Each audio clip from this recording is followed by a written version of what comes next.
founder can make to create a context where their word remains inviolable under all circumstances of VUCA, as Erica pointed out. That creates an environment, a rock solid rock of Gibraltar, where people can anchor their being. And Simon Sinek calls it the why. And different people use different words, but they're all speaking about the same thing. Your word as inviolable truth that you will hold on and renew and recreate under all circumstances to push the mission of your company forward. Thank you. So you really tap into like the EQ side of being a CEO, where you have to really believe in that and really manifest that out to everybody else. Yeah, see, all the middle management of a company will deal with the constructs, which are the methodologies and policies that translate context into content, which is the actual product or service that you bring out. Yeah. But you need buy-in. But the person at the helm creates the context. They remain a solid anchor for why the company exists. Why are we here? What kind of people are allowed to succeed here?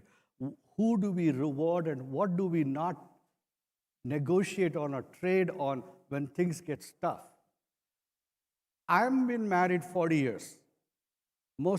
Everyone here have similar durations. The reason I choose my wife every minute. I choose her when she's yelling at me for not taking out the trash. I choose her when there's someone on the other side of the street who's looking better than her, who's not yelling at me. So integrity is a choice, and when your company employees stop choosing, they start quitting. You have to choose your boss, choose your job, choose why you exist all the time, especially when the going gets tough. Thank you. Thank you for that follow-up. Omar, you got something to add to that? How do you follow that? Sorry, your wife to you up. yells at you by taking a trash. Yeah, I think in this business climate, especially now, I work with a lot of nonprofits and educational institutions. Funding is so limited for them. They have to have communication, strategy, and execution. I keep beating this dead horse to death, but I cannot emphasize that enough, that anytime there's a breakage in that link, the communication, strategy, and execution, things don't follow through. And it is so important, again, to make sure that you understand your current infrastructure, your expenses, your contracts, and you have an intimate understanding of these things before you set out to ask for new funding or ask for, hire new people, for example. It is so important to understand and make sure that this chain is not broken and is executed perfectly throughout the organization if you want to have a successful organization and be able to float in this tough business climate that we're in today. Thank you. For the whole panel, what role should the CEO personally play in AI automation and the digital transformation that every company has to go through these days? Start with you, Erica. Okay, yeah, we see this a lot. It seems like all the companies are deploying some form of AI, and yet Deloitte did a study, and it's like 20% of them are actually using it. And so I think we should be looking at this, but one of the skills that the CEO needs in this environment is radical clarity. And how do you do that in a VUCA environment when everything's shifting and shaping? It means you have to be a good communicator. And where that relates to AI is knowing the outcome you want to get before you decide on that technology, because added complexity kills scale.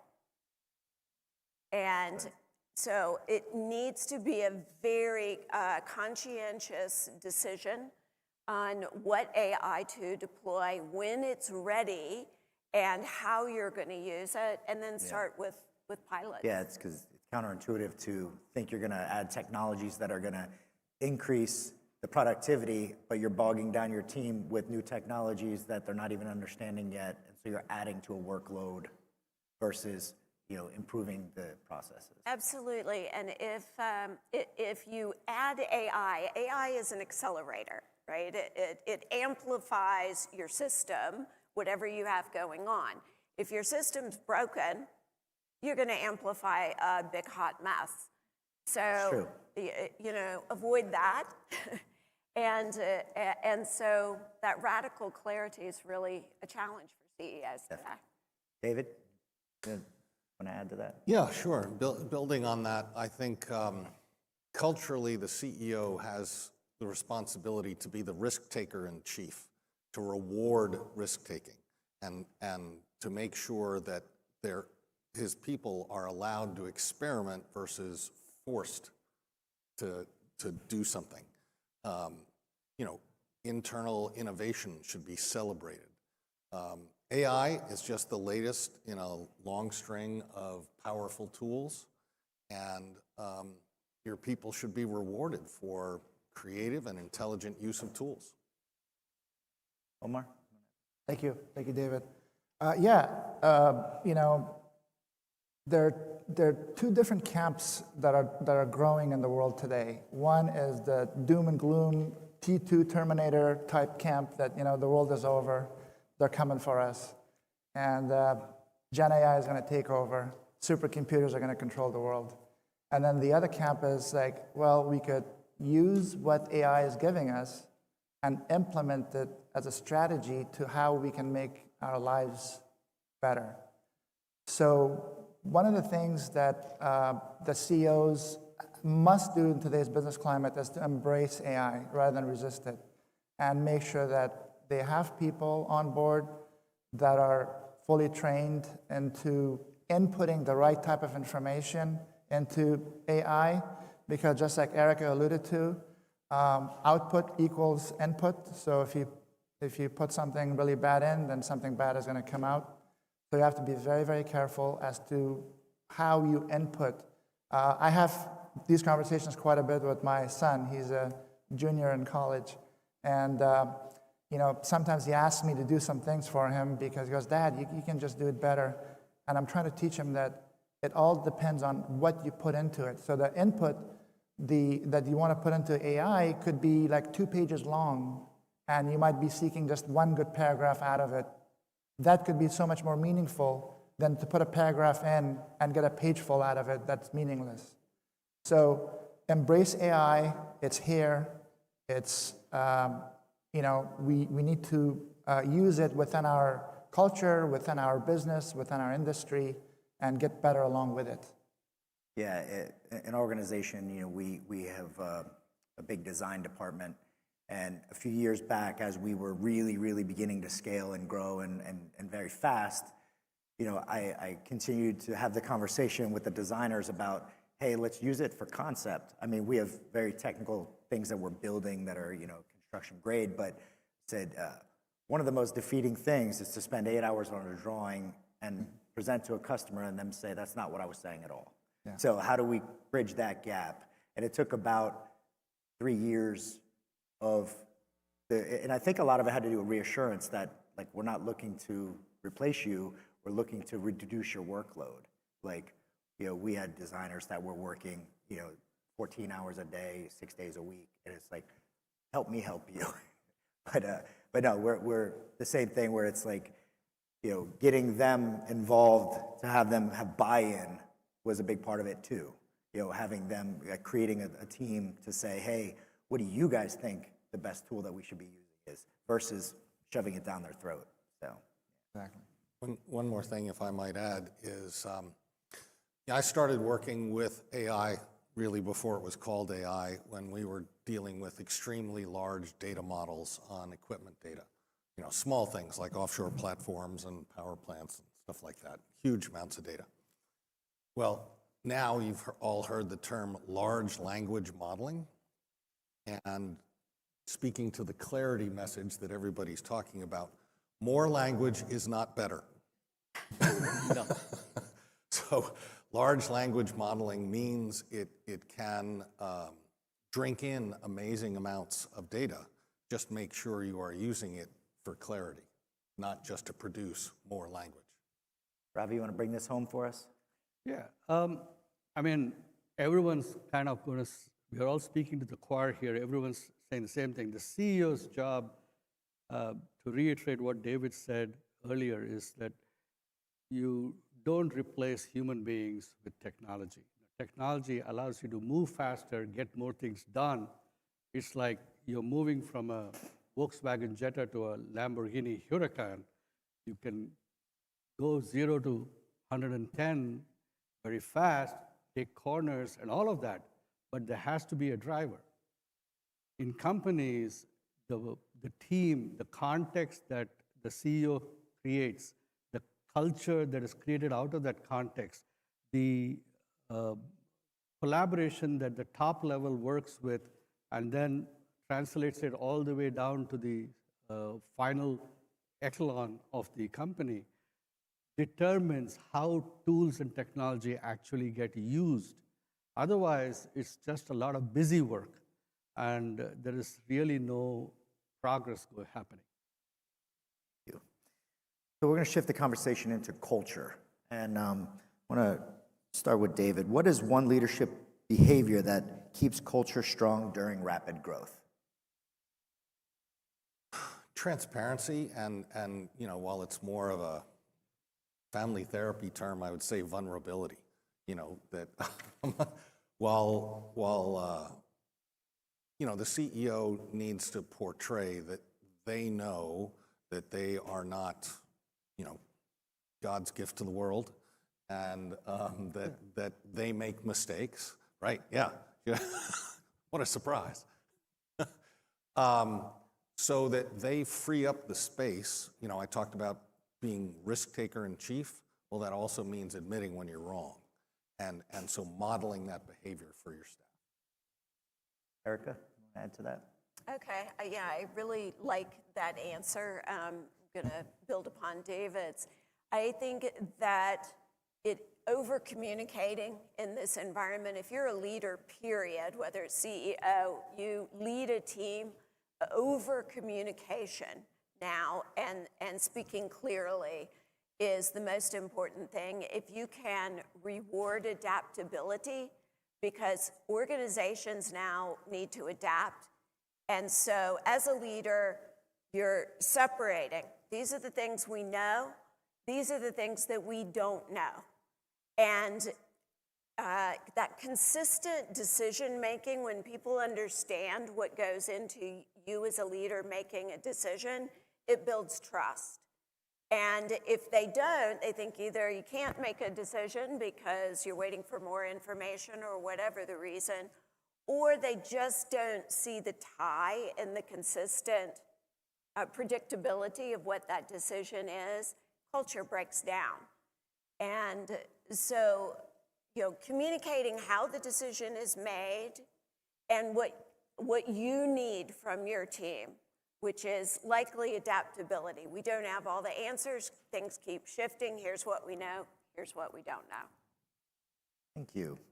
Now I have a question for the whole panel again. How do you balance being a visionary versus operational? And where should the CEO really be spending their time? I can take that. I was going to loop back to what I started off with. CEOs are always struggling between how to be visionary and how to manage the operation. But the real power of a CEO or a founder is creating the condition where vision actually gets translated. In a very, very well-run company, thousands of decisions can be made without the CEO engaging if he has created a team that is able to execute upon the vision that he articulates. So the number one focus of a CEO is always bringing the why of the company. Why are we here? What are we serving? Who do we reward? Out up front and central. And it's always visible. It's always in everyone's mind, so that when a new challenge or a new circumstance comes before them, they don't have to wonder what they have to do. They just have to go back to their why and execute from there. We did this in the pandemic. In the pandemic, 90% of clinics in Northern Virginia shut their doors. Our clinic opened doors. We expanded from 3,000 square foot office to a 12,000 square foot parking lot. Over 2 years, we ended up testing 100,000 patients for COVID, of which 10% of whom were positive. We treated over 10,000 patients, and not one of us fell ill. And that came out of a why that I articulated, that we are each one of us is our brother's keeper. We are all for one, one for all, and we will take care of everyone in our team and everyone who comes to our door. No questions asked. So I just brought that as an example of we didn't worry about how to clean surfaces or how to protect. Once we articulated that everyone is going to take care of everyone, everyone did whatever was necessary to execute on that vision. I do. I love that answer. I think that the question to me is a bit of a false dichotomy, because I think you have to have both in your organization. As a CEO, you've got to have the vision and the purpose, but you also have to have the systems and the processes. And if you don't have a strong number two in place who's going to be looking at the operations, you at least have to know the right questions to ask. And a good CEO toggles between both. You're looking at the next 5 years, the next 10 years with the vision. But if you're not an operator, visionaries can neglect the machine, and operators can neglect the purpose. So pulling that together, however you do that in the organization, is vitally important. Thank you. Well said, Erica. One of the advantages of going last is you get to see what everybody's going to say. But the disadvantage is that it's like battleship. They sink all your boats, and then you have nothing to say after they've said everything that needed to be said that you were going to say. So I'm going to try to expand on what David, Erica, Dr. Ravi, everybody's saying. And that is that I think we're all talking the same language about a good leader will create an environment of trust and communication and transparency. And when you have that within your people, within your company, within your organization, then things get done. I deal with so many organizations that the CFO doesn't communicate with the CIO doesn't communicate with the CEO. Finance has no idea what operations is going through. Operation has no idea what facility is going through. And things are crisscrossing, bills are getting paid, money is being dumped in the water on a daily basis. If the environment is built on trust and humility and respect and getting to know one another and open communication, then everybody communicates, the dots are being connected, and things get done. So a great sign of a good organization is when a good leader brings all the troops together and communicates with everybody and creates an environment of transparency and trust. So to answer your question, Rich, as a good leader, be visionary or operational, a good leader actually connects the two. Okay.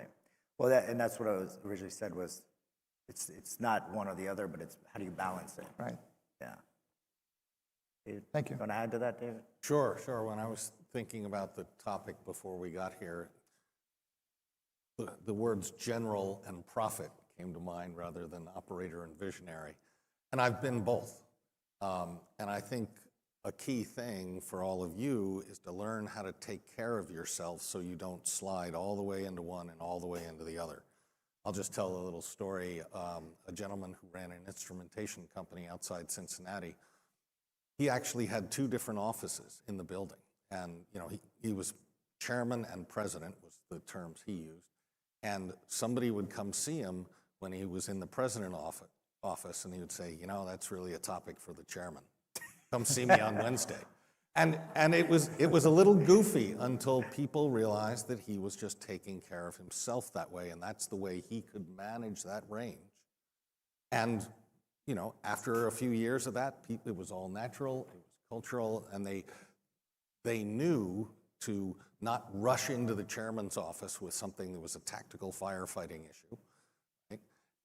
They knew to bring strategic, and he had listening for both.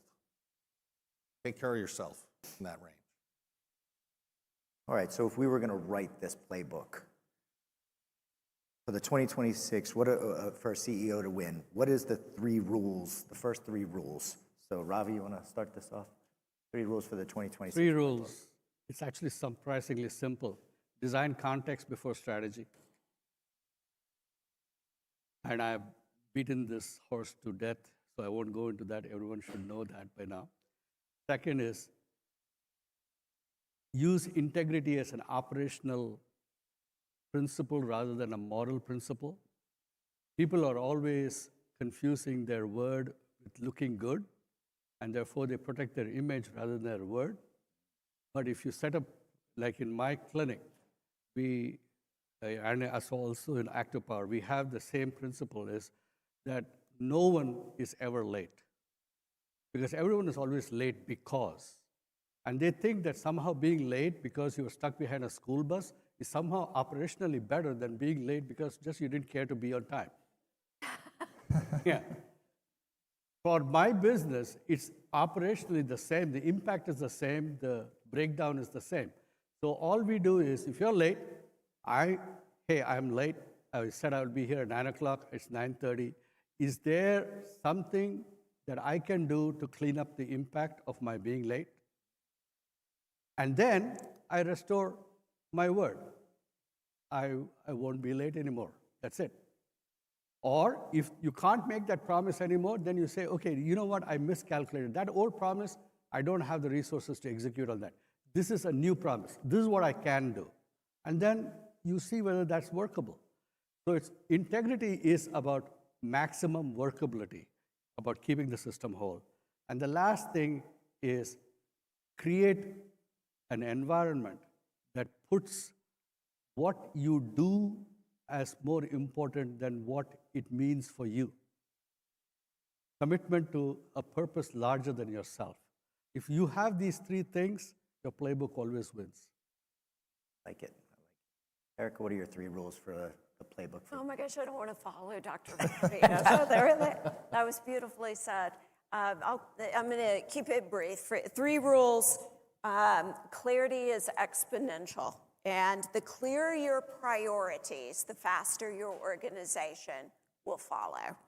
And, conversely said, ambiguity is the most expensive form of overhead.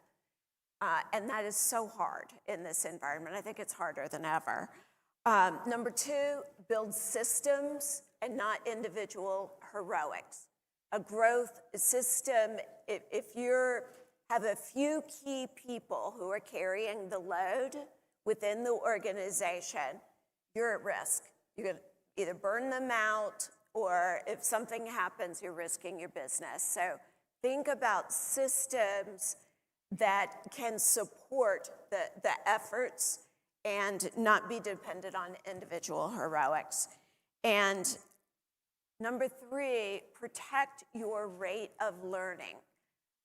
If you're only looking inside the organization and not at what's happening in the market, and this is where we often see a big gap. We work with a lot of CEOs that have stalled in growth. That's often when we come in. And it's because they're not paying enough attention to market signals. And we have to adapt to that. So make sure you're carving the time out to understand what is shifting in the marketplace, to combine that with what's going on inside the organization. Thank you. Well said, Erica. Yeah, kind of similar messages. I mean, the number 1 rule would be to create an environment of trust and clarity and communication. Very, very important. Make sure that everybody knows what the mission is, how to achieve it, and there's a clear path to it, which is by dividing everything to the lowest common denominator. Unless you're able to divide everything to the lowest common denominator, I call it widgets, you're not able to execute on it. And then the second thing, which is really, really important, and sometimes it's overlooked, is empowerment. You have to empower people to do things, give them, the authority to sign agreements or pull triggers on things. And then that's really, really important on a company's mission and objective to make sure that people have clarity of vision, know how to execute it, and they're empowered to do so. And that there's an environment of trust and communication built. Really, really important. And last, since these guys sunk all my boats, dance like it's 1999. Bring it home, David.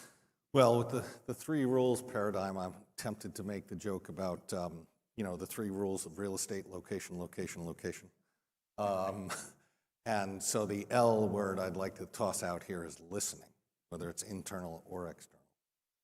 And so for me, it's listening, processes, and people. You take care of those three, it's all going to be great. Thank you. And our last question. What is one action the CEOs in this room should take in the next 90 days that will accelerate their growth? I'll start with you, Omar. I would definitely look into our current expenditure, contracts, infrastructure, because that's where a lot of money is wasted. If we can tighten the ropes and make sure that we understand from an operations standpoint, from a financial standpoint, and from a facility standpoint, that we have a good handle on these expenses and contracts, that will be the foundation that we can build on and grow from there. Erica, what's the one thing in the next 90 days they should focus on? I would say throughput, which is anybody that went to business school had to read the old book, The Goal. And it is where in your organization are there bottlenecks that if we add more customers today, it's going to slow it down or it's going to cost a lot. And have your team solve for those problems, because it's all about throughput and scale. And everybody is looking for how can we scale this and grow it larger without crippling the organization. Bottlenecks identifying bottlenecks is definitely important. I heard this one story about this CEO that he had a few thousand employees, but he would just walk his floor every day to find 3 bottlenecks that he could address. On every single day, he wanted to find them, and that's all he did every day. That was his main focus every day. Obviously, answering higher level questions too, but like every day he wanted to find 3 bottlenecks. So that was a great one. David? So, as a process engineer, I love the throughput, the goal focus, but I would also add customer intimacy. Go find those throughput problems at your customer and solve those. That will bring you repeat and growing business. Robbie, you want to take this home? Yeah. Make sure the customer wins all the time. You're here for a purpose, and that is to make somebody's life better. Whether it is a business or whether it's in healthcare, people only come because something has happened in their life that does not allow them to live life the way they want to. And that's what we all do. Whether you're diagnosing something or solving a problem, that's what you do. You enable people's life to work. So make it work. And don't partition things. Great. So we went through our playbook today, in and out of many different topics, but I just want to close with saying growth doesn't create strength in a company, it reveals the strengths. And the CEOs who are going to win in 2026, they're not just building strategy, they're building systems that can actually scale through it. So thank you so much to my panel. I appreciate you all. Thank you. Thank you.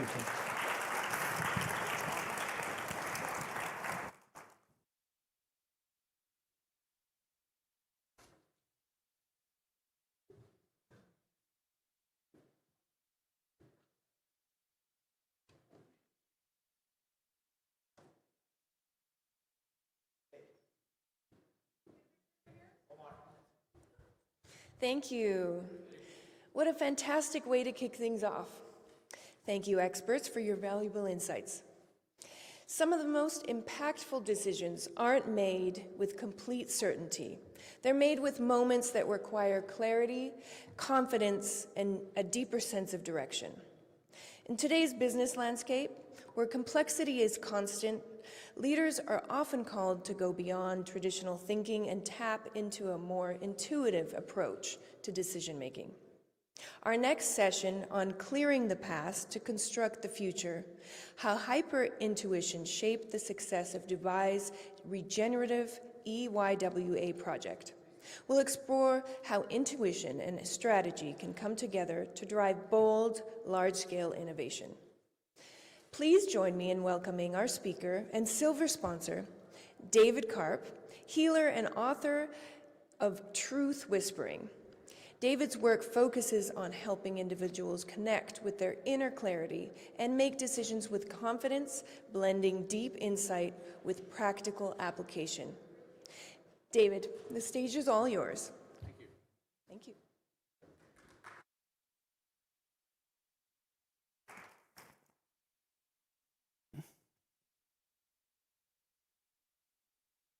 Okay.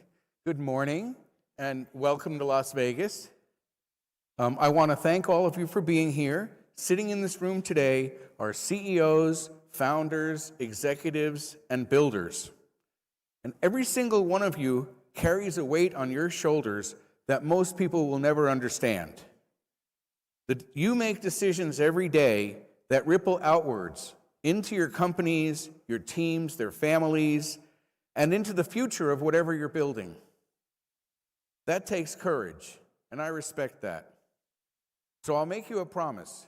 I won't waste a single minute of your time today. Everything I'm about to share with you comes from over 50 years of my personal exploration, testing, failing, learning, and eventually discovering something that changed my life in ways that I never imagined possible. What if you had a simple, reliable way of knowing, not guessing, not hoping, not analyzing, but genuinely knowing whether something is true or not true in real time? Think about that for a moment. Think about the last partnership you entered that looked perfect on paper, but imploded 6 months later.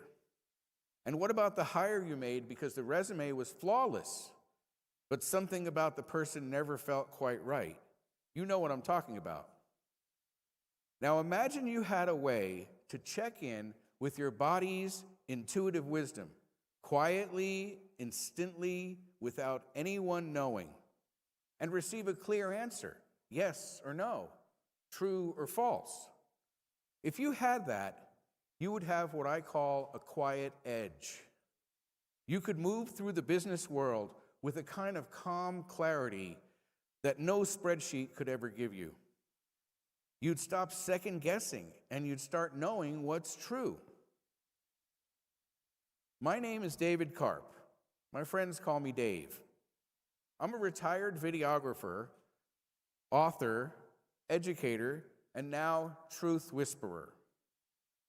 And for the past year or so, I've also been the advisor to one of the most ambitious regenerative development projects currently being built on the planet. AWA, by Our Evolution in Dubai. But first, let me back up and tell you a little bit about myself. I've spent over 50 years at the intersection of 3 disciplines: healthy living, I'm off a slide. Healthy living, mindfulness, and a deep spiritual practice.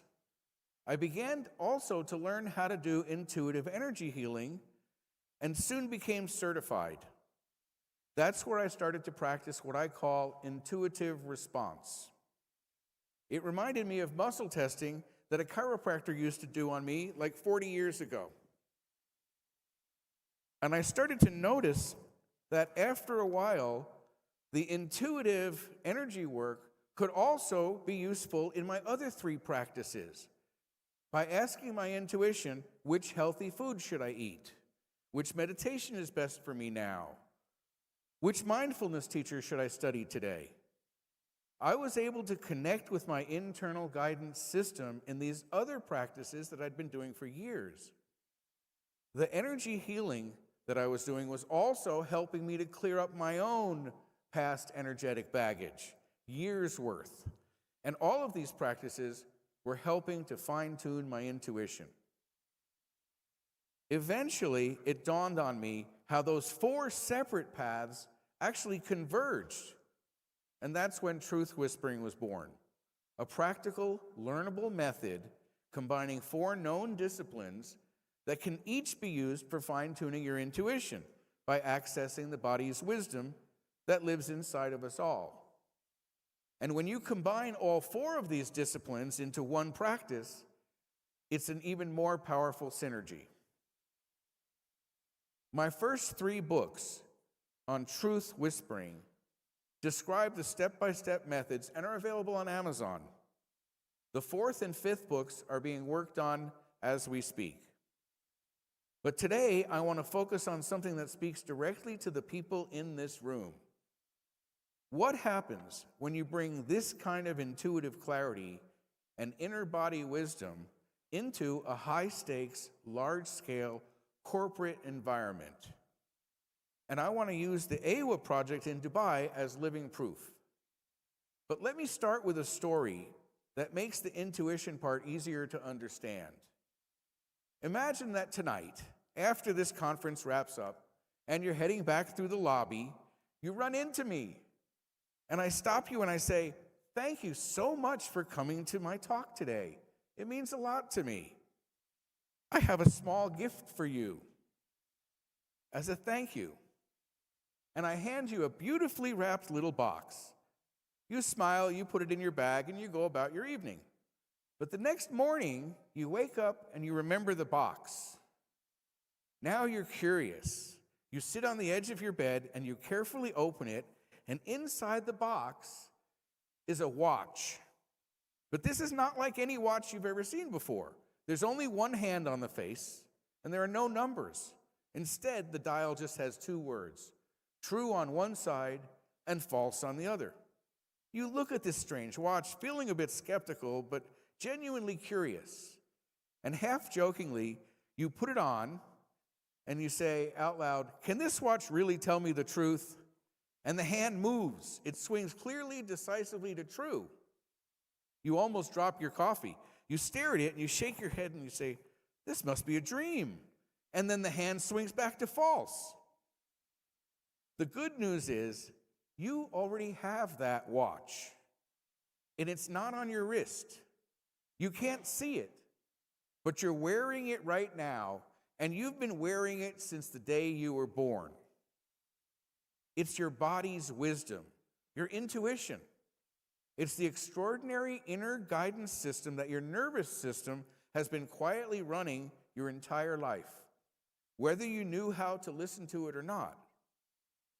In the early years of my healing practice, I learned this method of muscle testing, or it's also called kinesiology. And it's a simple system that gives you yes or no answers from your inner wisdom.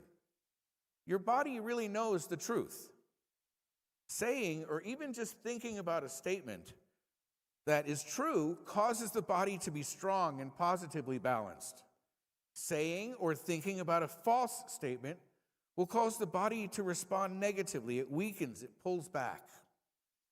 I spent years doing exactly this process for myself and others, and I would find trapped emotions, stored energy stuck in the body from old experiences, old heartbreaks, old patterns. And with a strong intention statement, I could release these energies. And it worked over and over again. And this is what I've been doing for about 15 years now. But then something unexpected began to happen. After hundreds or maybe thousands of sessions, over at least a decade or more, a slow shift started. I would ask the question, and before I could muscle test and see if it was true, I would hear the answer inside. Not the familiar chatter of our lower mind. This was different. a different voice, quieter, clearer. And over time, I learned to tell these two voices apart. The lower mind speaks in worry and urgency.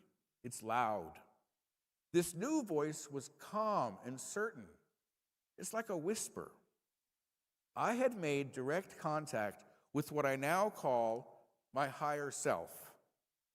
It's the intelligence that sits above the noise of our everyday thinking, above the fear, above the static. And I call this state hyper-intuition.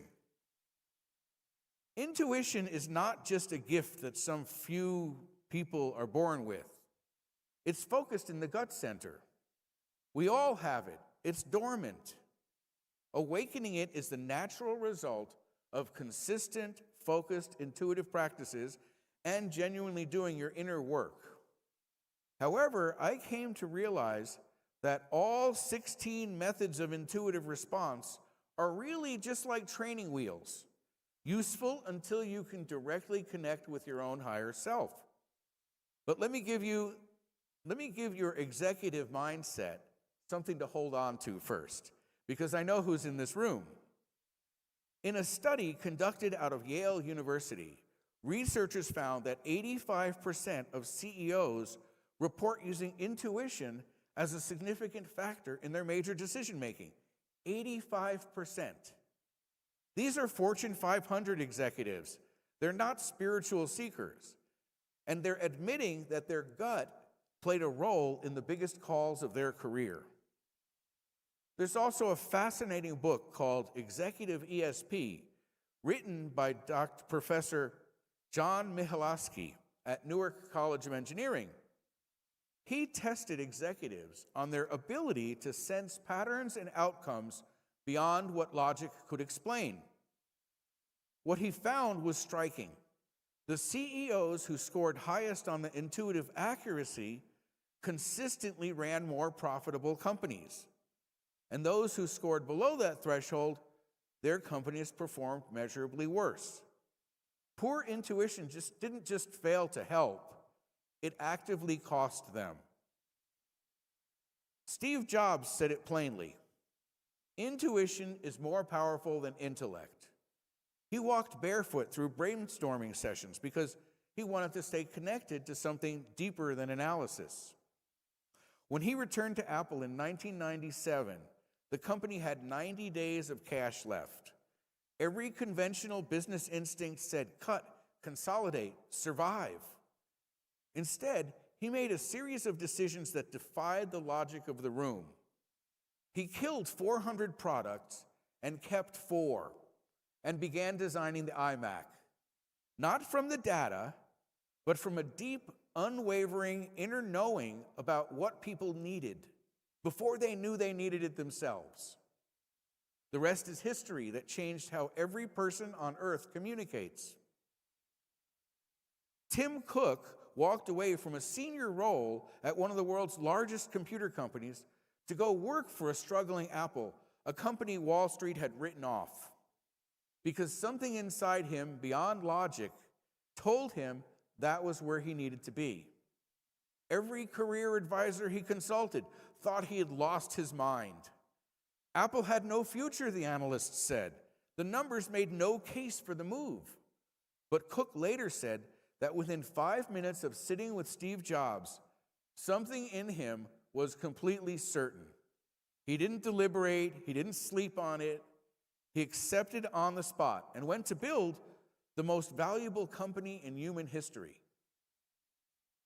Richard Branson has spoken openly for decades about the role gut instinct plays in every major decision he makes. When he launched Virgin Atlantic, every analyst in the room told him the numbers did not work. The aviation industry was brutal, the competition was entrenched, and the odds were stacked against a music entrepreneur with no airline experience. He signed the deal anyway because something inside him said yes before his mind could talk him out of it. And he has said many times since that if he had listened to the spreadsheets instead of his gut, Virgin Atlantic would never have existed. And by the way, I noticed there's a Virgin Hotel down the street now. Okay. Here's what the research continues to show us. Your gut, your actual physical gut, contains over 1 million nerve cells. Oh, pardon me, typo. Over 100 million nerve cells. It produces 95% of your body's serotonin. That's the molecule most associated with well-being and clear thinking. Scientists have begun calling it a second brain. Trust your gut is not just a metaphor. It identifies a real physical center of intelligence. In the truth whispering system, I teach a simple framework. Within each of us, there are 3 centers of awareness. Obviously, the head and the heart and the gut, which I call our 3 homes of awareness. And just like physical homes, each of these inner homes has a completely different environment. And you get to choose where you want to live and when you want to be there. Your first home is in your head. Living in your head is like living in a high-rise city apartment, always busy, always buzzing, full of endless stimulation. The head is your analytical mind, your calculator, brilliant at organizing this dense skyline of information, solving problems, and making plans. But the head is also the home of the lower mind. And the lower mind has one primary job: to keep you safe. And it does this by constantly scanning for threats. It worries backwards into every mistake you've ever made, replaying them over and over. And it panics forward into worst-case scenarios that have not happened yet, rehearsing disasters that may never come. When the lower mind is running at full speed, and for most driven, strong-minded people, it's running almost all day, it creates so much noisy city traffic that it drowns out the quieter, deeper signals trying to reach you. Your second home is in the heart. And the heart is like living in a cozy country cottage surrounded by lush woods and blooming fields, where you can hear the birds sing and you could feel the grounded presence of nature. The heart is where presence lives.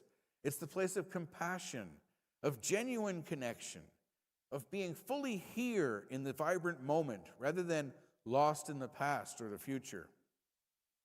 When a leader operates from the heart, their people feel it.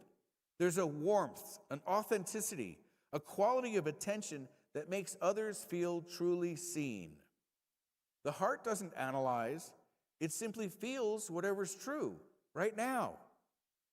Your third home, your gut home, is like a modern, minimalistic sanctuary, opening entirely to the vast ocean, uncluttered, expansive, with nothing to do but watch the waves and simply be.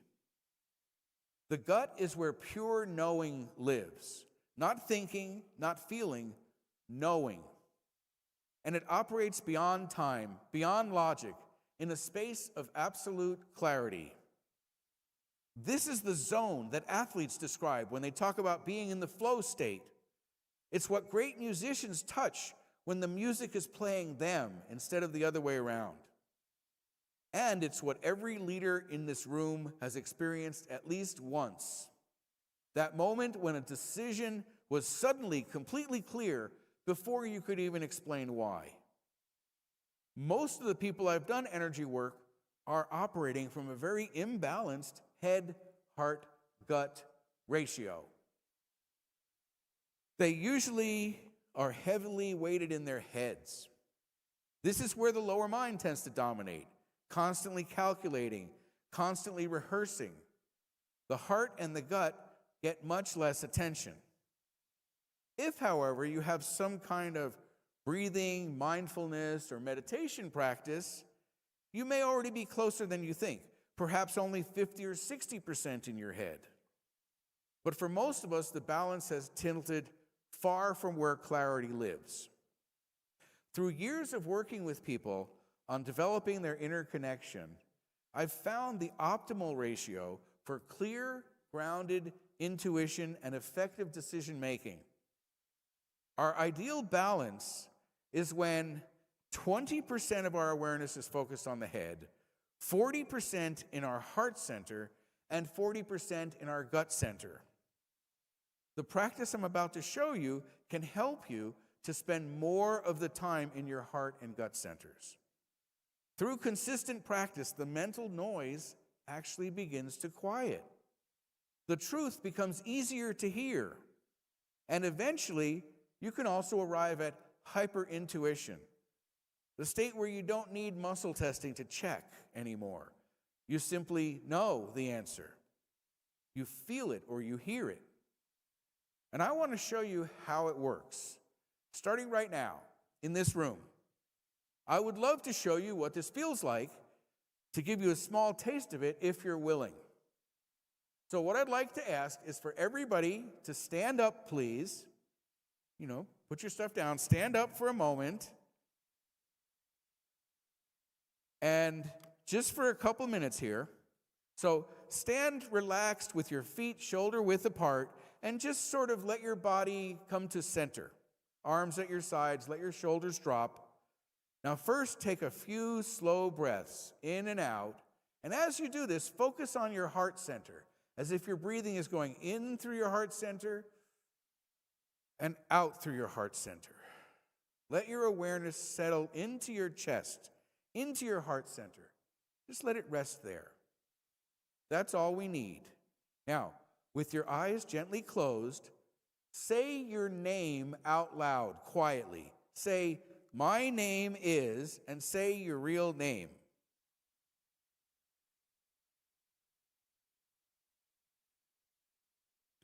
Pay attention to what your body does. For most of you, you felt a very subtle pull forwards. That gentle lean is your body saying yes. Your body is confirming what's true, your truth response, your yes. So now this time, let's try the opposite.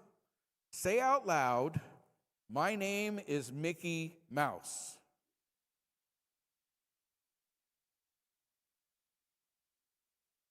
Okay? And as it's not true, many of you may notice a slight lean backwards, perhaps even a subtle loss of balance. Was your weight going back on your heels? That's your body saying no before your mind even had time to think about it. Thank you. You can all sit down now. Thank you. What you just experienced is called the sway test. Okay? It's the most accessible form of intuitive response, and it's the doorway into everything that I teach. Now, I can already hear what some of you are thinking.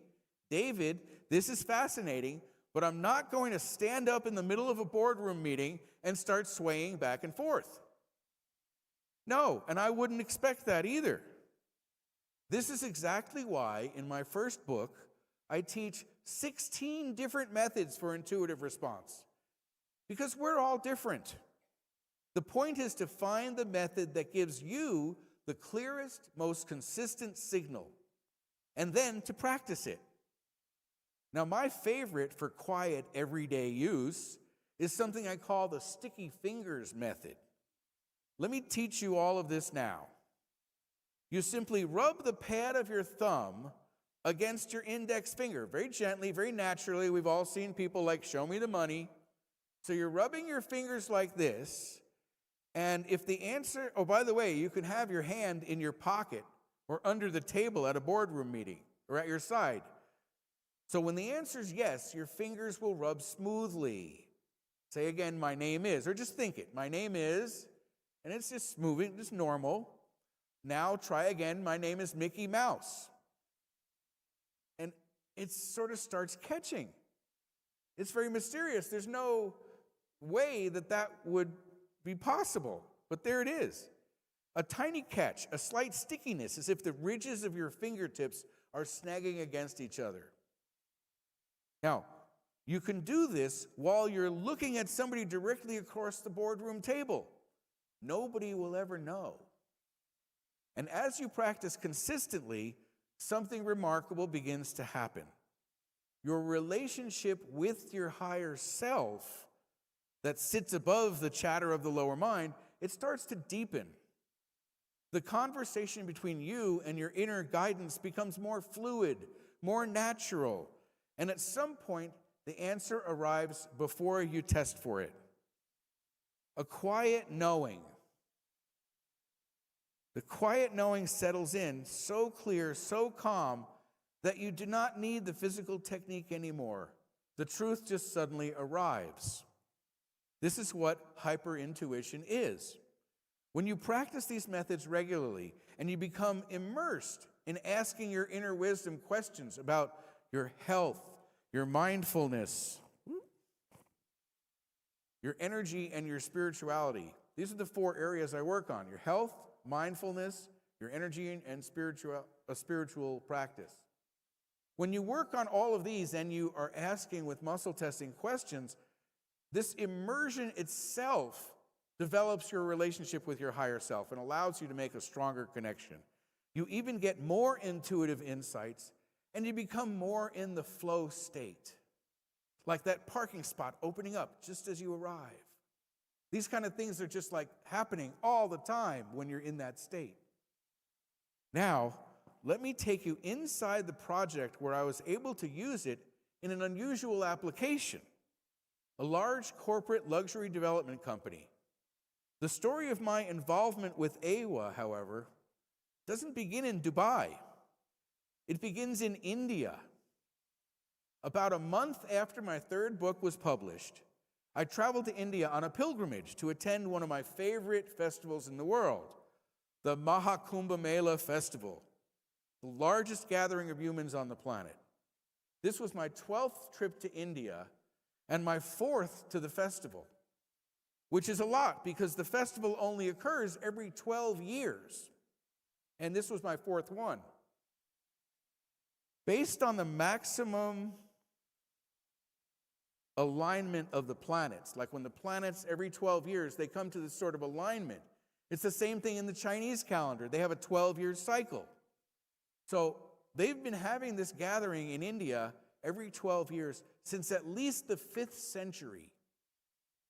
And it's been growing larger. It's the largest gathering of human beings on the face of the planet. Every one I go to is larger than the one before it, exponentially. On the main bathing day, there were 60 million people at this festival. And you can see I'm there in the parade, I'm there hanging out with the monks. You can see a night shot of the festival grounds. About 2 million monks were camping there during the entire 2-month festival on the bank of the Ganges River. These monks are pure souls with little agenda beyond connecting with something greater inside themselves. Just being in their presence is said to lead to enlightenment. And I was sitting in a tent with a group of these monks when a fellow Westerner walked past the tent opening. He was wearing a big hat, and I saw him out of the corner of my eye, but something in my gut told me to jump up and catch up with him. So I did. Within a few minutes, I mentioned my truth-whispering books, and he told me, by what seemed like an impossible coincidence, that he had read my book just the month before, and it had only just been published. And he had this thought, I'd like to meet this guy someday. But running into each other in a group where there's millions of people is just statistically impossible. So it was really meant to be. Now, Alex, this is him at the festival, and he's actually the founder and CEO of Our Evolution. And these are some of the drawings of the building he's working on now. Over 27 years, he's built 23 major development projects across Europe and the Middle East.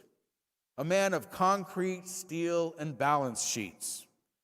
A serious, accomplished builder, but with a deep spiritual sensitivity. I met him at this spiritual festival. So that's a rare and powerful combination. He told me he's creating this building in Dubai called AWA, with what he described as Generation 5.0 regenerative real estate. It creates a living environment not just to house people, but designed to actively support their health and well-being from the inside out. He calls it the smallest blue zone, the size of a single building. And he invited me to come to Dubai and see it for myself as his guest. Inside the AWA construction project, they have been embedding 12 tons of crystals, rose quartz, amethyst, tourmaline. They're built directly into the foundation, following the ancient principles of Vastu Shastra. That's the Indian science of spatial harmony, older than feng shui. On the rooftop will be the second largest Lemurian crystal on the planet, helping to heal all of the residents. Here's Alex hugging it before it's installed on the rooftop of Building 1.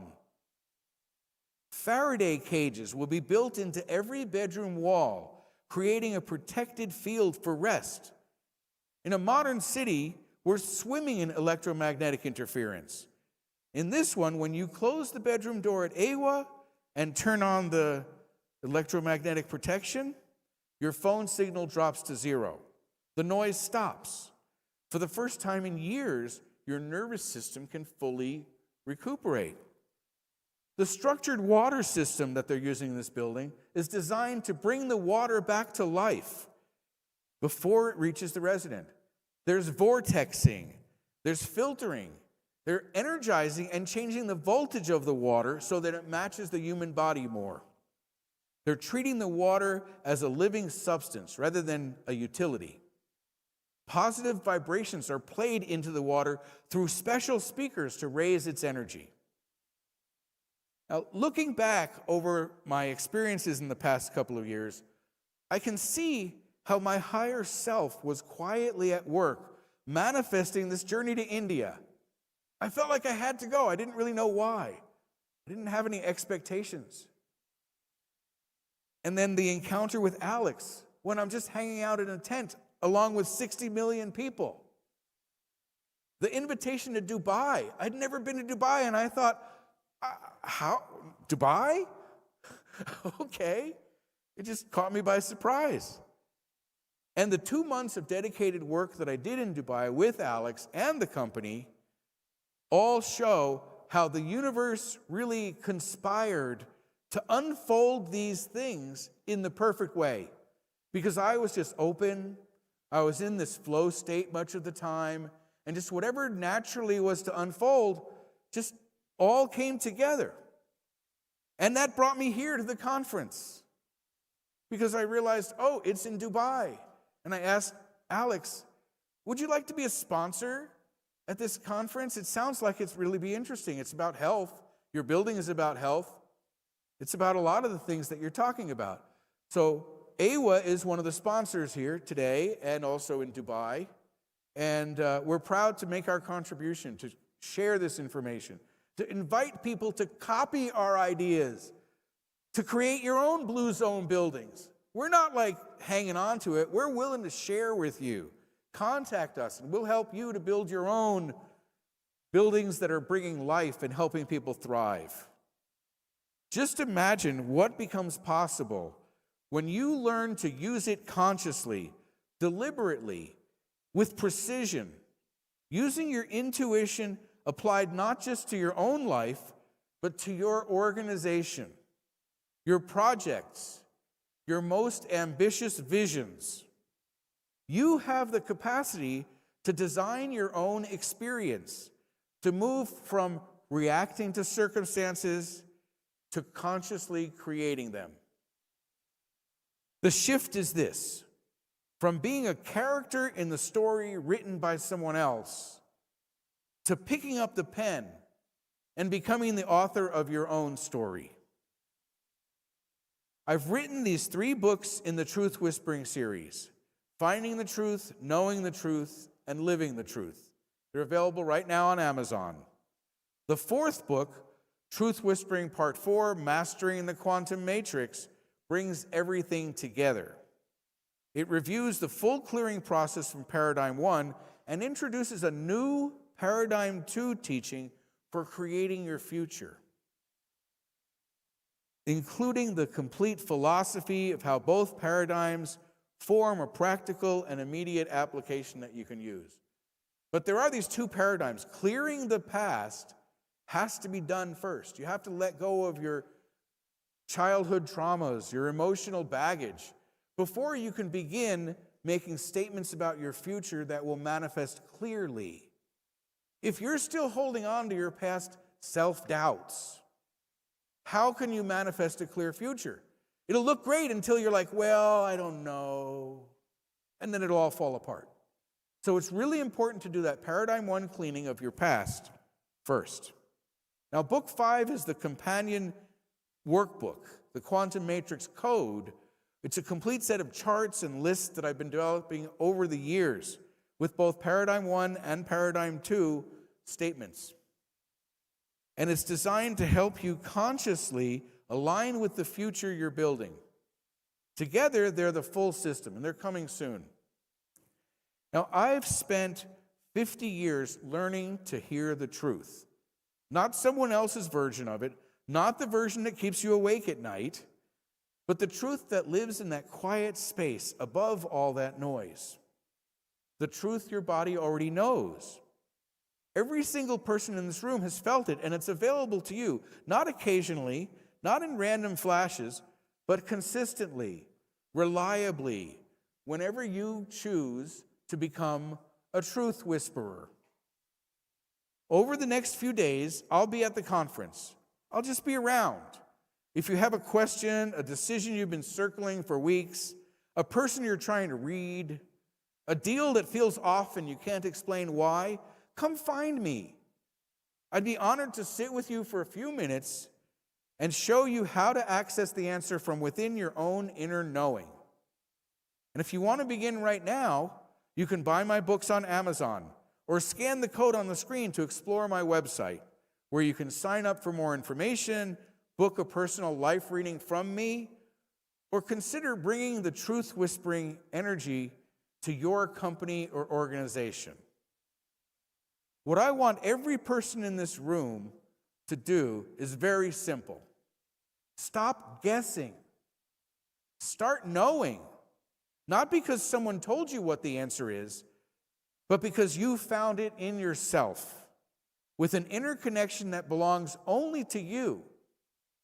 And remember this, whether we speak again or not, follow your heart.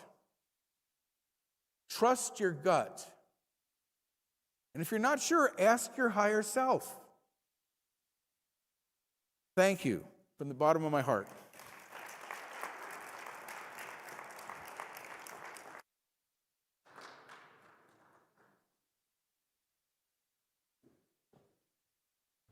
Thank you, David, for such an insightful session. Keeping that momentum going, we now move into a conversation that reflects how leadership itself is evolving in today's fast-moving, digital-driven world.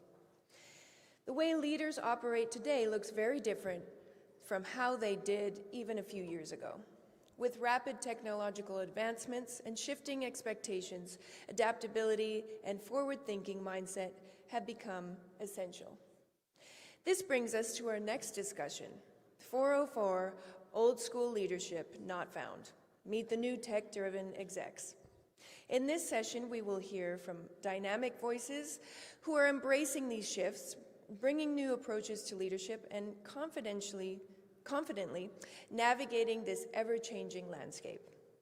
Let's give a warm welcome to the session's moderator, M.K. Palmer, founder and principal advisor at Apogee Global RMS, and our panelist, Joan Sugarman, CEO of Gemini Worldwide, Don Mayer, founder of Revenue by Design, Chaya Malavaram, founder and CEO of Spark Launch, James Rogers, CEO of The Diversity Coach, and Jasmine Gonzalez Hurtado, CEO of Advanced Connectivity. The stage is yours.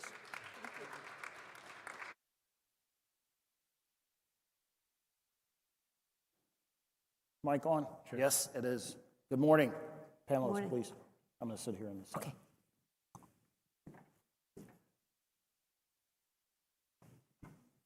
Have a seat, I'll get it. And we need one more chair. I'll sit on the Have a seat. Good morning, everyone. I think that our MC set up this conversation really well. My name is M.K. Palmore. I'm the founder and principal advisor at an enterprise risk advisory firm called Apogee Global. I've been in the leadership discipline for the entirety of my career, which spans the United States Marine Corps, Federal Bureau of Investigation, 2 Fortune 500 companies, and now, again, consulting on my own. This panel, I think, will be interesting to you because I agree. Leadership, I think, has changed drastically over time, and although there are some principles, I think that you'll hear illuminated by the panelists here, I think that definitely because of the environment that we're in, because of the landscape, that it requires us to maybe lead in a different fashion, and those are the types of things that we're going to talk about on the panel. So we're going to start with introductions of the panelists. They're going to give a little bit about their background, and then we will get into this healthy discussion. Jim, why don't we start with you?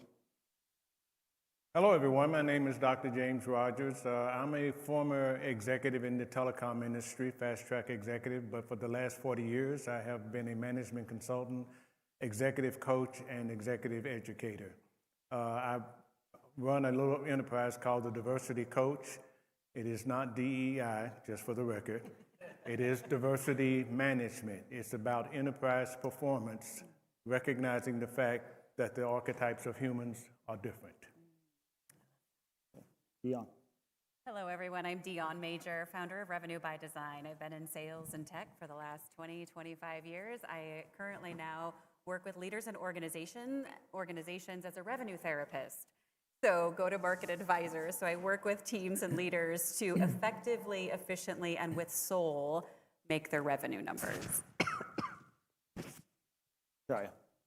So I'm Chaya Malavaram. I'm the founder and CEO of Spark Launch, where we are building an AI-powered game-based learning platform for children with ADHD and also includes other neurodivergences such as dyslexia, dysgraphia, autism, because you see a lot of, they could overlap. And it came from a very deep personal journey, realizing that I myself, I'm neurodivergent and had to go through a lot of challenges.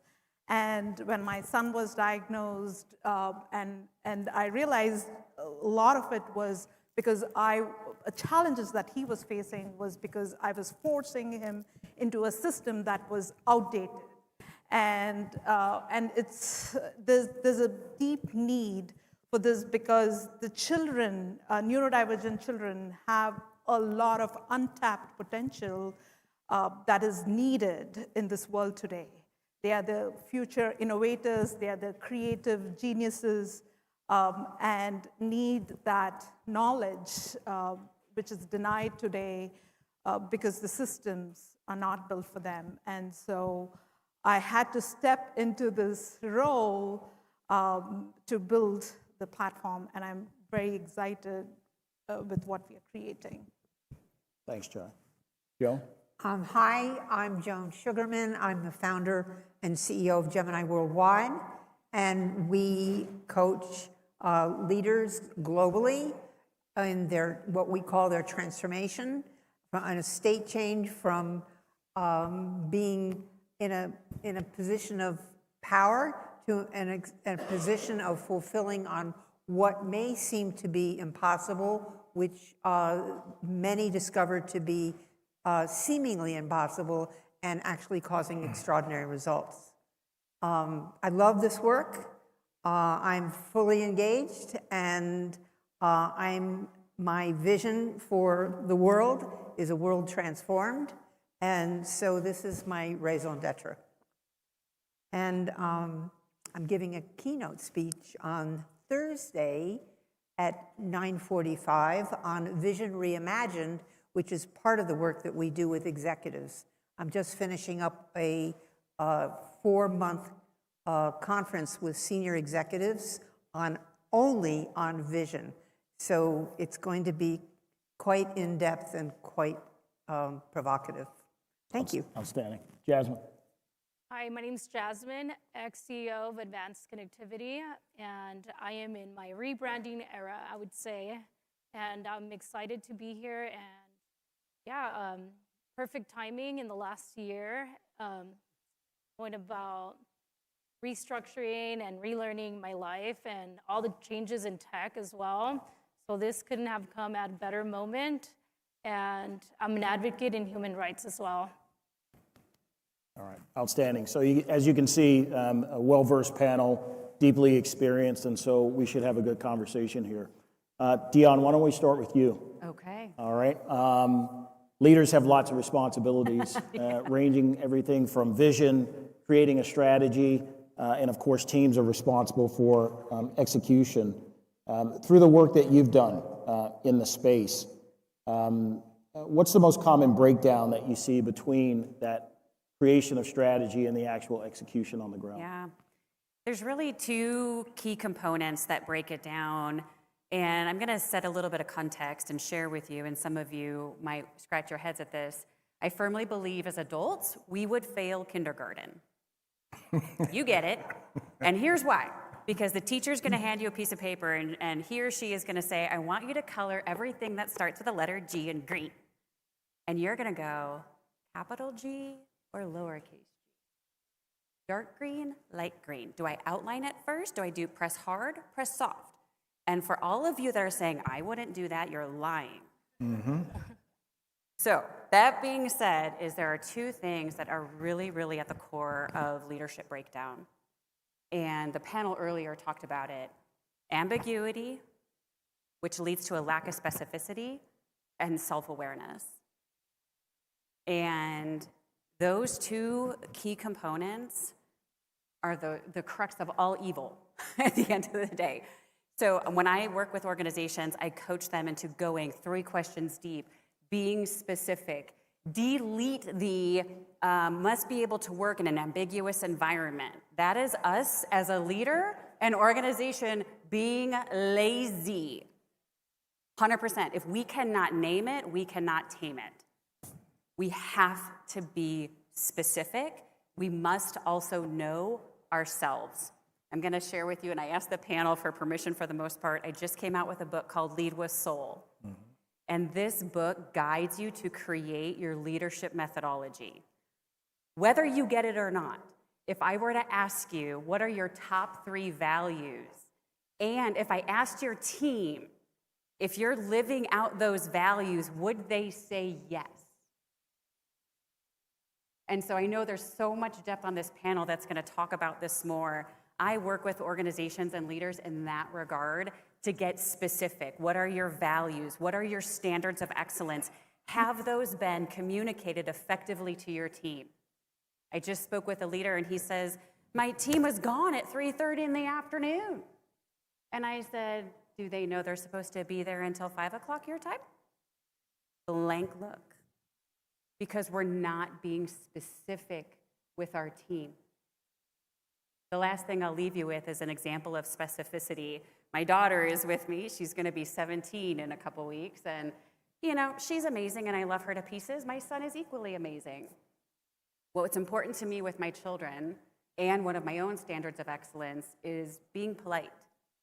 Just be kind. The world is full of jerks. And how amazing that to be kind will allow us to stand out. Be kind, be polite. So as they were smaller, 4 years old, they had to ask to be excused from the table, put their dishes in the dishwasher, and then they may proceed with their evening. So, Mom, may I be excused? And I said, absolutely, your mouth needs to be empty. She chews, she swallows, shows me, yes, you may be excused. Fantastic. All right, Mom of the Year. My son, sweet baby Ray, you men in the room, holy bananas. Mom, can I be excused? Yeah, you're shaking your head, you know what's coming. And then I go, same thing, same exact words. And I say, yes, your mouth needs to be empty. Without missing a beat, he looks at me, spits his food into his hand, and puts it on his plate. My very first lesson in specificity. So that's the question is, if we are giving direction to our team, and how many times have we done that? we give direction to our team and they go off and she's not, yeah, you know what I mean. And they go and they do something, you're like, that's not what I meant. We as a leader have not been specific enough. Specificity and knowing ourselves are the things that we need to keep in mind. Thank Right. Ambiguity bad, specificity good, right? Outstanding comments. Jasmine, I want to pivot a little bit and talk to you about some of the pressures I think that leaders feel in the environments that they're in, and essentially what goes into building that moment of pressure, and how do we think about building organizations that are resilient and still maintain accountability while dealing with crisis? How do we maintain accountability? Yeah. Oh, that's a very, from experience, what I can tell you from the last year, how do you maintain that? Just being human, just being honest, being yourself, and just doing the best you can. So, yeah. Okay. Joan, you've got some experience here in the leadership realm. This panel is really about identifying sort of those core things that I think will be evergreen through the ages, but leadership has still changed somewhat in terms of the types of folks that we're leading. And the question is really around whether or not folks who are adherent to a really old school style of leadership, whether or not they can transform. What do you think about that? That's such a good question. It's a vast question. Well, we all have an operating system. Not a technology operating system. We all have a brain-generated, stored memory operating system. And a lot of the people who are in leadership positions are still operating in the past-based operating system, sadly enough, no matter how knowledgeable, how amazing, how great. And there actually is a way to put the old or not functional or not terribly effective operating system from the past on hold. For example, a command and control operating system, which is still fairly prevalent, to actually identify it, put it on hold, and create a new operating system. And that's what I do with executives. And it is fun, it's transformative, and it's powerful. I'll give you an example. You want to hear an example? Yeah, let's hear it. There's a CEO who I coached for 10 years, and also his executive team. And I was coaching his CEO, and he died in a plane crash. So I was called in an emergency because the COO was stepping up in this emergency situation to be CEO, and he had never done that. Well, what he had done, he'd been an excellent COO, and it was I specialize in high-tech companies. The company was a high-tech company. Most of the people were PhDs in technology. And I was dealing with someone who knew only from the past, and he had a past-based operating system. And his past was he grew up on the streets of Philadelphia and was the head of a gang. He was about 6'3", scary-looking guy, and then he was in the Marines, and he was a brilliant technological leader, and he really didn't know any other way to operate except command and control and scare his employees and scare his leadership team. There were 7 of them. So I said, your revenues are flat. He knew that. I didn't have to tell him that. But there's another way to operate. And he looked at me like with steely eyes. He was scary to me too. And I actually took a baseball bat to one of my sessions with him because he was so scary. It was supposed to be a joke. Anyway, he said to me, "You're not going to make me fluffy, are you?" I said, "No, I'm not going to make you fluffy. I'm going to actually support you in having your executive team, all 7 of them, and the rest of your company want to work with you after the CEO is gone And a lot of them were ready to quit. He had to reinvent his whole leadership in his company. It was urgent. So I promised him I wouldn't make him fluffy. And what I did do was engage with him instead of blaming people and having them be wrong and diminishing people, to actually lift people up and not just come from a vision, but come from that they are extraordinary human beings and extraordinary leaders. That was a big step for him. And another was to be responsible for the way he grew up and being a command and control kind of leader who dominated and forced outcomes, and to be responsible for that. And he put responsibility on a card in his wallet and the definition of it. And he was really hungry to learn, and he did learn. And he learned to take responsibility for his mistakes, which was huge, huge, huge. And he became authentic and vulnerable and transparent and shared his weaknesses in front of his executive team. So I would coach him on the mornings before his executive team meeting every week. And he said, okay, Joan, this is what I have at stake. I really want to kill them all, but I'm not going to. And I'm going to go in there and open the kimono. I'm wearing this kimono type jacket for the occasion. And I'm going to go and open the kimono, and I'm going to fess up to my weaknesses. And I said, that's going to do wonders. Well, it did do wonders. Revenue skyrocketed. They didn't quit. They wanted to work with him. And the revenues actually became 16% higher than when I started working with him. And the company sold for an enormous amount. So this is not a fluffy thing. It's a bottom line thing, and it's critical for modern day leadership. All right, outstanding example, and certainly some of that resonates with me from my command and control experience leading in the Marines. Well, thank you for that. Thank you for being authentic. Absolutely. Jim, let's get you into the conversation here.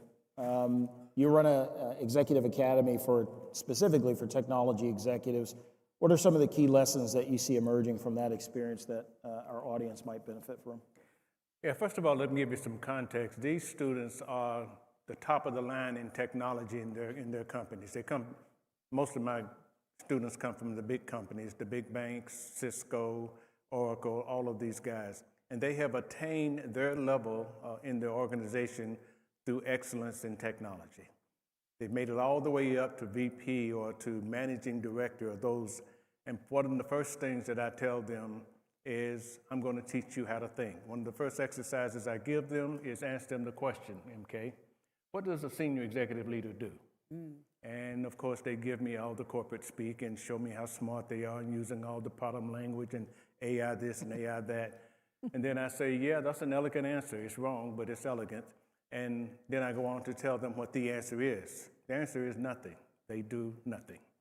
And of course, it takes them a little while to understand the context of me saying that an executive leader does nothing. And it's the first introduction to what I really want to do is to teach them how to think. In our executive academy, we have a formula for teaching people how to think. How many of you all in here actually think? Good answer. Most of us think we do, and most of us don't. Most of us adopt the latest meme. How many of y'all used the word AI in a sentence in the last 2 days? Of course you have, because it's the current meme. Everybody wants to show how smart they are by saying AI this and AI that. But the question is, do you really know what it means? So the first step of thinking is define your terms. Be clear about what you're talking about. If I'm talking to Dion about AI, I will begin by saying, when I say AI, I mean the thing that Alan Turing invented 70 years ago, not the thing that's being promoted now. The first part is define your term. The second part is to make it simple. You don't make it simple by just coming up with a catchphrase. You make it simple by working diligently over years, practicing and studying and practicing and studying until you can make it simple, until you understand it well enough to state it in a few terms. And the third part of thinking is, you'll like this one, don't be stupid. So what being stupid means is that you've forgotten what we were trying to do in the first place. So I'm going to be speaking at technology conference tomorrow, so I'm kind of in an AI mode. So one of the things I tell people is if you don't know where it started, you certainly don't know where to pick up the conversation. You're just dropping into the middle of a conversation, declaring yourself the expert, and carrying down the meme rather than thinking through what really is going on here. So as executive leaders, these are people who are aspiring to be C-suite executives. As executive leaders, the first thing I have to tell them is the game changes when you move from VP to CEO. The name of the game is different. You will no longer be able to work your way up to the CEO role. You have to be invited up there. And the way you do that is to learn to be recognizable, to show off, to get known by the people. I tell them, it's not what you know. It's not who you know. It's who knows you. That's what's going to get you to the top. And so you have to nurture that and be clear about that. The other thing I tell them is being an executive doesn't make you a leader. I was pleased to see, many of you know Brene Brown. She does a lot of work, and she comes out of academia, but she's been in probably as many executive suites as I have over my 40 years of doing this work. And she says, I've met a lot of executives, and I've never met a leader, because they haven't defined the term. The word leadership means that you're selling an idea, a concept, of vision in such a way that people willingly follow you. If you're going down a path and you look around, no one's following you, you're taking a stroll. You're not really leading. And so we have to understand that. And management, of course, is that one-on-one, day-to-day, face-to-face process of making sure everybody has what they need to do their best work. So when we start by defining our terms, it makes it simpler for people to do the right thing. So being an executive doesn't make you a leader. Being a leader doesn't require you to be an executive. And so those are the things that we try to point out to them in this program so that they can recondition their mind, because it requires a different perspective to be a leader than to be the number one technology guy in your firm. And so we have to make sure that they're prepared for that translation. And in today's time, a lot of people get away with calling themselves leader when they're not even close to being a leader. Love it. Chaya, you specialize and are an entrepreneur right now in an area that accounts for the different types of personalities and how people show up within the work environment. What is it that struck you about this idea of leading people differently and maybe even teaching them differently that inspired you to become an entrepreneur? Yeah, I was an individual contributor for most of my life. And I should say a lot of my ideas were very different. And the way I think is different. And that was never honored in a school system, because schools are linear. And so that trauma of not being able to voice my difference, my voice, my unique way of thinking was there. And so what happened was it was stuck inside my body, which leads to a lot of frustration. But then I had my outlet. I'm also an artist, so I got it out. And actually a lot of my lessons are through my painting, and where I learned to go with the flow and things like that. But then I saw this pattern across people. And then I also noticed that people on top were not actually problem solvers. They just took big titles and salaries and couldn't solve a single problem. A lot of simple problems were unresolved. Mm-hmm. And it always bothered me, why couldn't they see it? But I never really spoke, because there were all these rules and I was an individual contributor. This was all my overthinking until I was given this mission through my meditation, and I said, I'm going to use every single power that I have within me, the untapped potential that I have with this single purpose to serve the community. And that, from a thought to where we have come here with a team And even how I found my team was all through intuition, like the previous speaker said. Just being alone and just truly believing in yourself to do good. Because remember, we are all here on this planet for a certain number of years, right? The average lifespan is somewhere in its 70s. And while we enjoy the planet, always remember to leave something meaningful behind, and so to create something that you love. And I had learned the creation process through my paintings, and so I said, I'm going to do this, and that's why that was my inspiration. And also, I would say for leaders to set that ground, that playground where people can show up authentically, and people always match your own vibration. So I would say as leaders, we have to be vulnerable and bring our authenticity forward, because people will match that. And when they match, not only do people bring their challenges, but they also bring their strengths.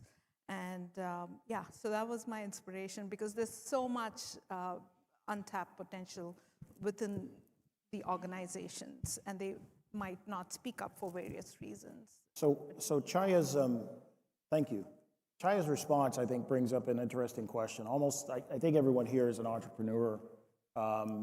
We all become entrepreneurs for a variety of reasons, but Chaya had indicated she was attempting to solve a problem, and she felt as though other leaders weren't, in fact, doing that. When I started my own business, the whole idea was I thought there was a community, the small to medium-sized businesses, that weren't being served with enterprise expertise when it comes to technology. And so that's the nexus behind the firm that I started. Jim, I want to start with you, and I'm going to ask each panelist the same question. What problem was it that you were trying to solve when you stood up your own leadership practice? Well, this is going to sound haughty, but I thought I was smarter than everyone else. So it really kind of bothered me to be working for people who should have been working for me. So I just finally decided that... I want to pause for a second. Probably everyone in this room has felt that, so go ahead. Yeah, so... That's authentic. That's very authentic. I just decided that I was doing a lot of good inside the corporation and making good decisions like you were talking about, Chaya. I released my own integrity and my ability to solve problems. And I said, rather than doing that for them, I'm going to do that for me. I decided while I was working for the corporation that I was self-employed. Right now, I've only got one client, and that's the company that I work for. I said, I want more clients, so I left. So that I could share what I had learned in those 17 years with more people. And since then, I've worked with 350 executive teams. Okay, outstanding. Jasmine, how would you answer that question? What problem are you trying to solve?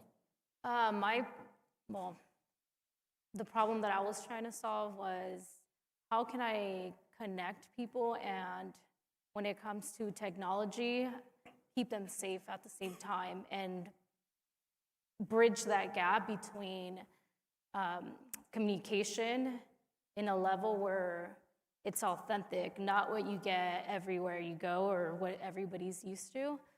So that's how I started. Okay. Joan? Great.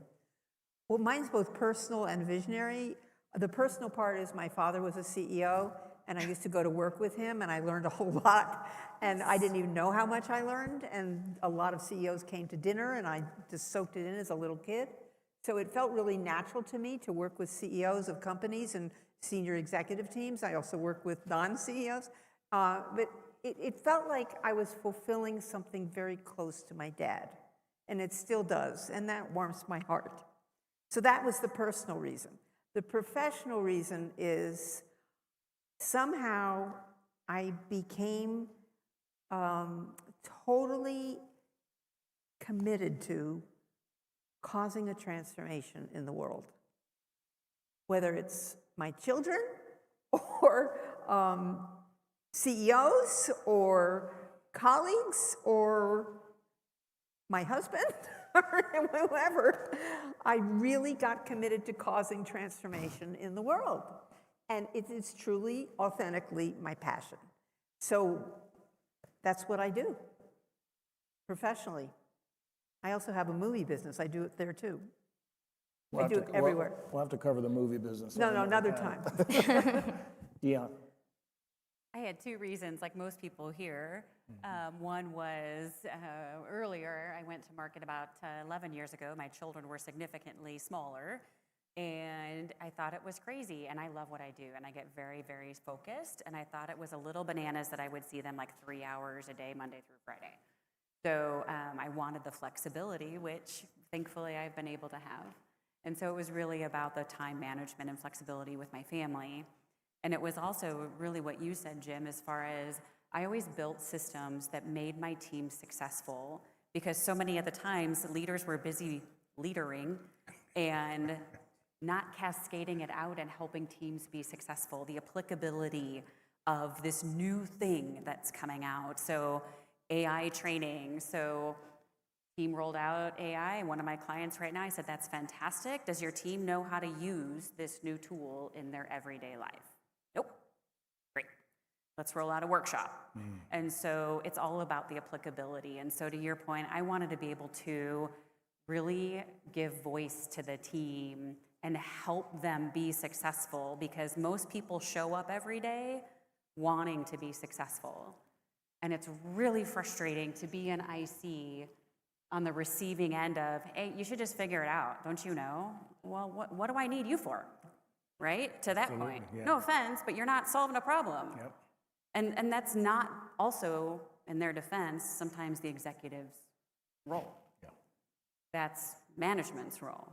Absolutely. And so that's why I do what I do, is really to help teams be successful so they feel that achievement at the end of the day, because people genuinely want to succeed.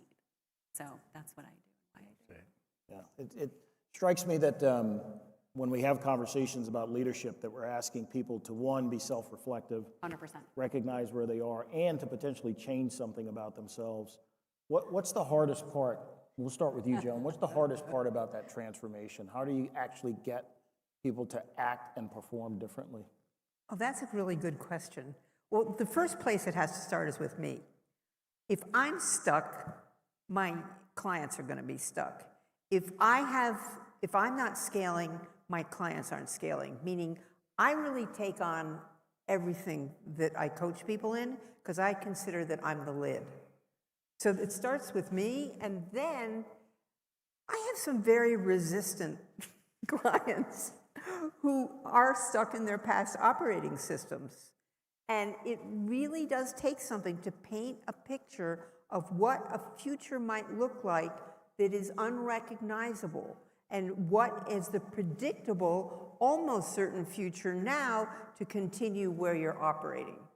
And when people really see how they're operating now and what is the predictable outcome in the next 5, 10, 20 years, they get really interested in a new kind of future. So that's the basis of doing the hard work and the intellectual effort and really causing a transformation, because when they see that, they want it and they're willing to do the thinking. Let me ask you to extend that a little bit, because one of the challenges that I can say I've experienced myself is that when you've been successful, oftentimes you think there are no problems to address. How do you get folks to identify that even though you may have been successful, that what you did at that level is not going to get you to the next level? Well, I call that someone's winning formula, how they've succeeded, not only that they've succeeded, but how they've succeeded. But there's always a lid on that, and I've coached people who are extremely successful for 25 years, and they're always looking to expand. And why? Because they reinvent themselves, they reinvent their vision, they reinvent their goals. It's never a static system. So there's always a gap. But that's got to be present, though, right? Oh, yeah, they have to see the gap between where they are and now and and no matter how successful, and I've got some very successful people, and what could be a new future reinvented, because there's never a static system. You either kind of become a dead walking person as a CEO, or you really reinvent yourself on a continual basis. Yeah. Jim, you actually brought this up in an earlier answer. Yeah. You know, sort of what got you here is not going to get you there. Talk a little bit about how you get the folks that you coach to recognize, one, that limitation's there, and then how do you get them to actually put into practice what you're offering? So Joan said something's really important. Those of us in the executive coaching ranks, we don't coach for remediation. We coach winners. We coach people who are successful, but who want to be even more successful. I belong to a group called the 100 Coaches. The foundation of that is Dr. Marshall Goldsmith, who is a personal friend of mine, and he was the #1 executive coach for years over time. And one of the things that we talk about is the success of a coaching relationship has more to do with the client than it does to the coach. All of us are great at coaching. We've studied it. Yep. It's our natural state of being. It's just what we do in life. The successful ones is when we have a client who's ready, willing, and able to be coached. 100%. That's why we just finished a book now called Becoming Coachable. And the thing that's important is with people, particularly successful people, you have to point out to them that, you know how to do this, and you didn't do it this time. Why didn't you do it this time? So we're there to remind them a lot of times of what they already know, but for some reason, out of our humanity, they just don't do it. One of the processes we have is what we call daily questions. As much as I want to be the best that I can be, I always fall short. Unless MK calls me every day and say, Jim, did you do your best to be kind? Did you do your best to be a leader? Did you do your best to take care of your people? And I have to answer that every day, because the minute you don't ask me, I'm going to lapse back to natural. And that's human nature. So in order to be coached, you have to understand human nature and not cause people, like you said, Deon, I'm not blaming you for being human. Nope. I'm just here to be supporting you in your humanity so you can be the best you possibly can be. Amen to that. Yeah, good stuff. Deon, you want to jump in on this? Yeah, I love what you said, right? And I'm a huge fan of Brene Brown. And I think we have to understand our own humanity. And I know for a long time I would react to something and I would get down on myself and I would go down that shame spiral. And I mean, through my own work too, like Joan said, is I can't coach if I'm not able to coach myself, right? Mm-hmm. So the mirror I hold up to my clients is the exact same mirror I hold up to myself. Am I being the best I can every day? Am I living out my values? Can I even name my values? And so I love everything this panel is talking about. The work I do, again, we're diving into that applicability. We're diving into that. And so that's the leadership methodology. And for a long time, I'd have leaders coming to me saying, my team needs coaching. They're doing it wrong. And I'm like, oh, what about you? Oh, no, I'm good. Mm-hmm. And so to Joan's point, and what you were saying too is, okay. And I would always do every workshop, and I'd be like, let me give you a leadership facilitation guide. And I would coach them into how to coach their teams and their new skills they just had. It's like sending your puppy away to school. You cannot train your puppy or lead your puppy after the puppy has gone to school if you don't know what the puppy knows. So it was always about, can you actually lead this very high functioning team now? Because if you give them training and they skyrocket and you're still you're leading but not doing anything that you need to be doing, you're gonna fail. Mm-hmm. And nobody wants that. So I love everything you, Let me just add one thing to what you just said. Martin King said, you can't teach what you don't know. Amen. And you can't lead where you won't go. 100%. Great. Yeah, great saying. Can I say one quick thing? Yeah, absolutely. I've been coaching some of my, they are all CEOs. One is head of business development of a big corporation. And I've been coaching a whole team for about 25 years. Now, that sounds crazy, but it addresses the same thing. 100%. They're not remedial. In fact, they're amazingly successful. And they keep seeing that they can go deeper, they can go wider, they can make a bigger difference. They can even go through some things we've done before and see new things, because that is the nature of human beings. When you want to be alive and vibrant and relevant and future-based instead of past-based. And again, kind of die on the vine. All right. I'm going to give you guys each a cleanup question. And this cleanup question is really around what you want folks to walk away with from this particular session. What's your high-level banner leadership item that you want folks to be thinking about, maybe even ruminating on when they walk away from this? Jasmine, I'll let you start. Oh, perfect. So if you guys can walk away with something today, it would be leadership today isn't about control. It's about self-awareness, accountability, and building people. Also, it's my first time sitting in a panel, so I just have to throw that out there.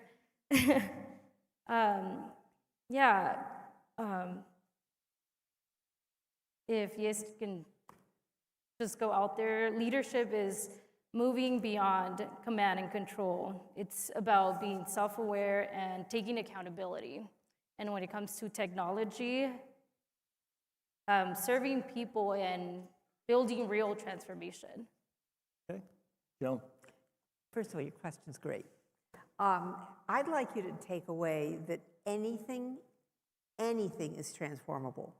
Whatever you may be dealing with, whether it's work, personal, physical, whatever it might be, anything is transformable.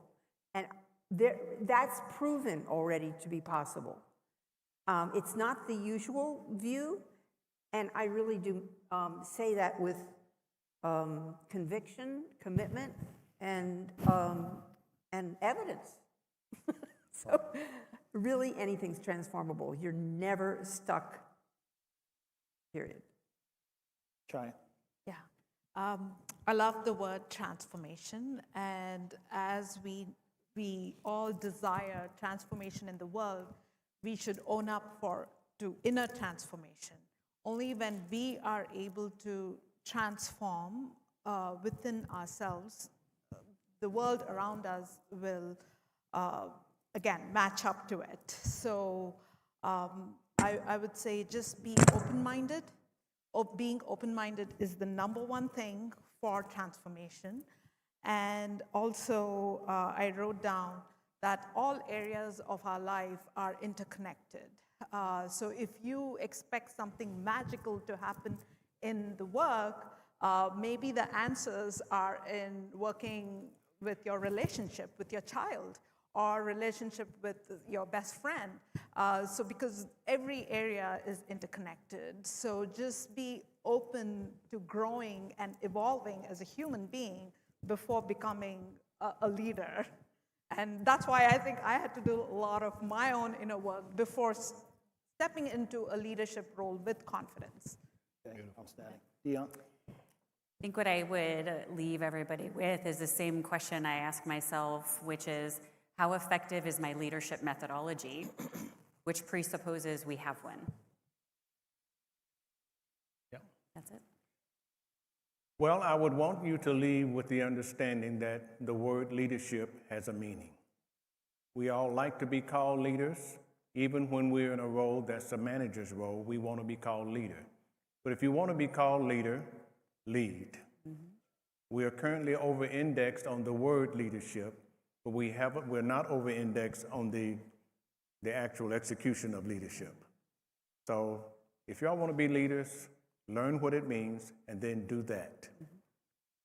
So I've been leading for 30 plus years as a professional. What I learned early on was about mission accomplishment and taking care of people.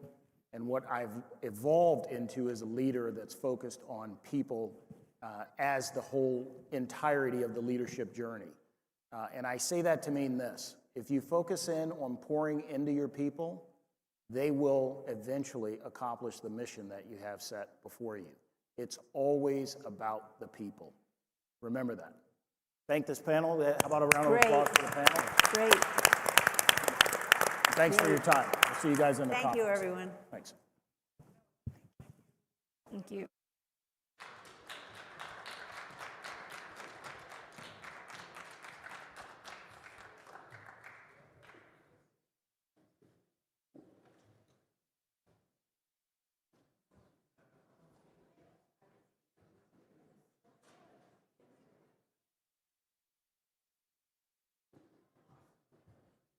Thank you, everyone.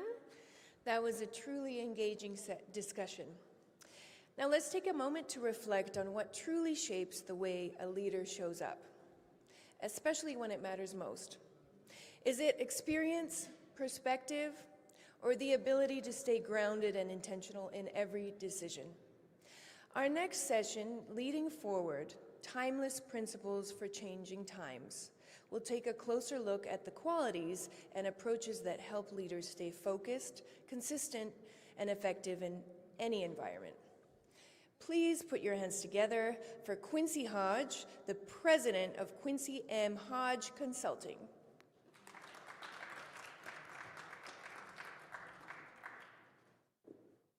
Good morning. Hey, we're in the final stretch here, I think. We're getting close to it. So, I'm an operator, and I'm going to talk to you about two disciplines that I think are, and there are a lot of things that are required of leaders, but there's two disciplines that I've learned in my experience that I believe will help leaders stay grounded, stay ahead of their organizations, and actually stay focused on their mission. So I'm going to, let's see, there we go. Many people call this the era of reinvention. And there's two things here that I think help CEOs stay grounded. Let me make a quick adjustment here to my session here. That way I can keep myself on track here and not cut off any time. Here we go. So the two things I want to talk to you about are called leading ahead and staying focused on the vision. And in this era of reinvention, I'm going to give you a little bit of an explanation of what these two disciplines are. And then I'm going to give you a couple of aviation analogies and what I've learned in my experience that would help you to actually incorporate these in your thinking as a leader and your practices. But first, I want to go back and we're going to talk a little bit about a little history. I'm going to ask you a few questions, then we're going to go back and get some experiences from the past. Who remembers Apollo 13? Okay? And there's some who probably well remember it. Who remembers what happened on Apollo 13? Okay, so it was actually almost 56 years ago in just a few days, April 11th, 1970, we'll celebrate the 56th anniversary of Apollo 11. And of course, the famous words that Hollywood actually said, Houston, we have a problem, were actually spoken by Jack Swigert and Jim Lovell. And they basically said, okay, Houston, we've had a problem. That was what they actually said. But the Hollywood version actually changed the phrase into Houston, we have a problem, to make it a little more memorable. So what happened? Roughly 2 days after their launch, they had an explosion on the service module. And one of their oxygen tanks blew up, and it critically crippled the service module and their ability to actually complete their mission. The mission became a fight for survival. With the lunar landing aborted, the crew used the lunar module as a lifeboat, while NASA and the astronauts worked through severe constraints in order to make sure that the oxygen was not depleted and they didn't have too much carbon dioxide in the cabin as they were traveling back. So the lunar module is pictured on the left there. It only had oxygen capacity for 2 people and for a limited amount of time for a landing on the moon. But what they had to do is they had to take some parts that the astronauts had on hand. And what ended up happening is the engineers back on the ground back in Houston put together with the astronauts on board from things that they had on the vessel. And I want you to notice this little contraption that they created was basically a way of helping them to use the command module's capacity to clean up the air in the cabin that they were breathing so that they would have more oxygen and less carbon dioxide. I'm going to read you a list of the things that they came up with on the capsule that they used: plastic garbage bags, duct tape, flight manuals, cardboard, hose from the portable air sampler, a sock, suit hoses and connectors, and then they used Velcro straps and wire ties. And you can see the outline of the tape and everything, and you know, some of the books that they had and the manuals they used as hard backing and everything. And this is the contraption that they created to help the astronauts actually survive. Talk about reinvention. Using things you have only with you that you never planned to use for a very different purpose in order to save lives and get the mission completed and get the astronauts back home. So, this word reinvention, about 8 major consulting houses are using that word to describe this era that we are in right now. And I think maybe we should say, let's see if I'm getting my thing here. Maybe we should say, Houston, we have a problem. We need to reinvent ourselves. So let's talk about this a little bit more. In their November quarterly, McKinsey reported that change is faster, constant, and wearing people out. The traditional change methods are no longer enough. They stated that the leaders now must manage different levels of change, from basic execution to full reinvention. The bottom line, leadership today requires helping organizations adapt continuously without burning people out.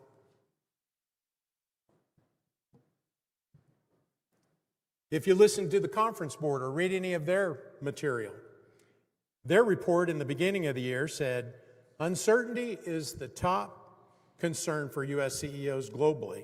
But in the U.S., CEOs rank uncertainty first. The rest of the CEOs out there were worried about a recession. They also stated that CEOs are still trying to prove AI's business value. They're prioritizing skills and leadership development as AI changes start to work, but they're also having to take a closer look at employee mental health. So let me ask the question, is reinvention really new? It's really not. Let's take a look at history, just briefly. If we go all the way back to the Industrial Revolution, World War I, and there was a big pandemic back then that a lot of people forget about. Millions of lives were lost from the pandemic, not just the war. Depression and World War II came after that. The oil embargo, the long gas lines, I don't know how many of you remember that. The great financial catastrophe that we had in 2008, and then COVID, and now we're in the AI era. So uncertainty and structural change recur, but it's just the form of the change that changes from one era to another. So what does that tell us? When we look at the way uncertainty travels, that we see some differences over time. Today we see instant information, global interdependence, faster narratives, faster everything, including the digital visibility that's constantly bombarding us all the time. Those are the things that are the challenge. And for executives, many of the core demands of leadership are not new, as they were in the past, but they've just intensified today because of the speed of change and the visibility of every response. So I want to switch gears here. I don't want to call this a time of reinvention. I'd actually like to rephrase this whole idea and call it a dynamic environment. That's a little more positive, don't you think? The definition of dynamic, marked by constant change, activity, or development, showing energy and effective action, involving ongoing movement or shifting conditions, a different way of thinking. And I think that's what we have to do. We have to kind of get our minds set into a different way of thinking. So how does a leader operate in a dynamic environment? Let's talk about that. Okay, here's one of my aviation analogies. I learned many principles that apply directly to leadership when I learned how to fly in the Navy. In this era of reinvention, the leadership challenge is very similar to flying an airplane. Aviators are constantly looking for challenges, problems, for things to change. They're looking for the unexpected. They're trying to stay on top of not only flying their aircraft, but they're trying to keep an eye on what's going on around them. We used to have a saying, a successful flight was when landings equaled takeoffs. So let's talk about this a little more. Staying ahead of the airplane was one of the challenges that a young pilot was learning how to do. But it involved preparation, constant scan, risk management, and acting early. In training, when I was up in the air in my student days, the instructor would ask me what I was looking at. He could see that I was drifting up above my altitude or I was drifting off course. He says, "Where are your eyes?" And then every once in a while, he would pull the throttle back and I'd have a simulated engine failure and I had to react right away. Nose down, airspeed. And I hope that I had picked out an airfield that I was going to go to that would have been suitable for a real landing should I have had to have landed. Those were the things that you were always being trained to look out for. The mindset of preparation, constantly looking for change, risk management, and acting early has stayed with me ever since. I learned to develop the discipline of staying ahead of the aircraft. So this dynamic workload management, that I would call it, was basically these 4 activities. Preparation included planning, briefing, debriefing, in-flight planning, lessons learned, whatever you needed to make your plans next time even better. Constant scan. You were not only controlling the aircraft, but you were managing cockpit resources. You were communicating with other crew on the aircraft. Constant communication, constant decision making. Here's what we see, here's what we're going to do. Risk management, situational awareness, being aware of what you're doing and where you're going and what kind of things you might have to deal with. And you always had to be evaluating that. Acting early, staying ahead of the aircraft, actually projecting your mind in front of where you were physically and time-wise, thinking ahead. I think this is one of the challenges that CEOs have today, is being able to do this. So what happens for a business leader if they're able to stay ahead? They preserve time, margin, and options. Priorities are more clear. Signals are caught early. Decisions preserve flexibility. Teams absorb change better. Trade-offs are named. And options remain open. You've given yourself more room for when things are going to change again, because you know it's going to happen. The opposite, when a leader falls behind, attention narrows, same as it does with a pilot. If they're in the cockpit or behind the aircraft, their attention is not out in front where it needs to be. Same thing with a CEO. The urgent beats important. Decisions become reactive. Small problems grow, teams cope instead of anticipating, and events take control of your actions instead of you controlling the actions you need to take for moving forward.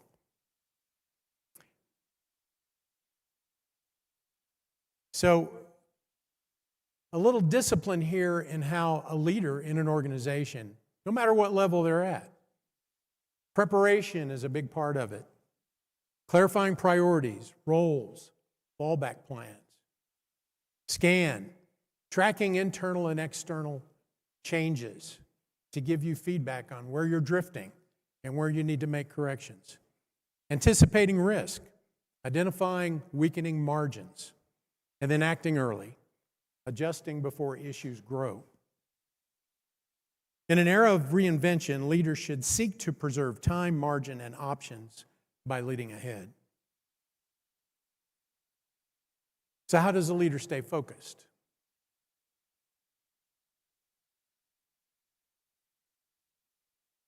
In their PricewaterhouseCoopers CEO survey of 2026, they had surveyed nearly 4,500 CEOs across the globe. And this is what they got back. CEOs are encountering a more complex environment shaped by AI. And the urgent is crowding out reinvention. This problem. The leadership challenge is spending enough time on the future while managing today's demands. So how do we stay focused? 30 years ago, in 1996, former Army Chief of Staff Gordon R. Sullivan and his strategic planner Michael Harper published their book, Hope is Not a Method. Think about that. Hope is not a method. It was a national bestseller. And they talked about how they transformed the Army during a time of great change in our country's history. This is back in the 90s. The book shows how the Army's experience offers practical leadership lessons for business. A lot of people say that, well, the military's military and business is business. But actually, history has shown that if you take a look at it, both sides have traded a lot of ideas with each other over the past 50 years. Sullivan's point is that vision is not abstract. He said that the Army's experience offers practical leadership lessons for business because staying ahead of long-range issues, leading change well, and keeping people productive through transformation are some of the biggest challenges that we have in transformation, reinvention, whatever we want to call it. His point was that vision is not abstract. It starts with the ability to see beyond the constraints of the present. Then, define the future clearly enough that people can understand what success means for their own role. Not just the company, you need to explain to others what success looks like for their role. It lifts the attention above day-to-day issues and turns the future into a guide for action and change. Sullivan described a process where he would imagine he was already in the future and he would be looking back into the past. And it helped him to then work backward to identify policies, strategies, and steps needed to reach the future from the present. This book is still very relevant for today. I spent my own time at the Pentagon, very close to those years that Sullivan was there. And we were right-sizing the Navy. We had 10, 15 process action teams scattered across the Pentagon. We were trying to reinvent the Navy. We were trying to put commercial off-the-shelf technology onto ships of war to see if we could save money and manpower. That experiment didn't work very well, but we learned some things out of that. So let me go to my last point here. How do we stay focused? This is something that I learned when I was learning how to hover a helicopter. And I'm going to actually take a chair here and do a little analogy while I'm talking. My flight instructor was probably one of the better ones, at least I thought he was. Every student says that their instructor was the best. But, you know, I went out there and my instructor said, okay, today we're going to learn how to hover the aircraft. You may think it looks easy and the aircraft's going to be steady and everything, but it's absolutely not. And I couldn't believe that. And it's like, okay, this is a steady stream of controlled inputs. You know, a helicopter isn't supposed to fly anyway. It's a million parts flying information, right? So, you know, how do you expect it to stay steady? You got to control it. So he took me out there to this practice pad, and he allowed me to get on the controls with him. So there's 4 controls. There's A lever that's coming out of the back of the aircraft is called the collective. That's what helps the aircraft go up and down. And then there's a cyclic stick in the middle here. Makes you go forward, backwards, right, left. Okay, you get the mental idea. And then there's these two pedals in front of you. It's like, I'm feeling like a chimpanzee here. I got to move all four of my limbs and make something happen here. So you move the right pedal, the aircraft yaws to the right. Move the left pedal, it yaws to the left. So he said, okay, get onto the controls with me. I did. And it's like he was just smooth as glass. He said, okay, I want you to just get on the collective with me, and then I'm going to give it to you. He didn't make me do all four at the same time. And he said, okay, you feel how that feels? Going up and down a little bit at a time? Okay, now take your hand off the collective. Let's put it on the cyclic. Okay, let's move it around a little bit. Okay, good. Now the pedals. All right, I'm going to get it steady, and then you're going to take controls. Okay, so he got it steady. I took the controls. It's like, okay, this is my day. I took the controls. I started looking around me and everything. And all of a sudden, a small movement become a large one. And it's like I was looking at the ground through the bubble glass down below, and it's like, I'm all over the place. I'm going up and down, and pretty soon the instructor said, I got it, because he didn't want me to crash us into the ground. And he asked me a very important question, and I'll never forget it. He said, what are you looking at? And I said, I'm looking all around. I'm looking outside in front, I'm looking on the ground here and everything. He started laughing, and he said, okay, here's what I want you to do next. He said, I'm going to give you the controls again, and this time I want you to look only at the horizon. And then use your peripheral vision to see what's going on around you. Okay? So I took the controls again. Steady as she goes. I was looking at a fixed point. The horizon was not moving. And my inputs down here started to become a lot smaller because I had a steady fix on what I was looking at. And that's when I learned how to hover a helicopter. The vision that CEOs have is their horizon. If they're struggling with everything that's going on around them, they need to take their eyes off of all the mess down here and focus on the horizon, on their vision.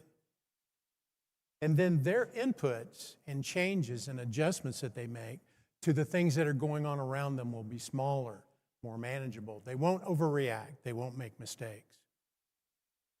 So, I'm going to leave you with that. Lead ahead and stay focused on the vision and bring others with you. Thank you for your time.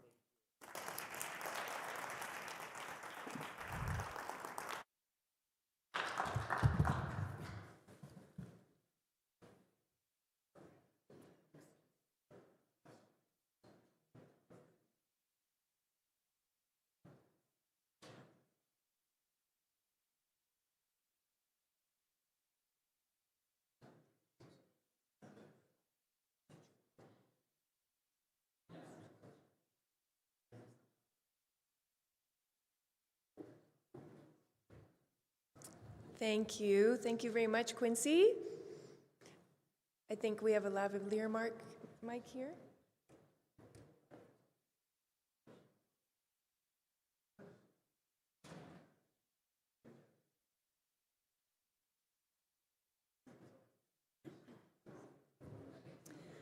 All righty. Thank you very much, Quincy. Now, let me ask you a question.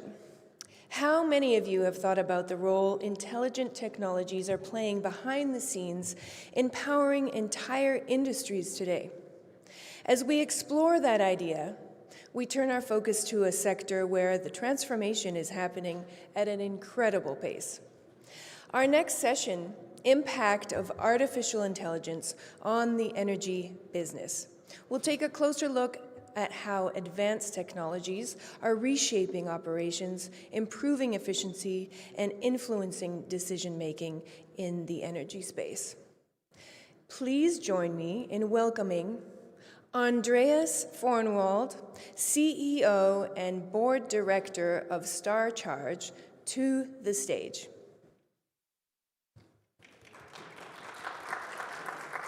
He's just getting mic'd up. He'll just be here in just a moment. Okay.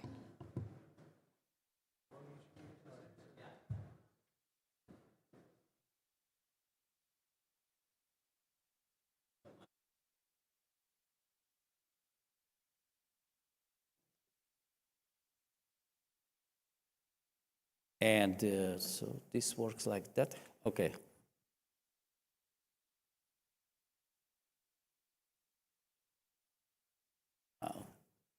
Okay. So thank you very much. Thank you very much for the great introduction. I will walk you through the energy constraints due to the artificial intelligence. First, a short question. Do you have your phones charged? I hope so, because we are living in a constrained world, and the Strait of Hormuz is everywhere. The Strait of Hormuz is in front of every artificial intelligence data center, because we are running out of energy. So you see the constraint on the modern data hierarchy is huge. When we implement the new chips, and you see them, the new chips in the data center, we need far more energy. We need switch gears, microgrids, UPS, switch, and to get the energy there. And the congestion bottleneck, the Strait of Hormuz is there, the red one, and it's everywhere. So the US will need to increase their power production by 20 to 25% in the next year. And we need all the power we can get. That means we will have to revive nuclear, we have to use natural gas, and of course, the renewable energy. And we will need new batteries. That's my job, what I'm doing at StarCharge, new modern batteries with lithium ion that you have in your phones will be deployed in more than 90 gigawatts. That's 9 trillion of phones. 9 or even 90 trillion of phones on the grid to support the grid. So the landscape, the 2026 data center landscape, you see, is the big power plant connected to the landscape and then connected to the tower or to the fiber optic that gets the data to you. We have the hyperscalers, the whales, the big ones.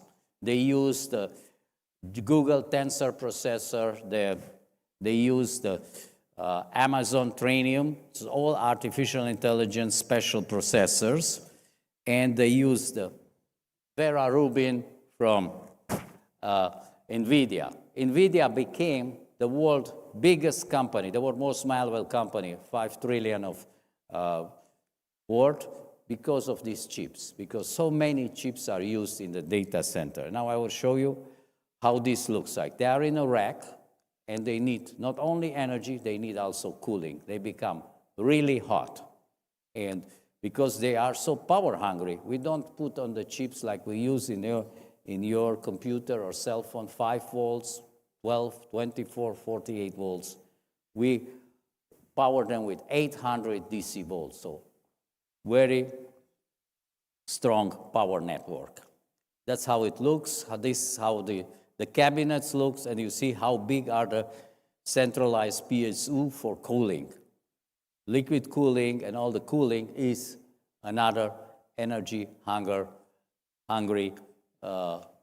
unit that we need to feed. Not only the power for the CPU, but also to cool them.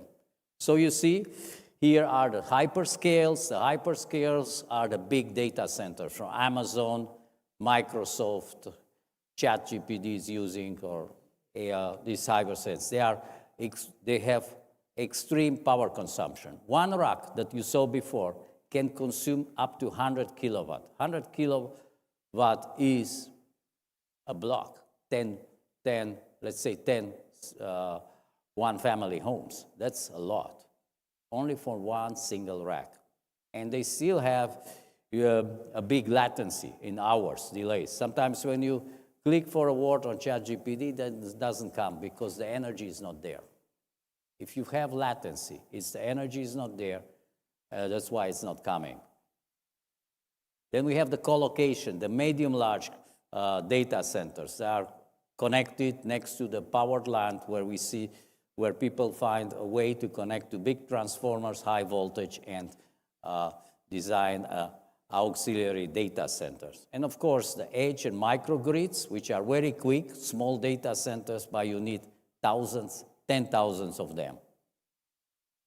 So we have the density over size with 100 kilowatt racks with 800 volt DC. We have the latency war. The latency war is that your AI responds instantly. The strategic repatriation. The other challenge is that some AI need to be very close to the banks, but because it's sensitive. It's all about cybersecurity. So you cannot put it in a big hyperscaler, in a big data center somewhere in North Dakota or in Mississippi. And you have speed to power. The construction of a data center, we need the data centers yesterday. The 2-year construction bottlenecks that we have, it's just 2 years to the permitting, are completely unfeasible today. And we need some try to launch mobile data center, the co-located data center, just for interim. The energy bottleneck. You see, during the cloud era, the energy consumption of data centers were almost constant.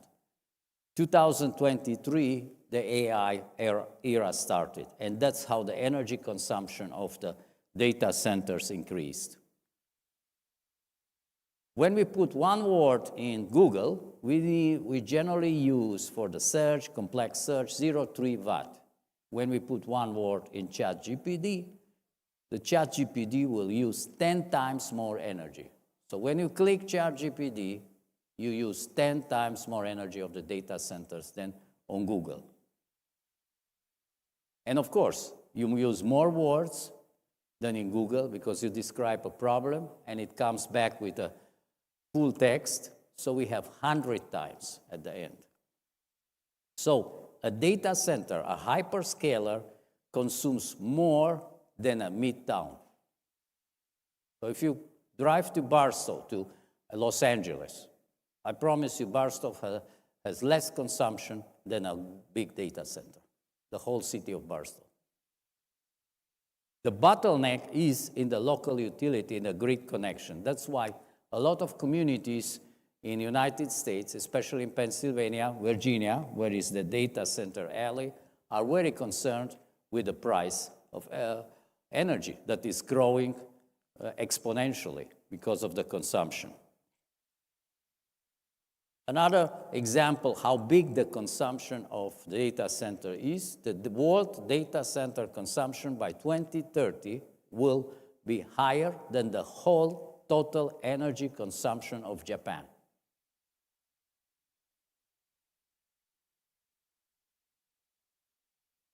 And we have the reliability gap. Even if we build the energy, the power generation as soon as we can with wind, solar, we still have the reliability gap. Wind and solar is not permanent, it's intermittent. So we need to put gas turbines, we need to come to fossil power, we need to go back from the renewables. Renewables will not feed enough. We need an accuracy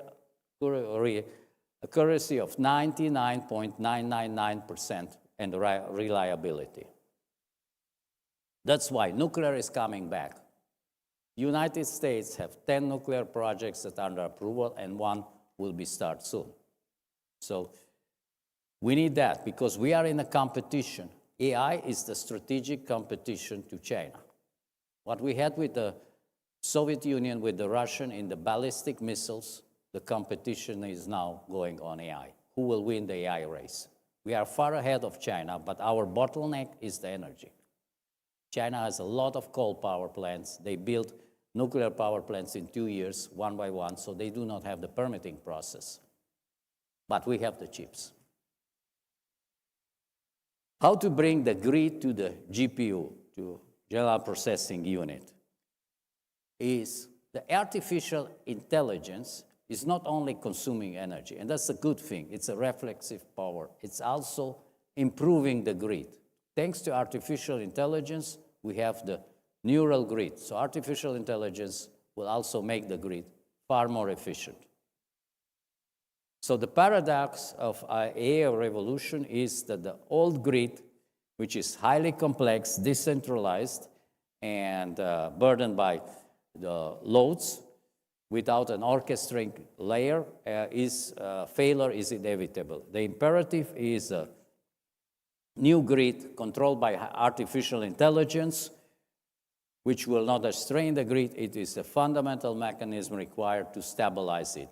It uses also artificial intelligence. So artificial intelligence is used also to stabilize the grid. So it's a necessity. We have 4 levels of supporting the grid by artificial intelligence. The high precision renewable forecasting. The forecasting will eliminate additional idling power generation, and especially the spinning reserve. Probably a few of you knows that at the US, there are 500 gas turbines that are rotating permanently to avoid blackouts. Small gas turbines, generally LM 2500 or LM 4000 for GM, smaller gas turbines, the size of an airplane engine, that are connected to the grid, rotating at to be able to synchronize with the grid in milliseconds. This can be eliminated by forecasting.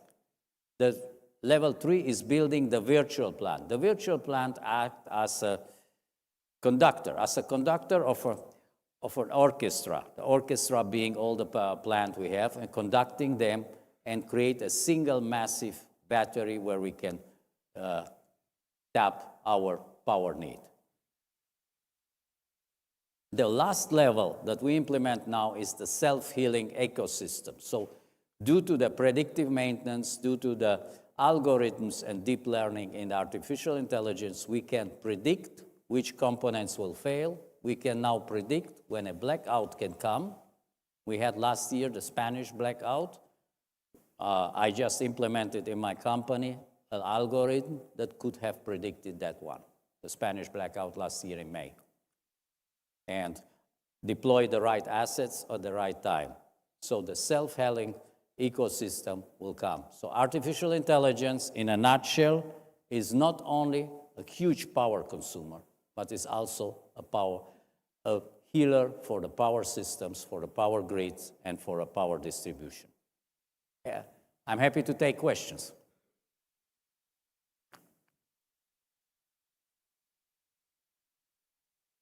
Yes, sir. Yes. I noticed in your slide, and you talked about this a little bit, you know, the infrastructure that we have needs a lot of work in order to make this happen. What kind of things do you think need to take place in order for that to really come to fruition? We need to put more generation, more intelligence in the grid, like you see here. That's actually answering your question.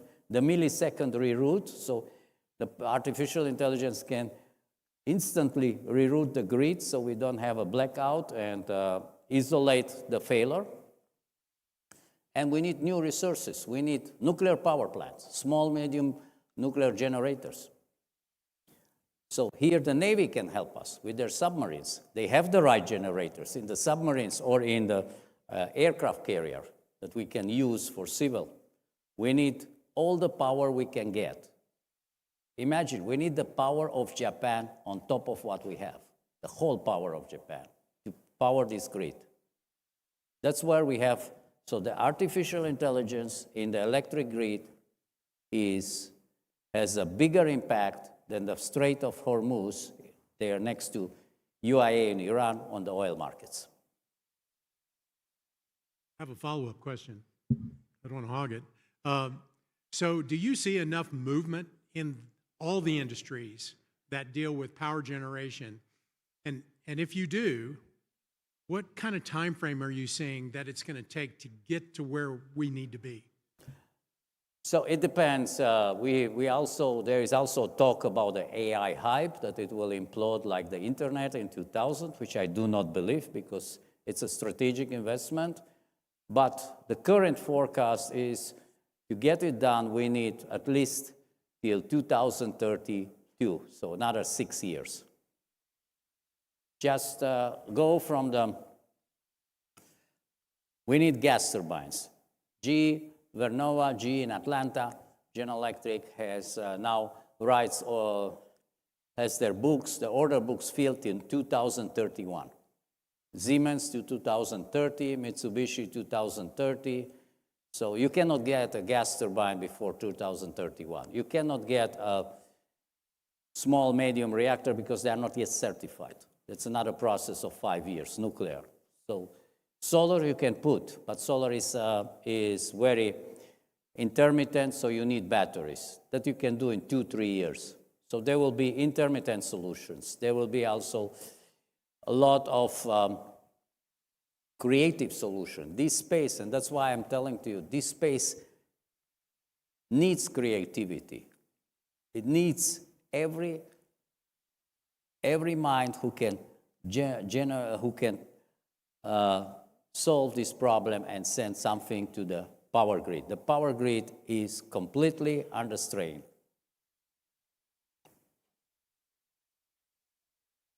Sure. Yeah.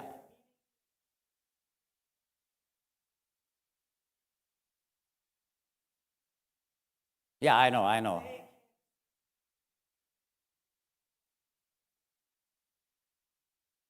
Yes.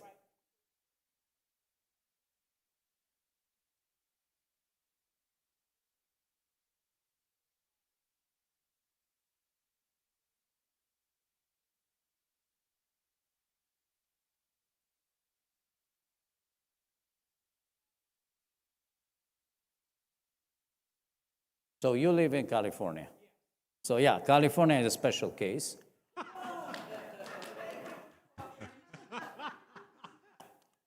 I drive an EV. I charged yesterday EV, and I said, hey, I'm not putting gallons. I'm putting energy because I charged my EV yesterday for $75, one charge in California.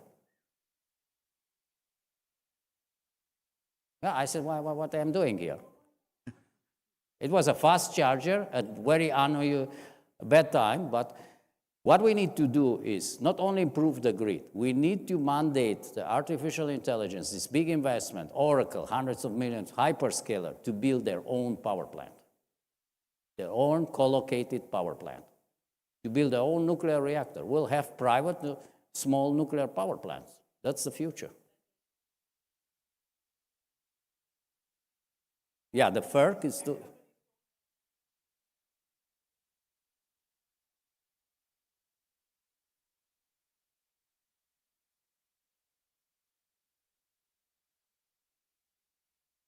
No, you cannot build in the United States, generate a power plant if you don't go by the regulation, by the... because I don't think you can put in your backyard a small nuclear reactor, even if you own one. No, the regulation will be there, but we need to make an effort. And that's why I'm presenting there, because it's a lot of leadership needed, a lot of manpower needed, a lot of creativity needed. This is a space which is exploding. We're all looking to the TV and see, wow, the 20% of oil production that are stuck in the Hormuz. We have here 25% of electrical production that are stuck in our grid, which we need.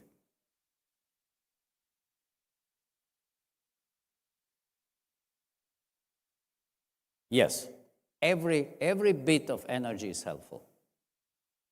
And people who say we need renewable are wrong. People who say we need fossil are wrong. We need both. Yes, I have a quick question for you. I noticed in an article the other day that because of the permitting problems, that there is a lot of thought going into building ships and barges, with nuclear power on them. One, they can control them. Two, they can move them. And three, they just build the infrastructure on the river or the port in order to take advantage of the power and add that to the grid. Have you seen anything about that? I don't know much about that. I just hear that there was an old project in the Soviet Union for a nuclear ship that is driving around Africa, feeding African countries, which failed miserably because of safety. But that's a good idea. Everything. So the grid needs power like crazy. Everything that goes, and it needs stabilization with batteries. Batteries are the best way to stabilize the grid if you have too much solar and wind, which are intermittent. So we need that. And that's why I ask you, charge your phone every day, because sometimes we'll have a blackout. If we don't go quick on that, and if we connect all the data centers, it will happen. The good thing is that artificial intelligence also helps. It helps us to do an optimized grid. We can get with the latest model of artificial intelligence, we can optimize the grid by 20%. So we need 25, 30, we optimize by 20, so there is still a gap, but not so big. But first, the AI has to work. To work, it needs the energy. So what is first, the chicken or the egg?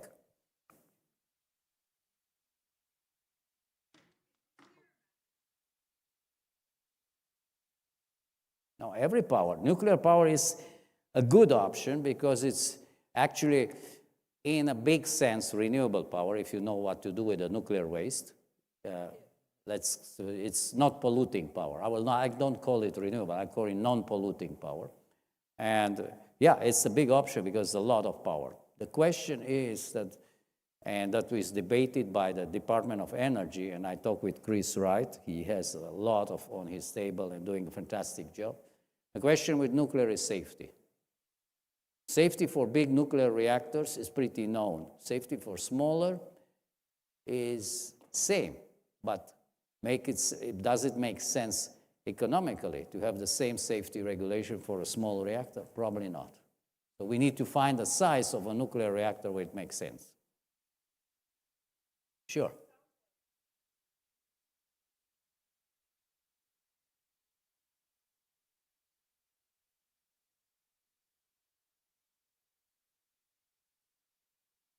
We're looking for new technologies, correct, and we're looking to enhance the old technologies that we have and to use them properly, efficiently. So we have a lot of grids in the United States that are losing power. Old grids, old cables, just a simple thing. If you replace the old copper cables, you already have 3 to 5% more energy. And with that, we'd like to thank Andreas for that wonderful presentation. We'll be moving on to the awards ceremony. I'm here.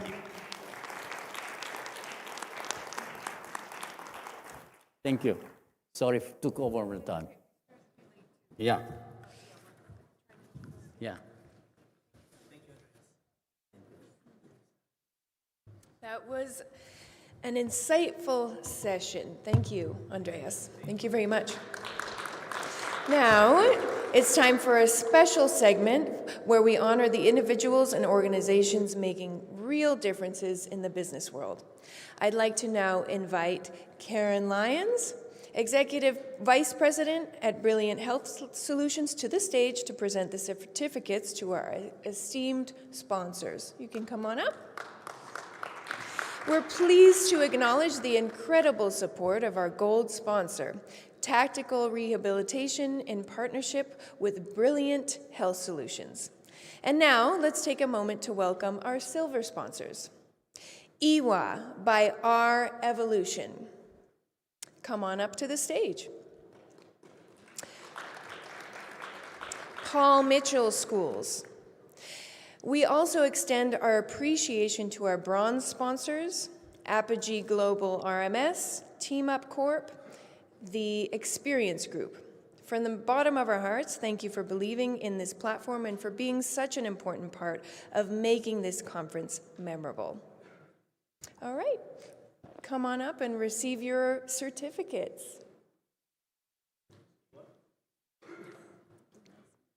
So first we have tactical rehabilitation in partnership with Brilliant Health Solutions.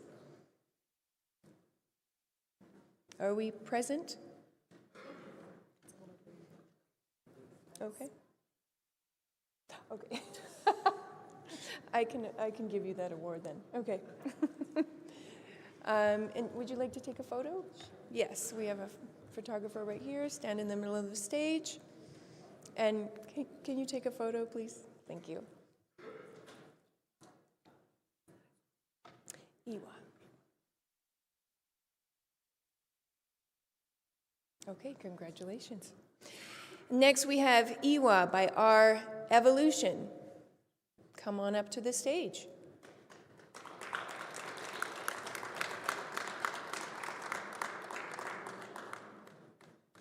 Okay, I'll go to the next one. Paul Mitchell Schools. Paul Mitchell Schools. Apogee Global RMS. Team Up Corp. And we have the Experience Group. Okay, they were in the room earlier, so we'll make sure we get those certificates. And then, yeah, can you help Karen carry those? Yes, thank you so much. Okay. Okay, we would like to extend our heartfelt thanks to these sponsors, and your support has played a vital role in making this conference possible and bringing this community together. And now, let's turn our attention to celebrating the remarkable individuals and organizations who are leading with innovation, inspiring progress, and creating a lasting impact.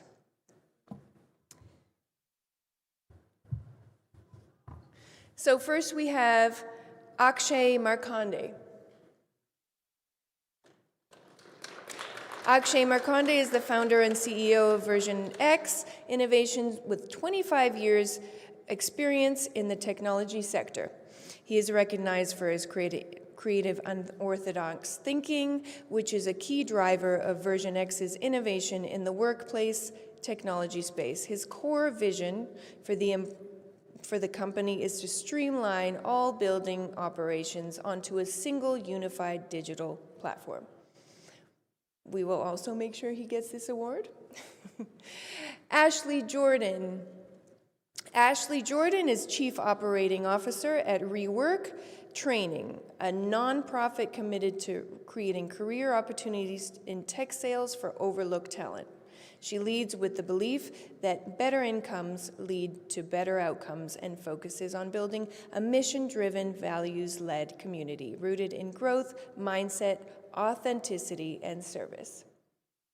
Next, we have Karina Sargent. Yay! Karina Sargent serves as the Regional Director of Operations at the Cornerstone Division of Sonida Senior Living with extensive experience in dementia care.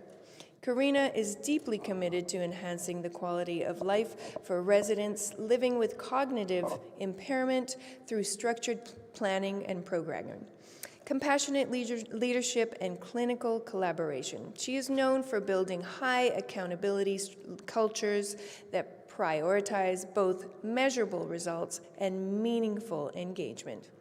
Come on up to the stage.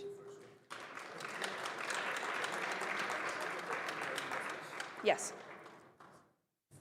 I actually do. Okay. Mine as well. So I'm happy I'm here. Let's start there. I'm truly honored to receive this Leadership Excellence Award. Thank you for the recognition. Leadership has not been and never been about an award. It's about people. It's about showing up on the hard days and making decisions when they're not easy, standing steady when things feel uncertain, and always remembering that what we do impacts lives, real families, and real teams every single day. I've been incredibly fortunate to be surrounded by people who have challenged me, supported me, and trusted me. My family, especially my husband, has continued to be my foundation. His patience and love continue to remind me what truly matters, while my sweet son has motivated me to want to be the best role model and inspiration I can. And my parents have instilled the compassion and grace that I have every day when I'm working with my teams. My team at Sonida, this belongs to them as well. They are the ones doing the work. They are the ones showing up every day and creating moments of joy for residents that truly matter. I'm fortunate to work alongside them. Leadership is about making sure people feel seen, heard, and valued, creating environments where people can grow. It's not about perfection, it's about purpose. I accept this award not as a finish line, but a responsibility to continue leading with integrity, with heart, and with intention. Thank you again.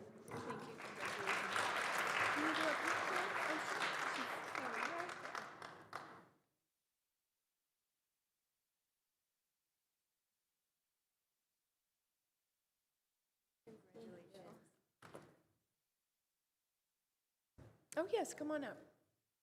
So, Ashley Jordan? Yes. Okay. All right. Congratulations. Thank you. Hello, everyone. I did not know I would be speaking today. But I do want to say a couple of things, actually. So the first one is what got me into the nonprofit space came from personal experience that companies, even though who we hire are some of the most important decisions that we make, we don't do a very good job of that.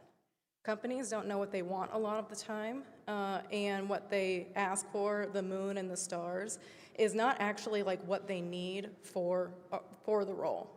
And when we don't know what we need, a lot of times we default to just throwing the kitchen sink at it. I want a PhD, I want a JD, for what really is an entry-level role, and not only do companies hire the wrong people and then they have high turnover, so on and so forth, a lot of people who grew up like myself with not a ton of access, not a ton of opportunity, don't get the chance to prove themselves. Growing up, I didn't need a degree. I really needed an opportunity. Rework gave me that opportunity. I came in with 0 experience as an operations manager. I took a lateral pay move and said, I will clean the toilets if I have to. I really just want to work here and have a chance. 3 years later, I was promoted to Chief Operating Officer, which is awesome, and now I get to create opportunities like that for other people. Thank you.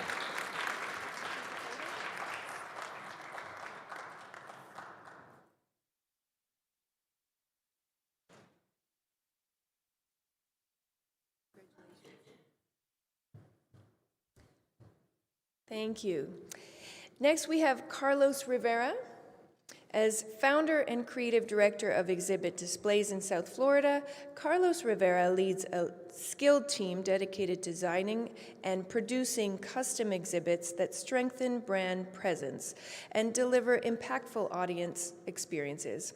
With over 25 years of experience in the trade show industry, he has cultivated a career distinguished by creativity, innovation, and strategic vision.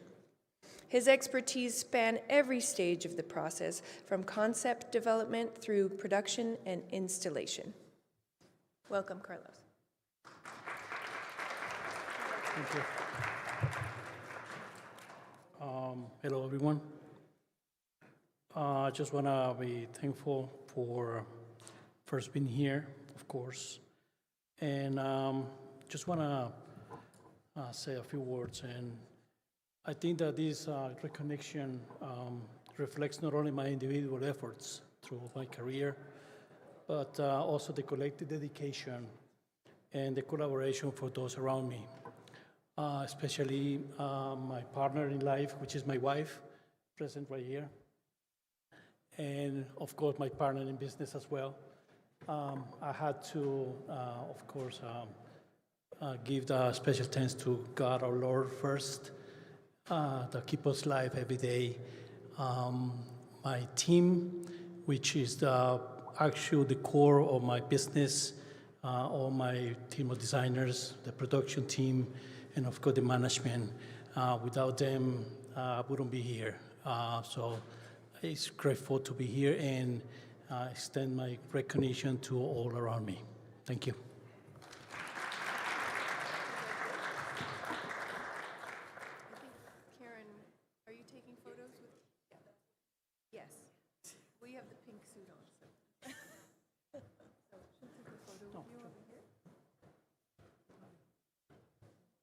There we go.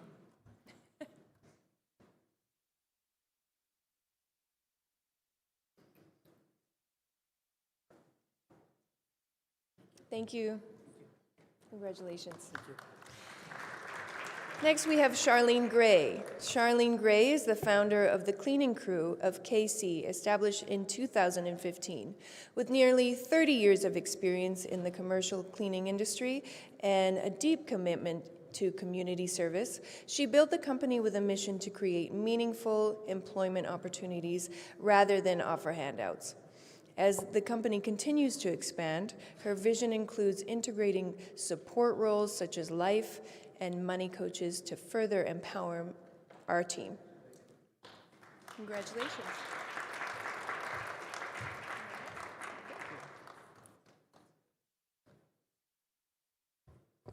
I don't really have much to say, but I'm just humbled and I'm thankful for being here today. Thank you.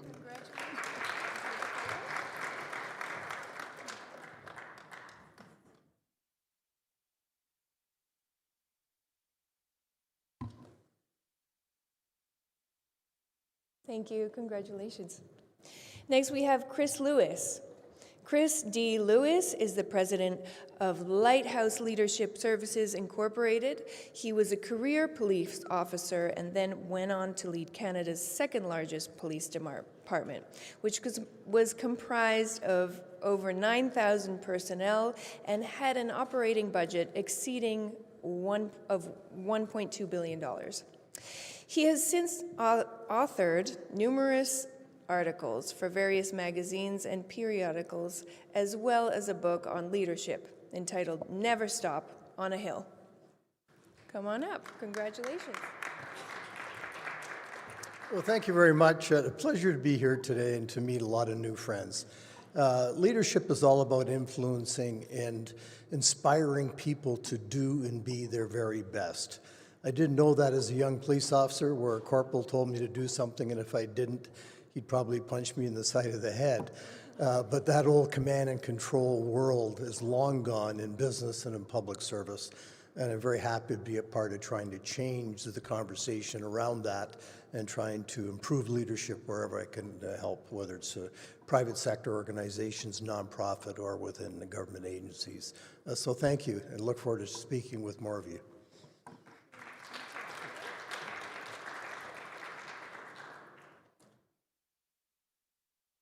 All right, I will move this along. On to Cynthia Bolton Smith. Cynthia Bolton Smith is the award-winning CEO and principal designer of CCS Interior Design Group. With 18 years of design leadership experience, she is celebrated for her global perspective, meticulous attention to detail, and white-glove client experience. Her work and expertise have been featured in Lux Interiors Plus Design, AD Pro, and Design Chicago, among others. She is a recipient of the ASID Illinois Member of Distinction Design Excellence Award and several industry honors. Welcome. Congratulations. Hello, everyone. I'm honored to be here. I didn't prepare a speech, but I want to say thank you for this award. I really appreciate it. 20 years ago, I didn't know what a leader was, and still today I don't. I just know I love what I do, and I'm grateful for this award. Congratulations.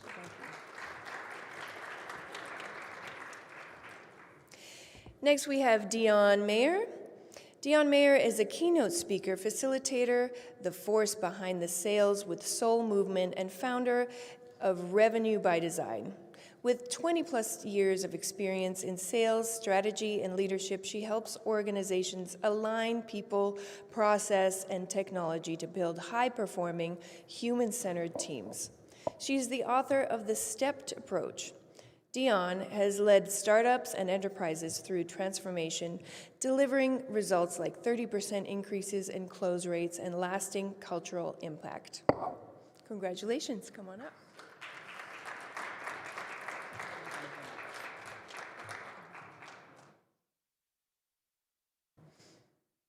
All right, next we have Dolores Cantu. Dolores Cantu is the founder of Can Do Management. At 76, she is the architect of her own destiny. An actress, talent manager, entrepreneur, and trailblazer who turned dreams into doors for herself and others. From becoming the first Mexican-American stewardess for Eastern Airlines in 1970 to breaking barriers in Hollywood, she found confidence, visibility, and purpose. She has appeared in over 300 commercials, films, and television shows, including Saturday Night Fever. Come on up, welcome. Congratulations. Hello, everybody. Thank you so much for this honor. I want to share this honor with the most incredible women of my generation, women in their 70s and 80s.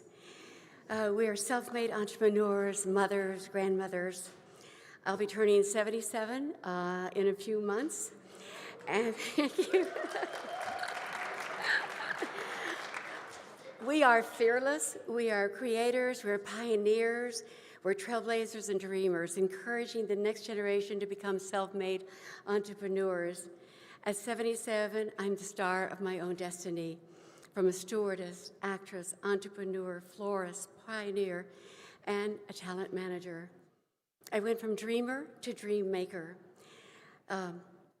creating my own space in Hollywood while opening doors for the next generation of stars. I am a survivor of personal, professional, and medical challenges, and with each one of them, I became stronger. I'm living proof that if you listen to your inner self and not the noise around you, that everything is possible. I am so proud to be celebrating 55 years in the entertainment business, 10 years as an Eastern Airlines stewardess, 18 years as Flowers by Dolores, and 25 years as Can Do Management, a dream maker. My journey started as a 14-year-old girl who was determined to get a job, even though Latinas in those days weren't hired. I became a manager and a popcorn girl at the Strand Theater, and it changed my life. I had power. I learned leadership skills, money management, and how to run a business. In 1970, at 20 years old, I became the first Mexican-American stewardess for Eastern Airlines. And for the first time, I felt accepted, powerful, and traveled the world in hot pants, boots, and confidence. That was the stewardess in those days. I learned leadership skills and became the airline's ambassador, appearing in commercials and representing Eastern Airlines across the United States. Hollywood was calling.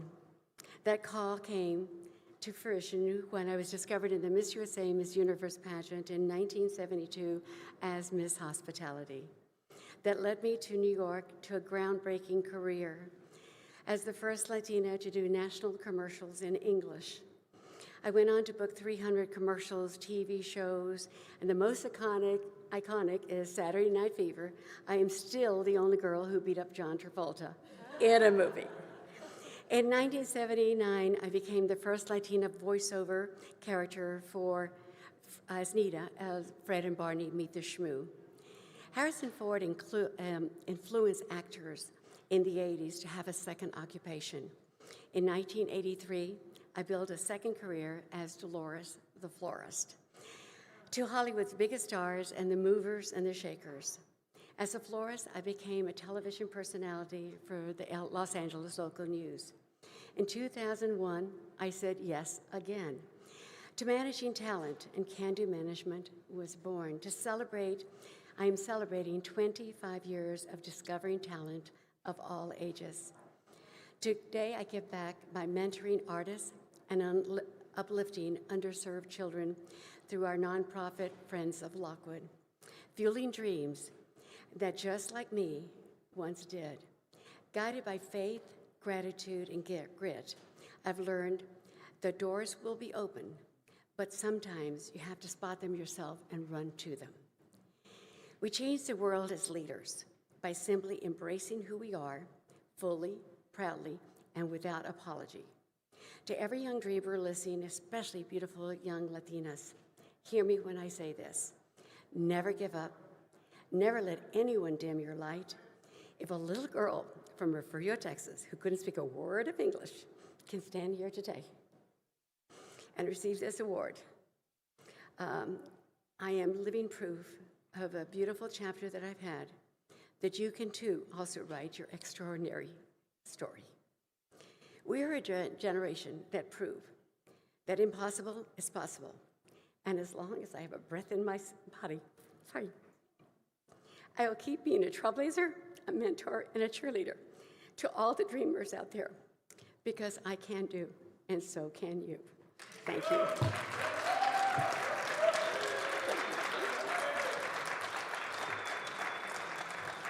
Congratulations. The next award goes to Darrell Coleman. Darrell Coleman is the founder and CEO of DC Design, a social impact consulting firm working to eliminate generational poverty in the U.S. Trained in mechanical engineering and design, thinking at Stanford. He has spent over a decade working with governments, foundations, and nonprofits to redesign systems in housing, education, wealth creation, healthcare, and criminal justice. Darrell Coleman, is he not here? Okay, make sure he gets his award. Evan Rofe. Evan Rofe is the CEO of the Sensational Alphabet, an innovative educational company redefining how children learn through multi-sensory engagement. As a second-generation company, Evan and his family set out to empower children of all abilities to connect letters, sounds, textures, and movement for a truly inclusive learning experience. Evan is recognized for his adaptive approach to leadership, blending creativity, strategy, and empathy to drive meaningful educational change to make learning accessible, memorable, and joyful for every child. Congratulations. Oh, perfect. Yeah, thank you. Didn't really prepare anything to say. Definitely could not have been here without my family and their ongoing support. And yeah, thank you and congratulations to everybody else.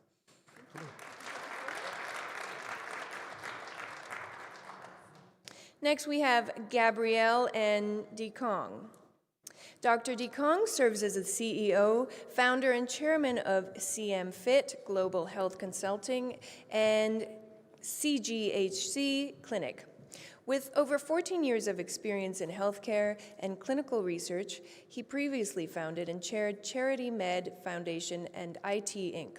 Dr. DeKong is also a certified health education specialist and a certified clinical research associate, promoting health education and clinical research globally. Not here, we'll make sure he gets his award. Okay, Jean-Pierre Sphere. Jean-Pierre Sphere is the founder and CEO of Fact Advisors, bringing over 15 years of international experience in strategic finance. He oversees financial operations for more than 80 companies across industries including technology, real estate, hospitality, construction, entertainment, and investment. Honored with multiple awards in 2025 for his excellence in financial leadership, he is poised to achieve even greater recognition in 2026. Congratulations.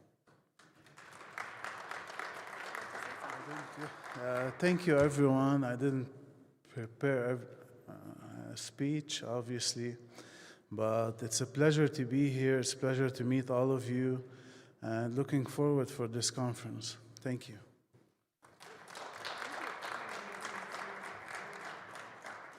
Next, we have, excuse me, Joanna Marie Aguila.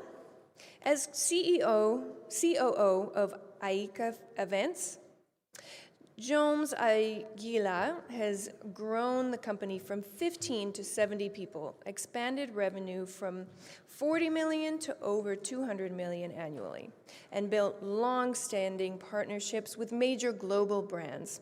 Her leadership is defined by intuition, discipline, and a deep commitment to developing leaders within the organization.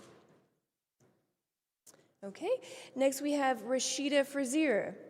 As founder, CEO and Chief Architect of Empowering Greatness, Inc., Rashida helps leaders and organizations redesign their operations for sustainable, scalable, and aligned growth. Her work integrates leadership development, operational efficiency, systems thinking, and practical AI adoption. Rashida is known for articulating what leaders often carry but rarely name, translating that insight into usable frameworks and next steps. Congratulations. Hi, guys. So I just want to say that this truly is an honor. And when we think about small businesses and the impact that they have globally and on the economy, that's what makes my work so much more important, because we need to make sure that they have the foundational structure to be able to do everything that they do in this world and beyond. So I appreciate this award, and I will continue to strive to do great works.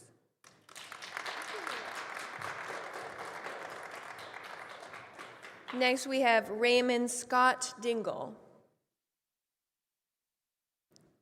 Raymond Scott Dingle. The CEO of Dingle Enterprise is the 45th Surgeon General of the U.S. Army, retiring on March 1st, 2024. After more than 35 years of distinguished service as Surgeon General and Commanding General of U.S. Army Medical Command, he oversaw the health readiness of more than 120,000 soldiers, civilians, and contractors, and managed $22.1 billion budget, leading Army medicine through COVID-19, modernization, and the nation's largest hospital system merger. Congratulations.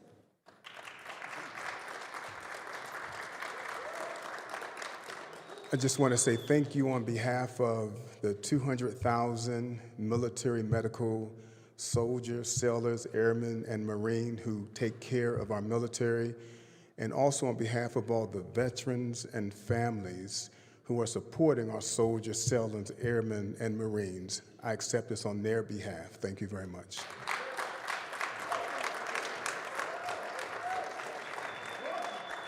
Okay, Robert H. Scheistel. Is Robert H. Scheistel here? Okay. Due to time constraints, if the person's not present, I will go to the next one. Okay. Next is Santosh BM. Dr. Santosh BM.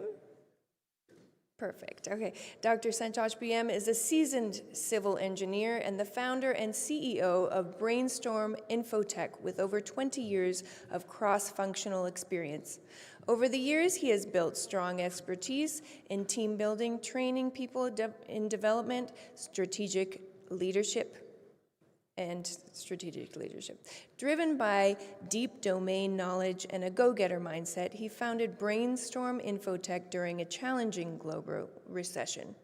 Guided by values of transparency, commitment, flexibility, and honesty, Dr. Santosh is widely regarded as an authority to end-to-end structural steel detailing services. Congratulations. Thank you. I'm truly honored to be receiving this award.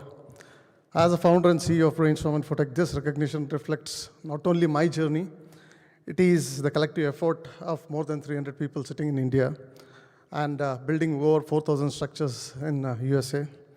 We are proud to be a steel detailing company, those who do design and detailing for the structures, commercial, industrial, data centers. We build anything. I'm sincerely thank you for this award. I would like to thank my family, my team, those who are helping me. In a way, like I can say, like while building, while we have happiness in building the USA, we have built more than 4,000 structures. We are building India too, providing opportunities, employment to our people, and I'm happy to build both the countries. Thank you, America. Thank you, India. Have a good day.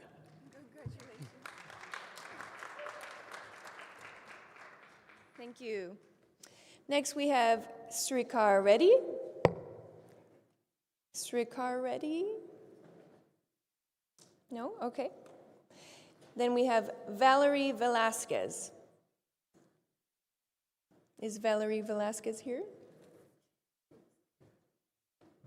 Okay, we have Alex Jordan.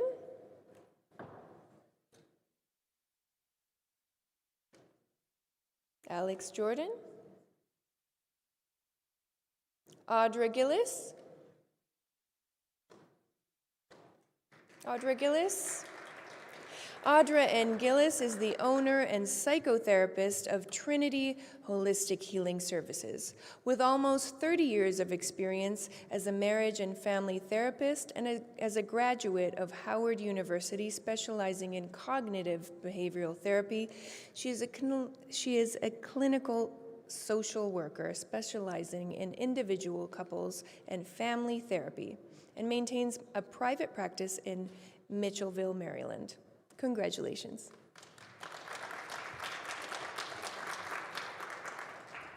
Good afternoon. I really do not have a speech prepared, but I just want to say I'm glad and happy to receive this recognition and to be able to share what I do as a social worker and psychotherapist as I'm on the journey of helping people heal their mental and emotional health. Thank you.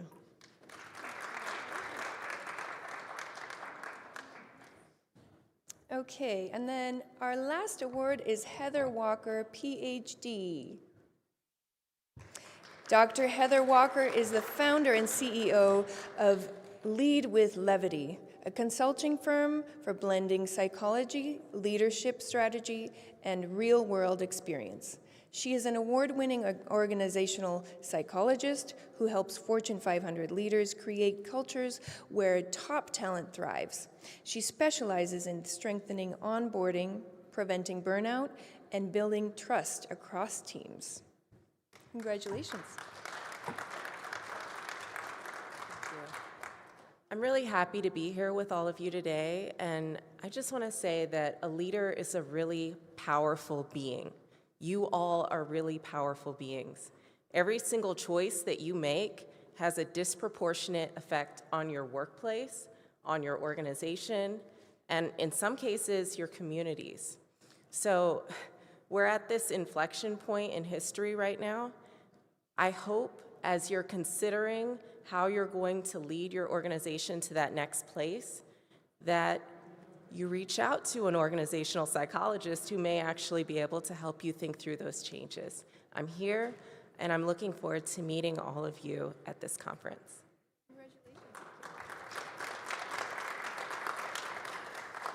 So a huge congratulations to all our honorees. Your leadership, vision, and commitment to driving meaningful change continue to inspire and set new standards across industries.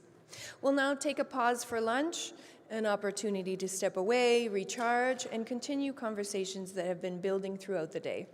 As you move around, don't miss the exhibit booths where you can explore innovative solutions and meet the teams shaping the future of business. Feel free to share your key takeaways using hashtag CXO 2.0, as we would love to be part of your online conversations. If today has already got you thinking there's more ahead, our upcoming editions in Singapore and Dubai are shaping up to be just as exciting. So make sure you connect with Jatin Sidhu from the 2.0 conferences and see what's coming next. So we'll be back here at 1:30, so enjoy your time and keep the conversations going, and we'll see you shortly. Thank you.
Testing. One.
welcome back, everyone. Welcome back from lunch.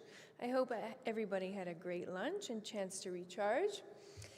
Okay, so now we're stepping into a space that's transforming how decisions are made, how businesses operate, and how leaders think about the future. Artificial intelligence. As AI continues to evolve at an unprecedented pace, it's opening a door to incredible opportunities, while also introducing new challenges that leaders must navigate. The AI Leviathan, Young Q Pham, CEO and co-founder of Finite Business Solutions, LLC, will share how AI is influencing business strategy, operations, and leadership, and what it takes to harness its potential while navigating risks, ethical considerations, and disruption. He will also offer practical insights on how organizations can stay ahead in an increasingly intelligent and fast-moving landscape. Please join me in welcoming Young Q Pham onto the stage.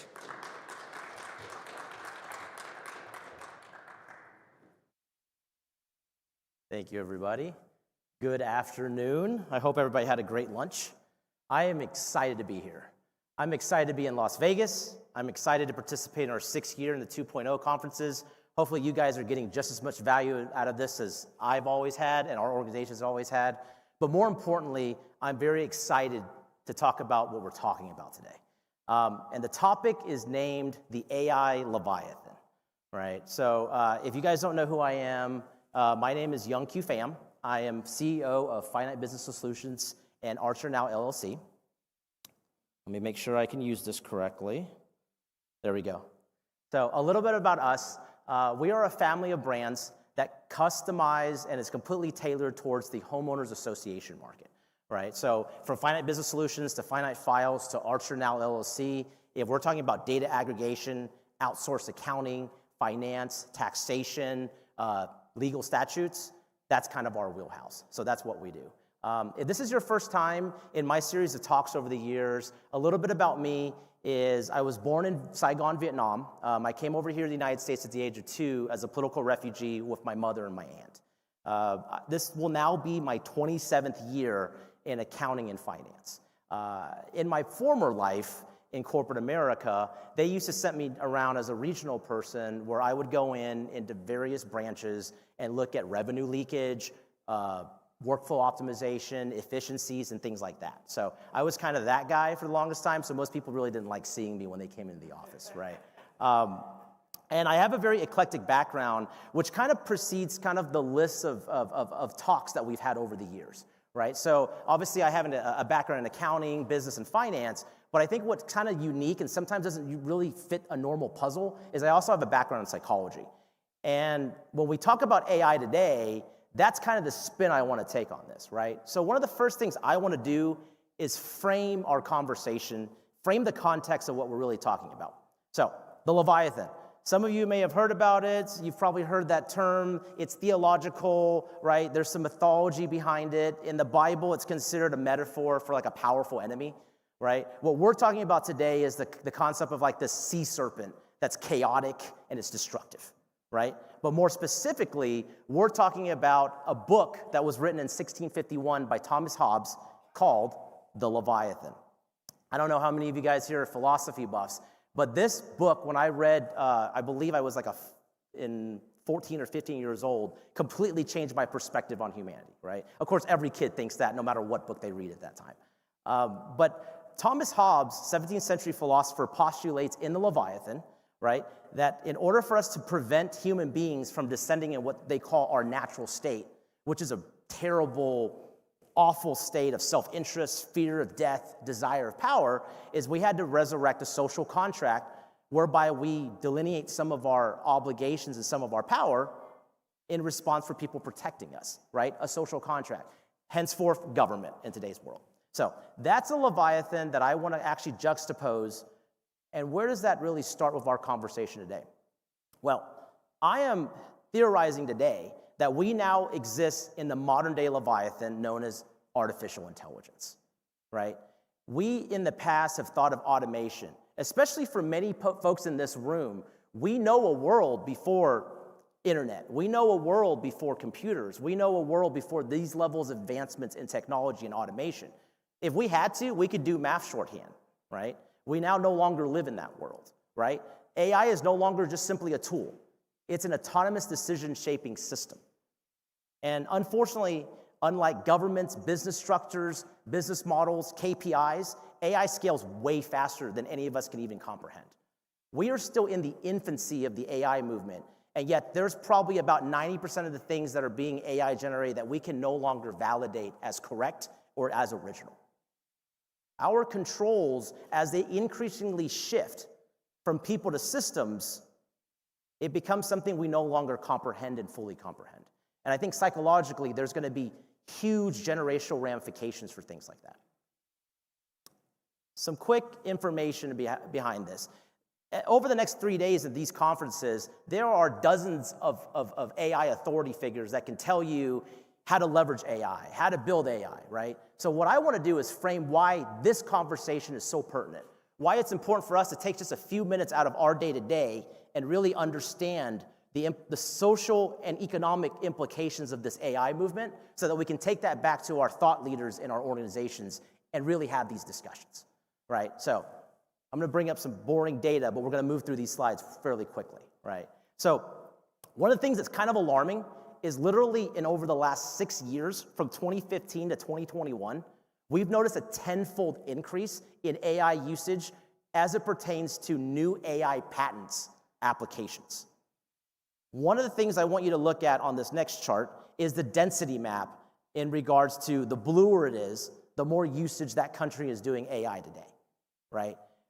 Really keep an eye out on the fact that there's two major blue players here, the United States and China. We're going to revisit that conversation in a few slides later. So let's kind of keep that in mind. And then let's also divulge the fact that the World Data Organization today tells us that in the United States alone, over 80% of businesses claim they use an AI tool of some sort to facilitate their services and support. We're talking about things like machine learning, natural language progression, things of that nature, right? So on some basic level, if you're not doing it today, you're already behind the game, right? And that's what everyone else in this conference is going to tell you, why you need to continue to leverage it faster, stronger, quicker. I'm asking you today is to take a few minutes and take a pause on this movement and really understand the implications of what we're doing. So, what I like to theme the illusion of control, right?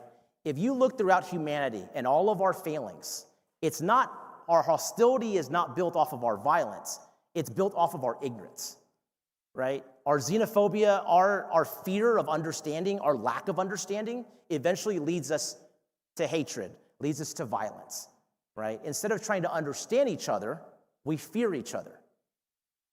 And then we're misaligned. And the theme of misalignment is at the core of what artificial intelligence actually is. And the reason behind that is AI is built for objective functions. It's not built for human values, right? You don't go and ask AI, you don't ask Claude, you don't ask ChatGPT, tell me what's right in the world and what's wrong in the world. You tell it, how do I streamline optimization so I can cut 3 headcount tomorrow? Think about that for a second, right? So, now we have misalignment. What happens when we have misalignment and we have violence and we have unguided principles? There's a loss of human agency involved with this, right? And it's basically a fancy way of saying that in today's reality, in the infancy of the AI movement, artificial intelligence is already influencing hiring practices, our credit scores, how we sentence criminals, healthcare, and even how we police ourselves and our own companies. That's horrifying to think about. Human judgment is very quickly being replaced by machine judgment. And this sounds a little morose, but if we continue along this path with unfettered checks on the movement that we're talking about, there are indicators that can lead to economic collapse in certain areas, right?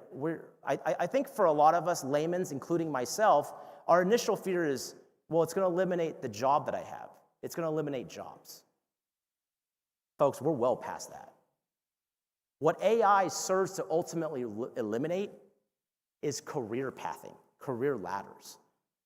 And I'm not saying that we all grew up wanting to enter data entry and pay bills and move a rock from here to here, right?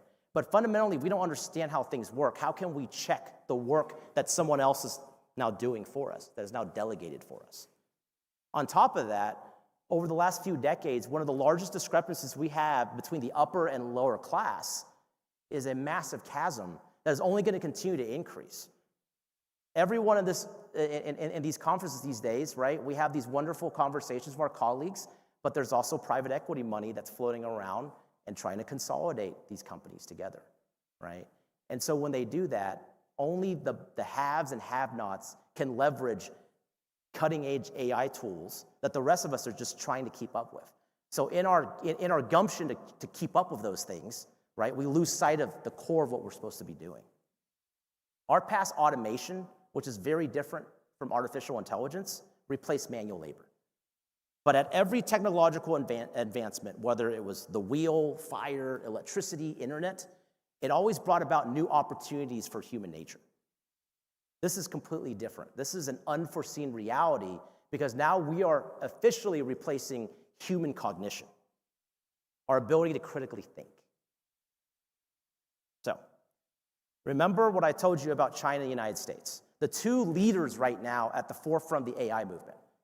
At the same time, both of these countries were sampled, their citizens, their constituents, they have two vastly different opinions on the AI movement, right? There was a study that was done in 2021, and it asked citizens of all these countries, specifically China and the United States, how they felt about AI and how it would impact us in the next 20 years. Over 2/3 of Chinese people believe that AI is a good thing, probably because they also want to continue to keep up with the other world powers. Versus in the United States, only 1/3 of us think in the next 20 years we'll be better off with AI. The same amount of people, 1/3 of us, believe that it will be more detrimental to us 20 years from now. So now you have two large powers competing and moving in the same direction with vastly different philosophies on how to approach this. One is out of fear and security. The other one is out of rapid growth to outpace everybody. And that, in and of itself, leads to the next phase of this, which is what I like to call the misinformation Leviathan, right? The misinformation Leviathan, we now, in the very near future, a very significant potential risk for us is that we can be over-inundated with AI-generated content, not that we aren't today, right? And it's to the point now where our human capacity to be able to validate what's right, what's wrong, what's real, is almost nearly impossible. That disinformation, as our companies compete with each other with all these AI tools, is only going to make this information, these tools, cheaper, faster, and more convincing for all of us, right? And at the point that we do that, our trust in media, science, our normal institutions, our formal institutions, are completely eroded. The way we interact with our P&Ls, how do we even know we can trust the analysis that we're getting that's automated for us, right? How do we know what companies we should be investing in stock, and how do we know it's not just manipulation based off of a separate algorithm to then enhance another set of people's interests? So, and last but not least, as fun as this conversation has been already, I also want to talk about the social and psychological degradation that the potential of the AI movement could have. There are three main factors of this. The first is the cognitive offloading, right? The offloading of critical thinking, weakening human thinking, human reasoning.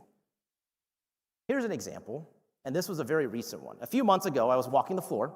We had just hired an entry-level individual that we were very excited about, had a bachelor's in accounting, and he had to solve, for whatever reason in his problem set, something about 17 times 141, something like that. I don't remember. We'll just say that's the example. Well, what did most of us do? Some of us, maybe the geniuses in the room, could probably do that in your head. A few of us probably just grab the local calculator. Some of us grab our iPhone, maybe enter that in the calculator app equation, right? You know what he did? He Googled 17 times 141. And that horrified me, right? He didn't use Excel, he didn't use a calculator, he asked somebody else. That's like when I'm in the kitchen, I'm asking, Alexa, hey, is that right? Whatever stupid story I just read on Facebook is the exact same thing. So think about that fundamentally. Second thing is social isolation. All these AI companionship apps right? The more we talk to it, in the past there were these prompts that we had to go through on our cars, and we hated it, it was frustrating, we didn't say it right, we didn't prompt at the right time, we didn't hit the button the right way. Now if you notice in most of your cars, you can almost speak to it like another person. But when we do that, we fundamentally alter the way we communicate with each other. Because AI doesn't care about our tone, right? It doesn't care if we're rude or not, it just wants to answer your question for you. I don't know if you guys know this, but about 18 months ago, they released the latest test scores regarding reading comprehension in the United States, which evaluates 4th, 8th, and 12th graders. For the first time ever, our reading comprehension is as bad as it was 2 decades ago. On top of that, they're now stipulating that 1 out of 5 adults are functionally illiterate. And in order to be illiterate, you have to be able to read at a 5th grade level.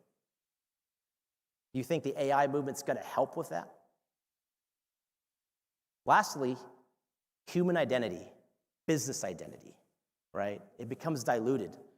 We no longer have, as these companies, as we build these companies, we lead these companies, some kind of ethos, some kind of purpose behind what we do every day. Now it's just an algorithm feedback, right? Well, we need this niche, so this is the space we need to be in it. So now we're going to be in the same line with the 12 or 13 other players in the same space, trying to solve the same thing that our math and our formulas tell us that we need to. The lack of identity is going to be a huge part of this. So take it all back as we kind of wind down this conversation before we show a little bit of light at the end of the tunnel. Let's go back to the Hobbes analogy real quick, right? So Hobbes in the Leviathan, and I usher you guys, he had a problem with spelling, but it's a wonderful book if you guys can ever get through it, right?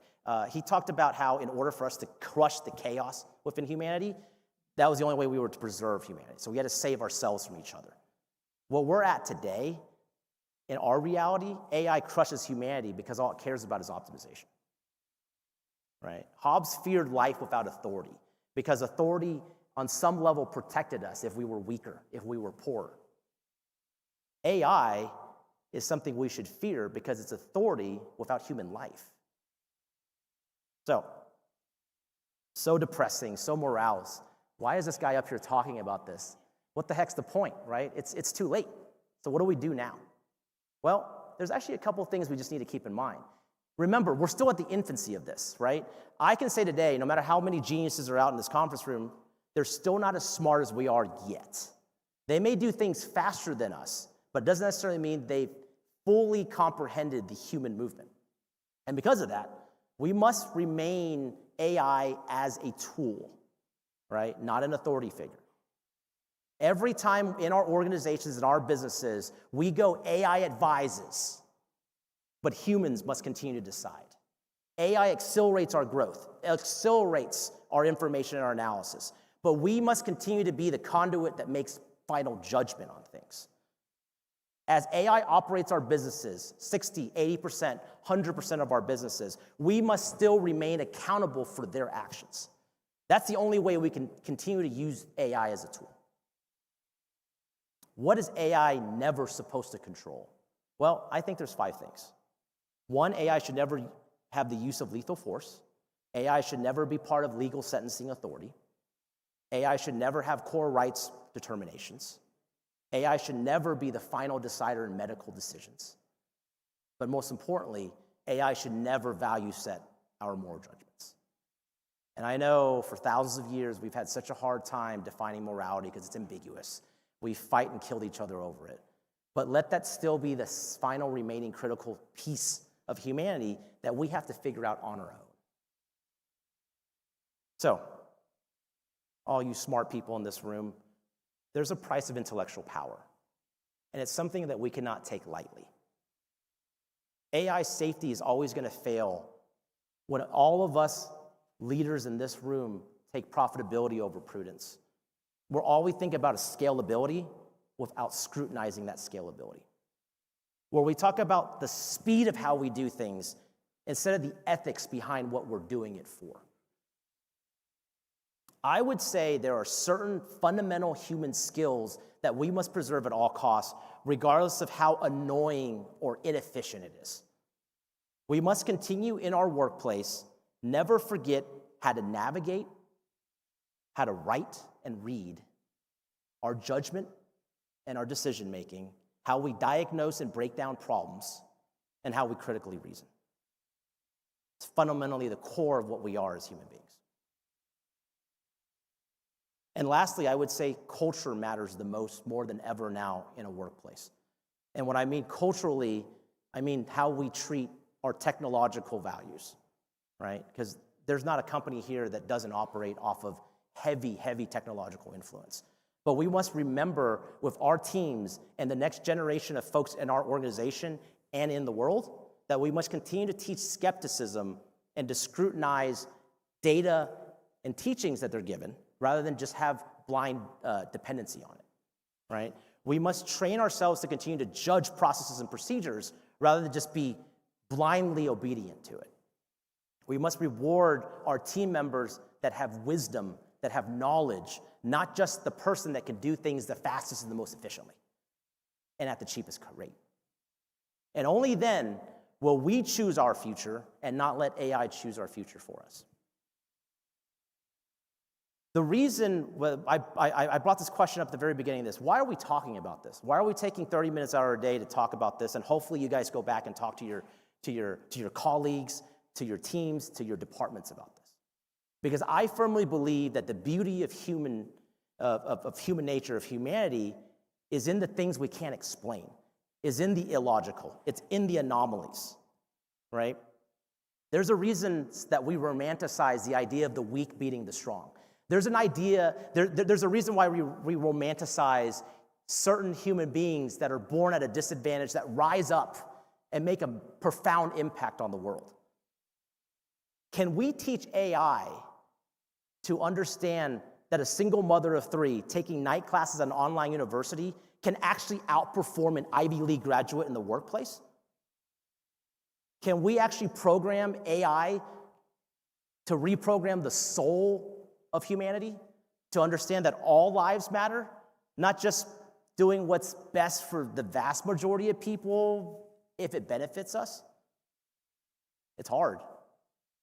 But I would say at some point, we must continue to balance this insatiable need for profit and efficiency and bypass our complacency to really see what kind of world we're leaving for this next generation of entrepreneurs, workforce, and even our children. I came across a quote I want to leave you guys with very, very, very recently. And it came something to the effect of, the danger of AI is not rebellion. The danger of AI is obedience without understanding. You know who said that? ChatGPT. Thank you guys for your time.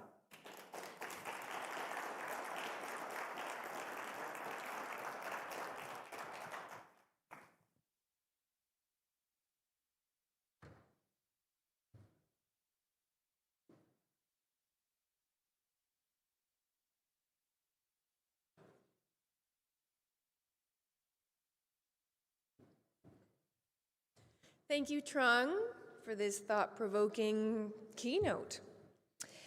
So have you ever wondered what makes some teams thrive while others struggle, even with the same resources and talent?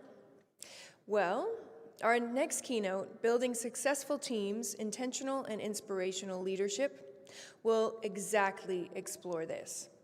Please welcome our speaker, Kevin McRitchie, CEO, President, and Chairman of Tactical Rehabilitation and Brilliant Health Solutions, our gold sponsor. He is a 35-plus year veteran of the IT, healthcare, manufacturing, education, and government industries, dedicated to delivering the best solution for his patients, providers, and employees. In this session, he will share insights on how leadership strategy and motivation combine to create high-performing, resilient teams. Get ready for practical approaches to strengthen collaboration, align vision with action, and inspire individuals to give their best. Kevin McRitchie, the stage is all yours. Thank you so much.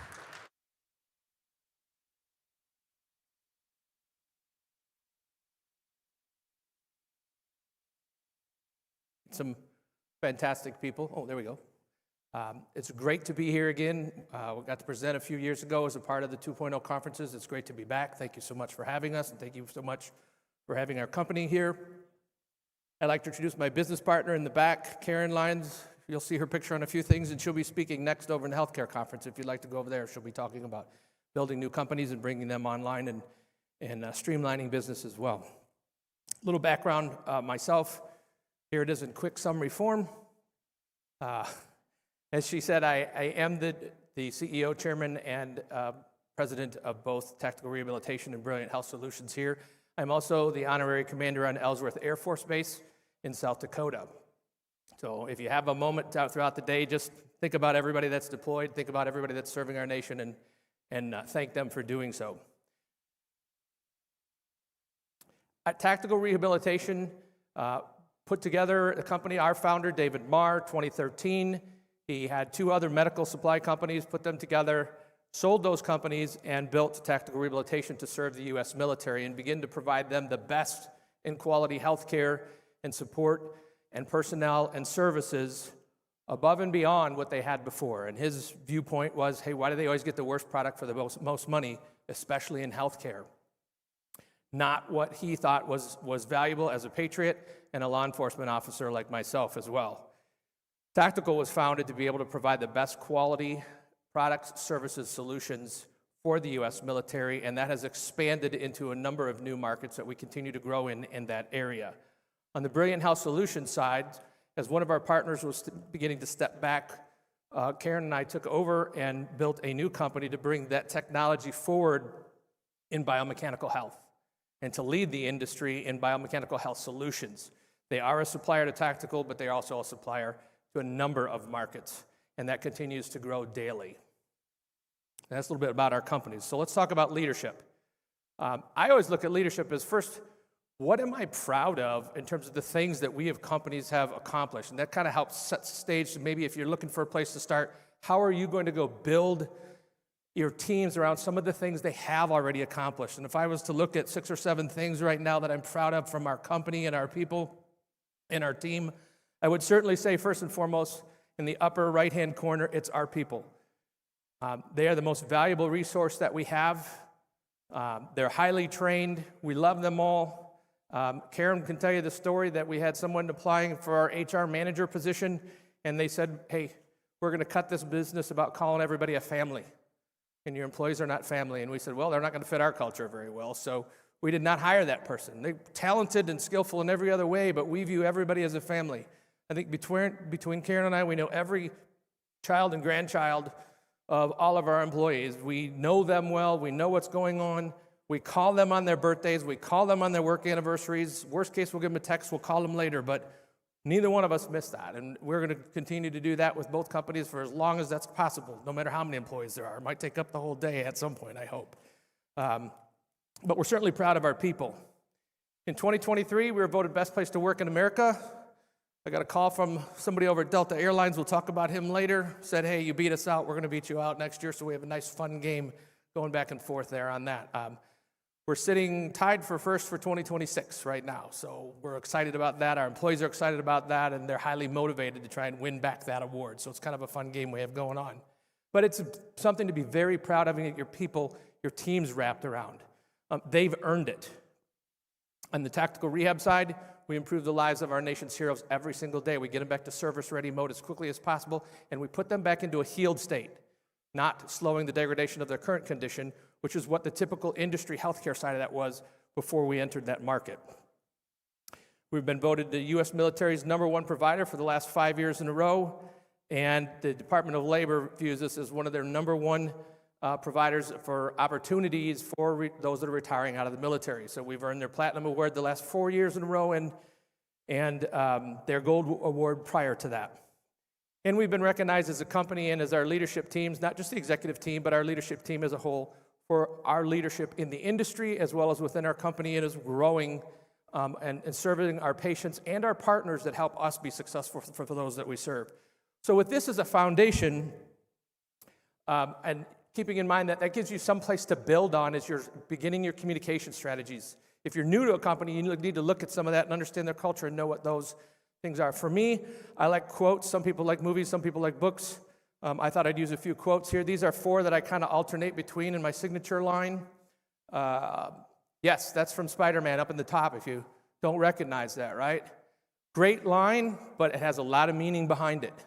Those of you that are at the C level or in any leadership position in your company, you have a great amount of responsibility. How you use that to lead, guide, and develop people is critical. I happen to live near Mount Rushmore.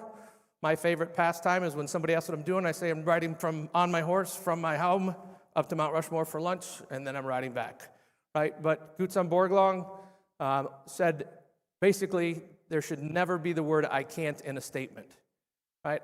I grew up with my kids. And when I found this statement, and one of my very close friends is the president and CEO of the foundation for Mount Rushmore, and she had this quote, and I said, I'm stealing that. I'll give him credit for it, but I like that. We should always be able to say, I can.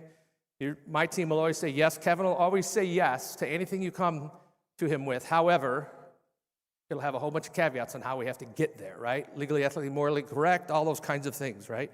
Margaret Mead, great author, great philanthropist, but tell me anything that happens where you don't get a group of people that are motivated together, and that's how things happen. And then the last one, probably none of you will recognize. I used to live in Michigan before I lived in South Dakota, although I've lived in South Dakota about a third of the year for the last 25 years. The highest winning basketball team, high school, in Michigan, that's the only thing printed on their shirts. Notice there's no number. It's on both of their sleeves. It's on the back. The only thing different on the front is their team mascot. And I have yet to ever see them lose a game. When they would come to my son's school, I'd go, well, sorry, son, you guys are going to lose tonight. But he was in the pep band, so it wasn't a big deal for him. He just got to go out and play drums and have a great time. But if you're looking at those kinds of things, they can motivate you as well to then turn that around and take that energy in motivating others. So with that kind of as a pre-context, let's talk about what I look at as the C-suite dilemma. Right? You'll see the org chart in the upper right corner, sorry. I like to look at the org chart that way, and I'll tell you how I look at it in general. It's not just the number of people that we serve in our company, and having worked for Cisco Systems for 27 and a half years in the US and abroad, and ran their channels organization as well as the Global Government Solutions Group and Global Defense teams for the US and all the allied nations. I also look at all of our partners. So we had one partner for a very long time that we were 60% of their business, so I look at the 60% of their company I'm responsible for with Karen and our leadership team to keep them employed as well. I look at their families, and we look at that as a whole, and that's our responsibility. So that great power, great responsibility, view that as the bigger picture of your responsibility, not just the individuals that work for you, but their families, right? Their kids. They're getting a new lunchbox for school or not. So this is your responsibility as a leader, and I like to view us at the bottom. Everybody will tell you on our end, we work for our employees, we work for our team members. Karen and I bought the company, turned it into an ESOP, and gave it, in terms of tactical rehab, back to the employees. We work for them, right? It's a mindset change. It's not just a graphic, and that looks great there, but it is a mindset change for us to think about. Our responsibility as leaders is to create things like generational employment, and we'll talk about that in a little bit. I'll ask, do you develop your team or do you direct your team? There's a big difference there, and we'll talk a little bit more about that. One of the other key concepts I want you to walk away with is failing forward and creating successes about that. There's no way you're in a C-level position or any leadership position without having failed numerous times. Hopefully, though, from those failures, you've learned something. And not to just not fail in that one again, and taking an element from AI, maybe we'd be a little bit smarter on that equation, and we learn how not to create those kinds of failures in other things that we'll do, right? We learn from those, and we broaden that into other areas. And last, as a good leader, I'll tell you, consistency is good. I've had great bosses, and I've had absolutely horrible bosses, but one of the things about my most horrible bosses is they were just horrible all the time, so I knew how to approach them, right? If you are great, come see me today, and tomorrow you're grumpy, and you don't want to, people don't, they're just are uncomfortable being around you. If they know you're just going to be an ogre, they know how to approach you, right? So stay an ogre if that's your normal position. Don't try to fake it in any other way. Back to some inspiration side of this, right? So you cannot be a good leader without looking to others. In the horse world, and I spend a ton of time on my horse and in the horse world in general, but we would say a trainer without a trainer, if your trainer does not have a trainer, you need to find another trainer. In here, I think if we look at this from a business standpoint, somebody who does not have a trainer, a coach, a learning partner, something, has stopped learning. Right? I'm seeking new people all the time. Karen's seeking new people all the time. We're bringing new people into the company just to give us new ideas. And we might shed 70, 80% of them, but somewhere in there's got to be a good idea we haven't thought of, right? Here are 6 of the people I look up to outside of our company. I certainly view my wife as an extraordinary human being. I look up to her, my business partner, Karen, all our people within our company. But if I'm looking outside of the company, and some of these folks are great friends of mine. Baba Cathy, if you don't know Baba, he's the owner of Chick-fil-A. He's a great friend. My son, when he was 13, taught him how to crack a bullwhip from a horse. We actually took him out chasing buffalo in Custer State Park, and some of his employees as well. And we had a great time. I still reach out to him, and he and some of his coworkers and his coaches lend some time with myself every now and then, and we get to do that. John Chambers, I used to work for John for 20-some years, almost 30 years, in fact. Great, inspiring leader, great, inspiring speaker. All my time at Cisco, our office was just a few doors apart from each other, and I got to be the person he would blame for being late to meetings all the time, so I tried to figure out how to be gone when I knew he had something big going on. But he used to send me all over the globe, so it was easy. I look at these companies, I look at the companies that do really well, and one of the things we did is we took everybody out of the field and took everybody to Ritz-Carlton school and said, if we're going to be best in patient care, we have to be best in customer service, patient service. We took everybody out of the company, and this will be meaningful here in just a moment, more so than it might be here at the second, and we followed the footsteps of Ed Bastian at Delta, Chick-fil-A, Disney. They all go to Ritz-Carlton school too. And my dear friend Molly, who I got to work with for about 10 or 15 years at Cisco Systems, I've sent some folks to her training. If you guys have a chance, go on her website. You get a weekly email of something to think about. She has some 30-day programs. They last about 5 minutes a day. They're great refreshers on communication skills. So these are some of the people that I just look up and say, these are great companies. When I go there, you feel like you're king when you walk in, and you feel like you're even more so, maybe the emperor when you leave. We want that for every patient that we serve at both of our companies. So why lead? Why do we lead? Somebody said in an earlier session, hey, what is an executive? And James, I don't know if he's in the room or not, that I sat in, and he said, executives do nothing. Okay, but our responsibility is to lead the company. And I look at leading as educating and developing others and creating future leaders. At some point, you're not going to be in the seat you're in. And I don't care where you are as a leader in the organization. You have to bring those individuals up to take your seat so you can either move up or retire. But the company has to have longevity, and hopefully you're thinking about generational employment. We at Tactical, and now with Brilliant Health Solutions, every child born to any employee of ours, we send a onesie that says future employee of Tactical Rehabilitation or future employee of Brilliant Health Solutions. Right? We want them to know that we care about their family. James, you said this earlier. There you are. I knew I saw you somewhere. Right? Hugely important to make the family feel involved. This is one thing I tell my wife all the time when I come home. I love you, I adore you, and you make my job easy. I know I'd have to travel a lot. Most of the time you go with me.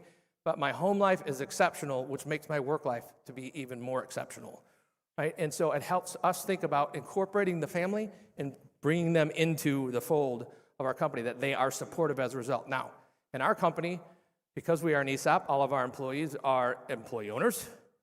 We are about 65% women, which makes us a woman-owned company, and we are a veteran-owned company as well, because we try to very aggressively focus on hiring veterans to serve active duty military on that side of the business. The other thing is if you can create a vision for your company that creates loyalty, pride, fulfillment, accomplishment, you name all your favorite words, it helps create a focus for them if they can buy into that vision. If they can't buy into the vision, you're either not communicating it well or you have the wrong vision because they're doing something that doesn't apply to that. About every couple of years, I do a waterfall exercise, and I go, every project, everything, every goal you might have in your department, Put them all down, and we're going to say, here's the corporate goals, and we're going to see how many goals end up in the company that don't align upwards to each function and then to the company's vision, mission, or purpose. Right? If they don't align there, people get scattered about. They don't know where they're going and if is it something the company would value or not. When I joined Tactical, people would say, should we do this, should we do that? I don't get that very often anymore. It's we did this because it aligns with our goals, and look what it's going to do to produce us more ability to see more patients and serve our nation that way. And if your people are bought in, they're going to align behind that. We're going to talk a little bit more about that in a moment. I like to say leadership is guidance, and guidance is developing your team. Right? And I like to look at it this way. I used to love taking my kids bowling, and they put the bumpers up, right? So I think our job as leaders is to say, here's kind of the outer bound guidelines, and sometimes I don't even tell them where they are, right? Most of the time, I try not to. But as they're getting off track a little bit, I try to guide them back towards the middle if possible. But I also want to allow them to make some of those mistakes where they're not running down that center track. University of Michigan, University of Waterloo, I used to do either a one-day or an all-semester session on leadership and what I call the 3-9-27 plan, right? So every decision, because I think in threes, and most humans, they say think in threes anyway, you've got decisions to make at all steps. Maybe you know where the goal is, but there might be a lot of steps to get there, and at every step that you move forward, now you've got another decision process. One, are you going to keep doing it or not? Now there's an obstacle. What are you going to do to get around that obstacle? And then how far out of green are you going to get in blue, blue into yellow, yellow into red, that sort of thing? And where do you step in to help get them guided back, right? I could spend all day talking about that. You don't want to hear about that. But I think in general, as a good leader, we're letting them make some mistakes that are not harmful to the company in a large way. They're maybe not super costly, although I do remember a coworker at Cisco made $1 million mistake, and I said, it's all right, I run $40 billion of revenue for the company. I'll cover it for you, but we're still going to go fess up to it as long as we both learn what that mistake was, right? So exciting opportunity for them to learn and be very successful going forward. I remember going into John Chambers and Rick Snyder, my bosses when I was at Cisco, and PowerPoint was big back then, and of course we still use it now. Great interview with Bill Gates said the biggest thing he did for changing communication was PowerPoint. Like now maybe it's going to be AI, I don't know. But we'd come in with 30 slides, he'd say, make this shorter, and you just keep going back and back and back till you could come in one slide and tell your whole story. And then he'd go, great, you have all the backup slides, go make it happen, right? So as we create that, we help others understand the path that we have them on, and they understand the vision that they're driving for and why leadership has created that vision. And in our case, at Tactical, we had our employees rewrite our vision, mission, and purpose statement, and then all our service goals, and I'll come back to that. One of the things I hear a lot about is leadership for survival. Survival of my company, survival of your company, survival of the company, right? One of the things I did for Cisco for 3.5 years during the Syrian refugee crisis was be overseas, and that was leadership for survival, because every day we were getting shot at, people trying to stab us, people knocking over ladders, people, you name it, trying to do everything they could to us to get us out. Our job was to build refugee camps and then go into Syria, because I have, if you saw, I have a military and intelligence agency background as well. Go into Syria, get refugees out. Spent about 1.5 years in Azraq, Jordan, on the border of Syria and Iraq, if you know where that's at. In the upper right-hand corner, I took a picture of that because every time we'd put up some technology there, they'd shoot just the 3/4 of a mile from the Syrian border and shoot it back down, sometimes within seconds of us getting our head out of the way. And we were thankful that they let us get our head out of the way, by the way. The picture in the middle is in Diavata, Greece, where we built a refugee camp where they decided they would try to bring warring factions and warring tribes into the same camp and see how that would work out, because they were trying to leave all that. Well, what I can tell you is they were burning the camp down every day, and because we were bringing the refugees in, and they wanted Wi-Fi because it was the only way to seek asylum, when they were burning the refugee camp down and they wouldn't let the police, fire, or military in, I said, get out of the way, they'll let me in. And they laughed, and I said, look, the only way they can get out of this camp is for my team and I to be able to turn Wi-Fi back on. And they can seek asylum and get on Skype and do all those sort of wonderful things. So They're not going to shoot at us this time because they know it's their only way out. So I sat down with all 5 tribal leaders and said, look, here's how it's going to be. We ain't coming back. And long story short, they put on this amazing dinner for my team and I at the bottom down here, probably the best food I've ever had in my life. But I will tell you that that's a year's salary's worth of food for those 5 tribal leaders in the environment that they were in, and they would not let the UN pay for it, who offered to, and they wouldn't let us pay for it. And I still stay in touch with all 5 of those tribal leaders after all these years, and they're great people in a very bad situation. But when you think about leading your company and leading your people and leading for survival, it's no different in our business worlds. We're leading to survive. There's somebody out to get you all the time. You are better than somebody else at something, and therefore they are trying to mimic you and are trying to get to that same stage with you as quickly as possible. Right? It's a competitive market out there, so they're coming after you. So it's always leadership for survival, even back at home in our safety of our home. Right? So I want you to think about that, because people are always coming after you. And rallying your team around your vision, mission, and purpose is hugely important. And so that you can drive them down that path and help lead them and guide them into those areas, and they get behind that. I'm going to jump to the bottom on here on purpose for a moment. Quick story. Our junior accountant, maybe 4 years ago, she was only with the company 3 or 4 months, and Karen left to go to her presentation. It was one of her employees, who's now our junior director of finance and accounting, by the way. At the time, she was 23, and we're like, that's really young to know as much as she does, but she's awesome, I got to tell you. Bree's amazing. Second time I'd ever met her, went to our corporate headquarters, which is outside of Camp Lejeune in Jacksonville, North Carolina. She literally grabs me by the shoulder, the collar, says, come on, we're going down the way. And we're in a big mall area there, and she took me down the way. I said, what are we doing? She says, we're going to get tattoos. I said, okay, I'm game. And so we went down there, and she says, no, we're getting the company logo tattooed on us. And I said, okay, I'm game, let's do it. You and I, same time. Right? So lo and behold, Bree, being with the company, I think 3 or 4 months, somewhere in that neighborhood, was so enamored by the work we'd done on our vision, mission, and purpose, so enamored with the team, and it doesn't matter who she talked to, everybody was behind it in terms of what we were doing as a company, supporting our nation's heroes, felt they were part of a lot of the missions. Me serving as an honorary commander, I could give them a lot of background that's not classified, that sort of a thing, and said, we're doing it. By the end of the day, I didn't realize she had the entire corporate office signed up to do tattoos if she and I would get them done together. And then later, she broadcasted to everybody, and we had like 7 or 8 or 10 more people by the end of the week that went out and had tattoos. By the way, they all still work here. Right? They are so committed to our mission of serving others and broadening our focus on providing optimal health care for human performance that they still work here. And they're like, I just had our new HR person say, tell me about this tattoo thing. I want to be a part of the gang. And I went, well, it is definitely not a requirement, right? But I have a group of people that are that committed that want to do it. I have a few folks that want to do it, and their spouse absolutely will not let them get a tattoo. And I'm like, well, we can come up with something different for you if you want, right? So mine's right here. But I will say that as a good leader, one, if you can get your team to be that strong, they don't have to do tattoos. There's a lot of other things that they can do, right? But to be a good leader, you need to know as much about you as possible. And you need to know what you do really well. And I know there's some things that I do really, really well. Starts with horseback riding, starts with moving buffalo on horseback, those kind of things. But in the business world, there's some things I do really well too.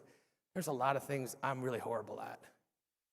There's a lot of things that I don't do well.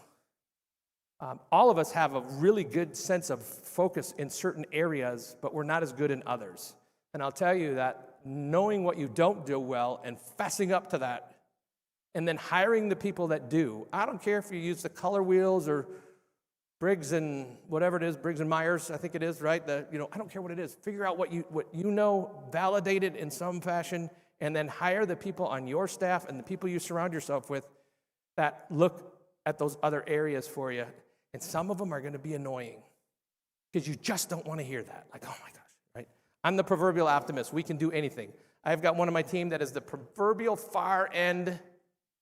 The other side, nothing will ever work, but he does make us all see where the issues are going to lie long before we might see them. Or he just repetitively brings them to life that we solve them fast enough that we can get them on board, right? But if you're not getting all 360-degree view of what it is you're trying to accomplish and where you want to go and the things you need to get done and what's most important, you're going to be blindsided, and that's where your competitors are going to come, or you're going to fail in the delivery of your services, right? I will also tell you, as I said, we're very close with our employees. We view everybody as family, but there's a line that I don't cross, and and everybody knows we don't cross that. I may have my toes on that line, and a lot of them have their toes on that line, but I am still their boss first, and the way I like to look at it, I work for them first, and the same, right? Our former director of operations and I at dinner one night with the team, that's just like we're a big hugging group. We just all go to dinners together and when we're at meetings together or out with our employees, but there is a line that we don't cross, and that is to try and do favors on the individual side from the company.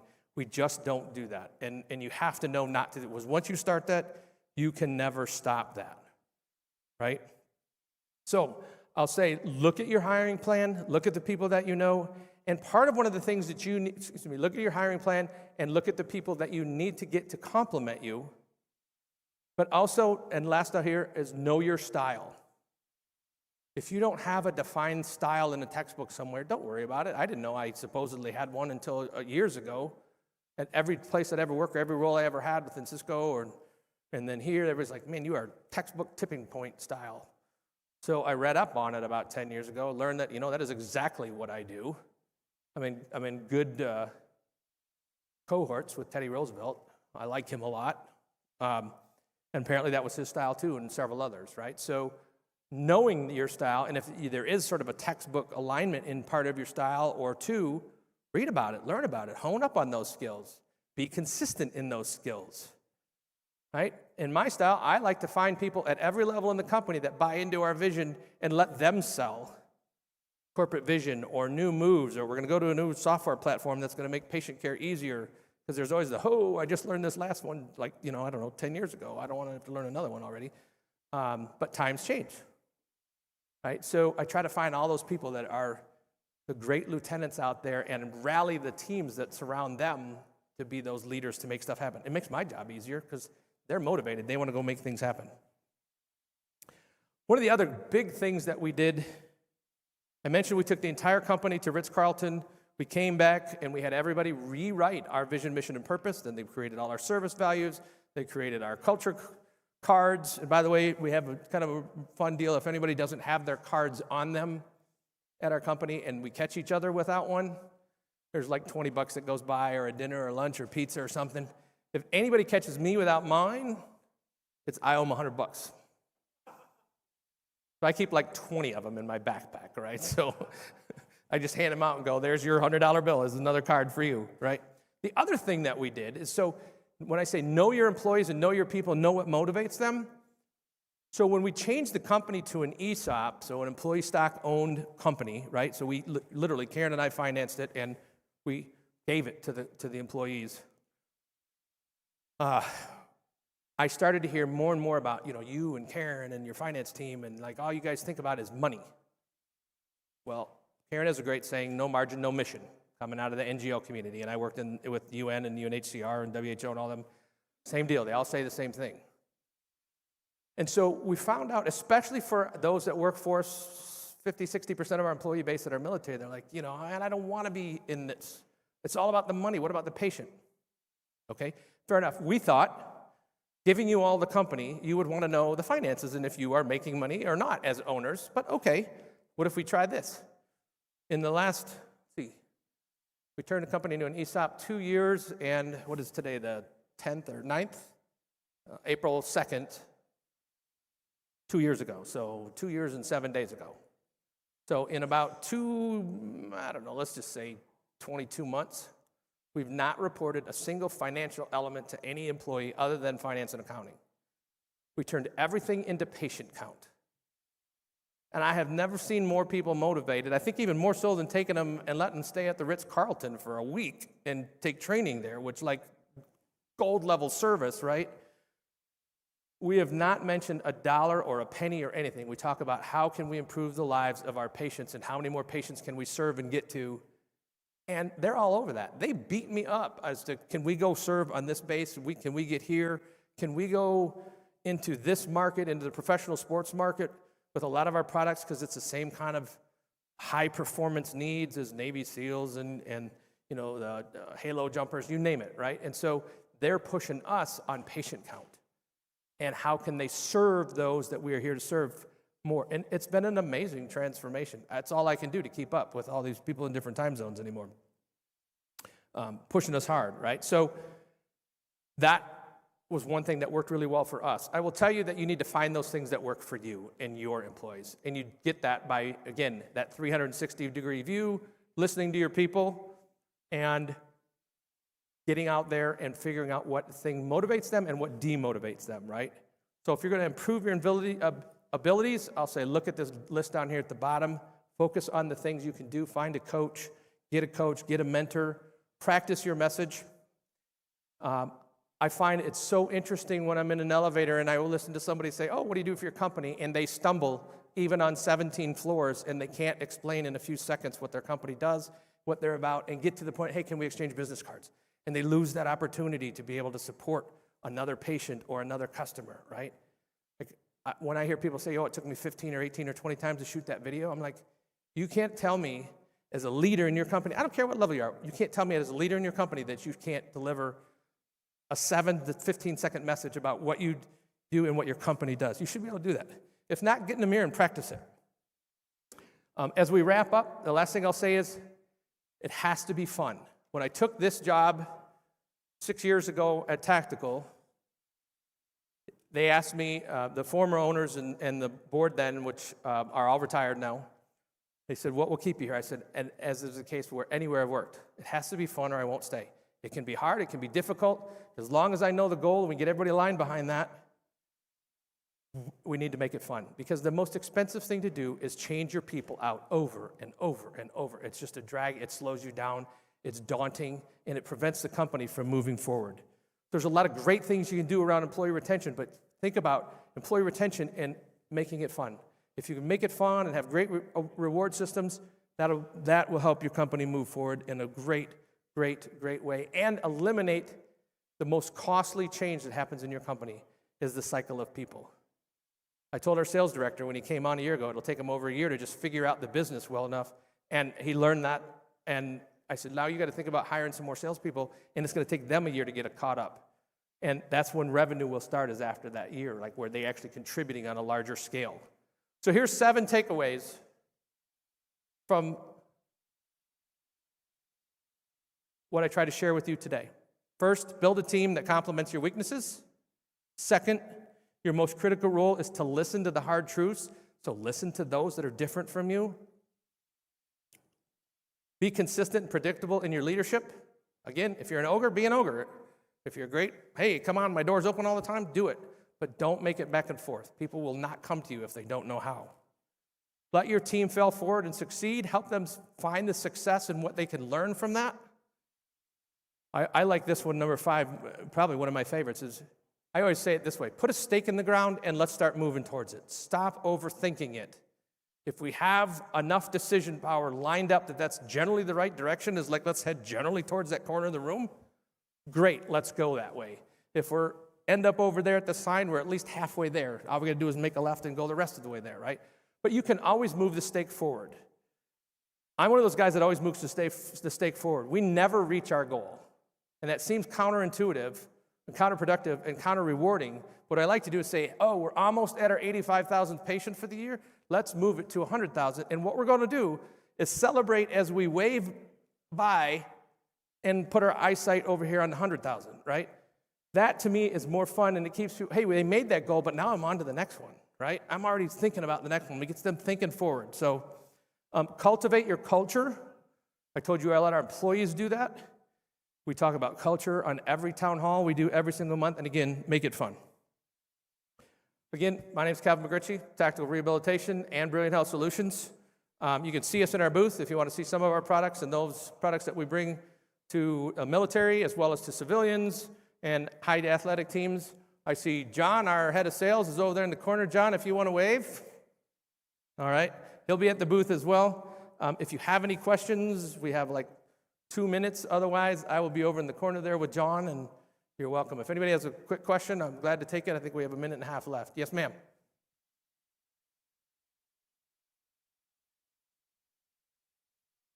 So on the tactical rehab side, company was founded to serve the U.S. military active duty. That has expanded into, and is impressive, expanding to all our allied nations as well. But we do civilian work. On the Brilliant House Solutions side, coupled with tactical on that side, we do civilian work. We do some retail. We're doing some direct-to-consumer coming out here in the next couple months. So you'll see a lot more on that side. You'll see us on the social media and YouTube commercials and wherever else. I'll make John do the talking for those. Sorry? We don't do a lot in the mental health on that side of the equation, but we have a lot of companies that we do know and partner with in a lot of different markets on the mental health side. So again, thank you, everybody. These are just some of the awards, and every one of those awards, no matter whose picture on it, it's the team down there in the middle. If I could get every magazine and award that we get to put the team up there instead of me or Karen, we would be super happy. But these are just a few of the awards our company's earned, and we're very proud of them, and I thank you all for your time.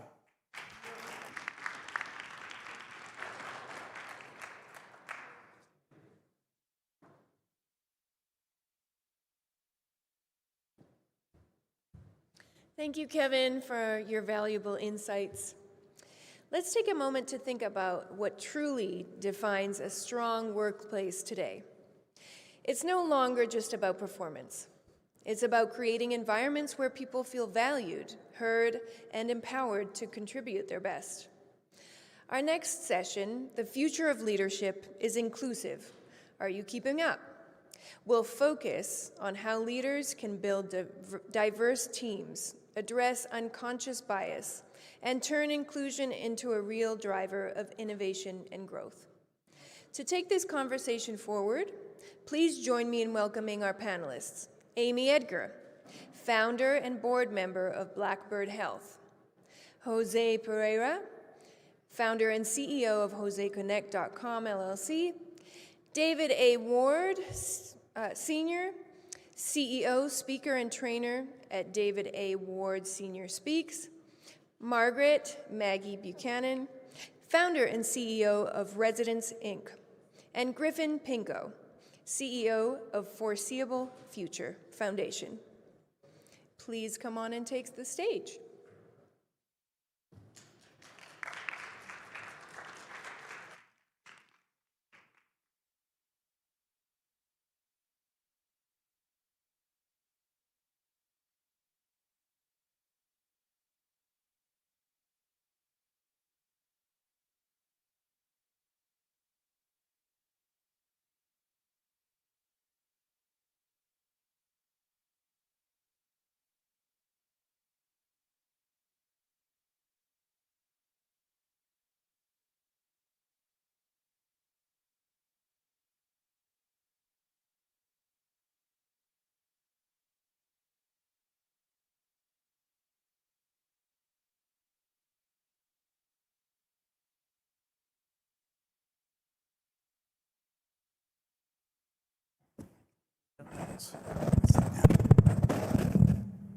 Look.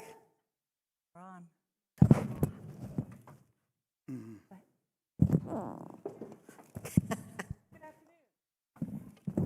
Oh, sorry. This is out of focus. Oops. Wait a minute. We're good. We're good. Take your time. Yeah, fine.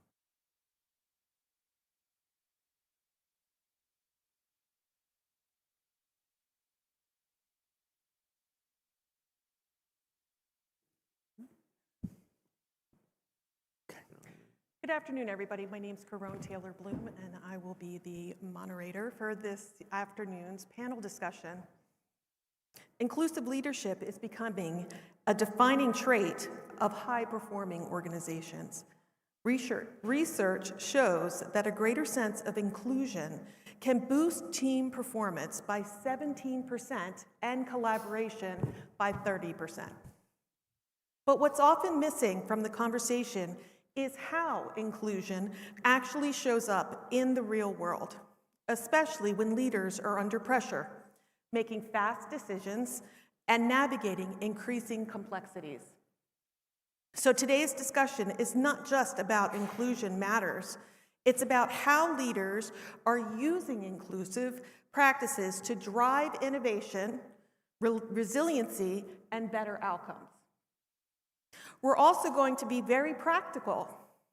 By the end of this session, you'll walk away with clear strategies to build more diverse and effective teams, practical ways to address unconscious bias in decision-making, and actionable approaches to create cultures where people can truly contribute and thrive. And importantly, we're going to talk about what happens when hidden inclusion breaks down and what leaders can do differently starting tomorrow. I was going to briefly introduce our panel. However, that's already been done for us. So we're going to go right into diving into our first questions and get our conversation started. We're going to make this a real conversation. I'll guide us, but I encourage all of our panelists to keep our responses concise and build on each other. Jose, let's start with you. What is fundamentally different about leadership today, especially across generations, that makes inclusion essential? Well, thank you for that question. The way I see that inclusion is really a broad way to look at it, because people think that inclusion only talking about diversity, gender, but I see it more broadly. I really think that the real leader that wants to do a great impact in their business is not only taking care of their people, including them, is hearing them, is understanding them, is being empathetic with them, and trying to bring them as part of the decision-making of the company. That's the real way you can make your employees to be inclusive. And not only inside your company, also in the community that you are including. So for me, the inclusion is a very broad concept, not only related to diversity. It's more taking care of the people, really taking care of them, and really considering your community where you are located. Amy, can you pick up from there and tell us what's changed in the level of complexity and cognitive shift and load that leaders are operating under today? Sure. So if you think about the current environment in which leaders are spending their 24 hours a day, there's a lot of complexity. It's very fast-paced. There's a lot of information that you need to hold over time to make good decisions, and there's a lot of pressure to do it quickly. And so what is different and really important to consider is that leaders have their own cognitive capacities and need to protect those so that they can promote a more inclusive environment. The first thing that happens under pressure is those executive functions tend to fail, and leaders go back to what they know, what is familiar, and make decisions that don't necessarily include the voice of their teams. That is not a culture problem, that's a cognitive problem. And so really being aware as a leader of your own limitations or your own strengths and being able to address that is really important. That's great. David, would you talk to us about what that means behaviorally? Well, what's changed is really accountability. And are we accountable? And when we say accountability, is every executive or every leader accountable? But you can't be accountable unless you what? Set the expectations. And the expectations need to be for every leader and everyone underneath that leader. And not everyone can have the same expectations. So accountability goes a long way. Thank you. Griffin, from a future and systems perspective, how do you see leadership evolving? Well, I think leaders evolving and changing over time, trying to adapt in certain environments with certain people and their skills, and how you can change on a dime and make sure that you're flexible and that you're willing to change and take in ideas as a leader, and having that change in those thoughts and that thought process with your team and groups from those different backgrounds and diverse perspectives. Amy, where do you see inclusion breaking down most often, especially under pressure? So that's the answer, under pressure. And so I just talked about cognitive load and the ways in which leaders today are under pressure, both the time and decision-making pressure, also to get it right. And so there's some risks in that. And so those are the variables that really affect that breakdown around inclusion. As a leader, it's often easier to default to what you think or what you know or what you've done before, and that's the limitation. That's where bias becomes a factor. So really it's the pressure and the leader's ability to navigate that through critical thinking and through their own regulation that can prevent that. David, can you give us an example of that with your teams? Well, it all shows up in those small moments, right? Whose ideas actually gets picked up? Is it the same people, the same groups, or under pressure? Our leaders tend to do what? They go back to what they really know. Jose, what is your take on this? Well, this is a real important topic because a leader had to understand that if they really embrace the inclusivity in their organization, that will make the employees more trustful, they will be more loyal, you will enhance your work environment. It's going to be a win-win for all the organization. Maggie, from an execution standpoint, what's your take? So from an execution standpoint, when inclusion breaks down, the team, the system breaks down. Everything starts falling apart. Team members, maybe slowly at first, but start hesitating in participation. They might not say everything as frankly or as straightforwardly as they would otherwise, because they don't feel safe, they don't feel respected, they don't feel valued at that table. And there's a huge, there's that nuanced difference, between like diversity of checking boxes to make sure we have all these demographics at that table, and what inclusion really is, which is making sure every voice is heard and represented and valued at that table. So whenever any kind of inclusion breaks down, the entire system breaks down. That's a great place for Griffin for pickup from a system standpoint. What happens over time? Well, over time, with the systems potentially changing and shifting, and that culture that as a leader you want to create, making sure that everyone from your team, from your leader perspective, and in general, that comes through in every ounce of what you do, and making sure that if it does shift or something happens, that you as a leader, make sure that nothing breaks down, and that when you're dealing with a certain situation, that you can adapt and change. That's awesome. Do any of you have an example that you would like to share? Something from your experience to kind of bring this home before we move on to our next. I would like to add, in my corporate experience, I developed my career in the oil and gas, and when you're working abroad in some countries that you have some cultural difference, and so you understand more the culture of the country, and you include the communities into your company. It makes the thing work better, because today I advise in that area. So I always mention you need to put the people to work with you. You need to make the community be part of your business. Maybe as a worker, maybe a service provider, whatever. But this will make that the people see themselves as part of your business.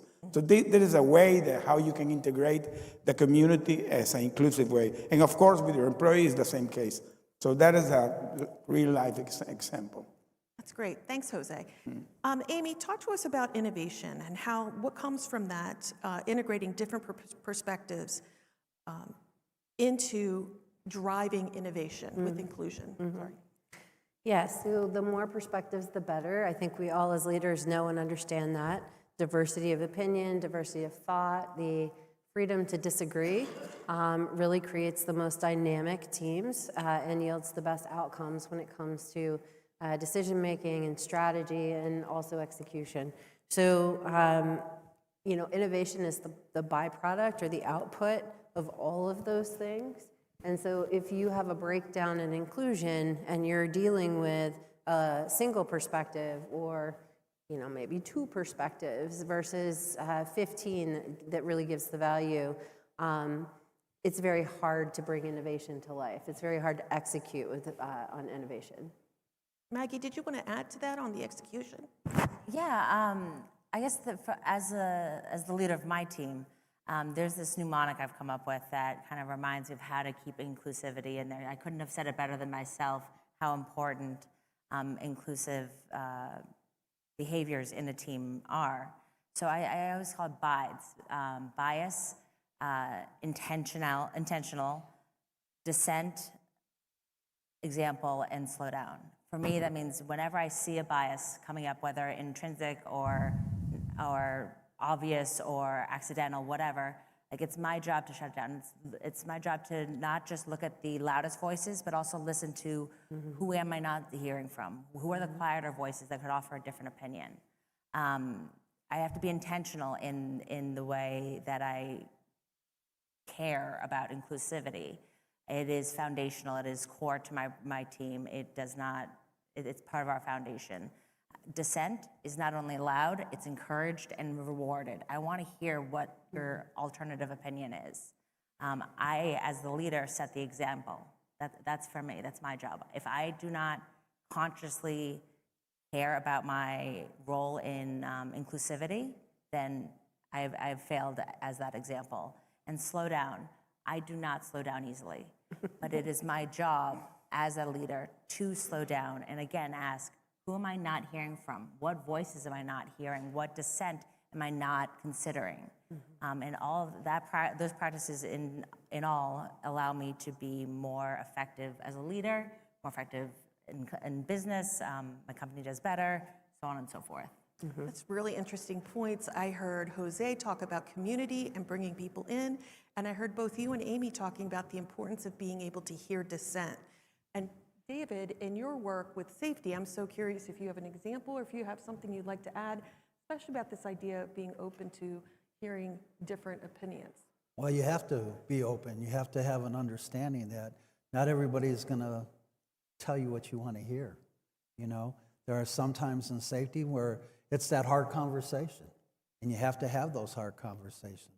And if you're not willing to have the hard conversations, then my question is, why are you in leadership, right? And you have to listen to your people. And not only listen, but understand what they're trying to tell you, because there is definitely a gap out there. Griffin, would you like to add on to that? Sure. So I think as a leader, in helping with visually impaired and blind individuals and having that sense of community, being able to also just not hear from different opinions and voices and having, open ideas and thoughts and ways of maybe doing things differently because, we did something this way forever, so we're going to keep doing it that way and being open to those different ideas and thoughts, but also as, a leader coming at it from a different perspective because if you can't understand and have that basic level as well, at least in my experiences, then you might not be able to fully relate to that individual, that team member, that person, and fully be able to understand how you can help them and how they can help you as a leader as well. Can I add? Absolutely. Yeah. So what the common denominator is in everything I've heard and what I talked about was leadership or leaders having the quality of cognitive flexibility. So being able to hold lots of information at once, and also flex into other spaces. So Griffin just talked about being able to hear dissent and be able to incorporate that. That requires a certain level of cognitive flexibility. And if you don't have that as a leader, it's going to be really hard for you to maintain an inclusive position. Would anybody else like to add anything? Yeah, I would love to. The other thing that's coming to mind pretty heavily right now is trusting my team. You know, my team, you know, I brought together for a reason. These individuals all have something to say and something of merit to say, regardless of which diversity demographic boxes they may or may not check.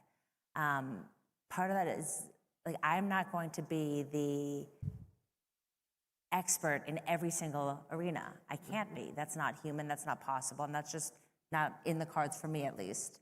But I can trust my team, and that's also another part of the inclusivity. You know, having those hard conversations, like, they don't always have to be hard conversations. It's up to me to be open to listening and hearing that voice of dissent of, like, I don't agree with this because of X, Y, Z, and even kowtowing to someone who is the expert in their arena because I hired them for their expertise in that arena.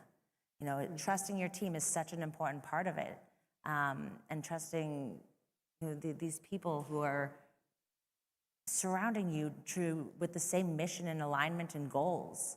You know, that's a huge part of inclusivity, like, in practice for me personally. But you have to actually be willing to, again, when you build that trust takes time. And if you surround yourself, as a leader, what are we supposed to do? Surround ourselves with people we can what? Trust, right? Because if we trust those people, that's how you become a great leader, is by surrounding yourself with people who you can depend on, people who have your back, people who understand the mission, but not afraid to tell you that, hey, listen, we're not headed in the right direction, or we're not getting all this information, or we're not really grasping what our employees are trying to tell us. I want to add something else, because one of the things that is very common, and it happened during my career, I saw it a lot. When you're in a leader position, every time you're climbing more to the top, there is a high tendency to isolate yourself. It's very human. And you have your core management team, and you're only hearing them. So you kind of tend to isolate yourself. So a leader has to have that ability to don't lose that contact with the reality, because you can have a lot of yes men around you, and you will feel very happy with that, because it's going to be music for your ears. But the truth is, maybe the organization is saying something else. So you need to have the ability to make that connection with the people. I put as an example. During my career, I always try to walk around the building and talk with the people and see how they were. And sometimes they came to you and tell you things that was not what they were telling you, that your management team. So you took note and you tried to deep dive what was going on there. And as far as you have the ability to build that relationship, the trust, they will be more open to come to you and tell you what's going on, really. That's a great example, Jose, and a great place for us to transition as we talk about practical strategies. Anybody want to jump in with a practical strategy, or should I call on somebody? I'll take it. Okay, Amy. So one of the practical strategies that I think is really important is actually for the leader themselves, which is to protect your capacity. Recognize that you're under pressure, that you're being asked to make decisions or required to make decisions under pressure, and often that's not your best decision. So creating that culture of inclusivity, not isolation, preventing that bias, maintaining your perspective is critical. Thank you. Perfect. I think, as well, just surrounding yourself with, of course, like-minded individuals that can, you can bounce ideas off of and help you, achieve your goal as a team. But as the leader, you kind of going off Amy's point a little bit, you need other people around you to help you and not be isolated but be able to lead in a healthy environment. And that's one thing that I think can be challenging for a lot of people, saying, I need the help, I need the support, what can I do to make sure I'm leading in the best way possible with the best practices to have the best outcome, not just for me, but for my team, my company, everyone that I'm accountable for. So I think, having some of those practices as well can definitely, help in many different ways. Also focusing on behavior, but whose behavior are you focusing on? Everybody else's or yours? Internally, you should look at yourself, right? And then you start looking at the behavior of everybody else. Who are you supporting? Is it the same people all the time? Or are you supporting others?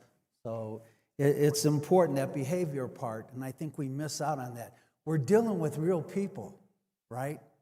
We're dealing with human beings, and they have emotions. But are we in touch with that as leaders? Something to think about. Maggie? Piggyback off of that, I completely agree. It's fostering a culture of inclusivity in my company was a learned behavior. I had to be very intentional about learning that behavior, learning to be that example. Conscious or unconscious, we all have biases.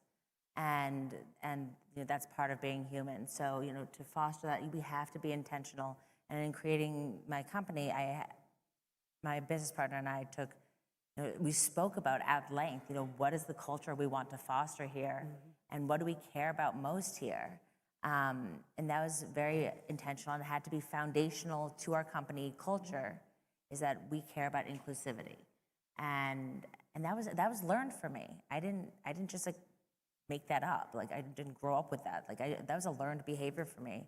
And that's part of leadership as well. It's just, you're making it up as you go along most of the time, and we all have to learn it. That's great, thank you. So I have one last quick question for everybody.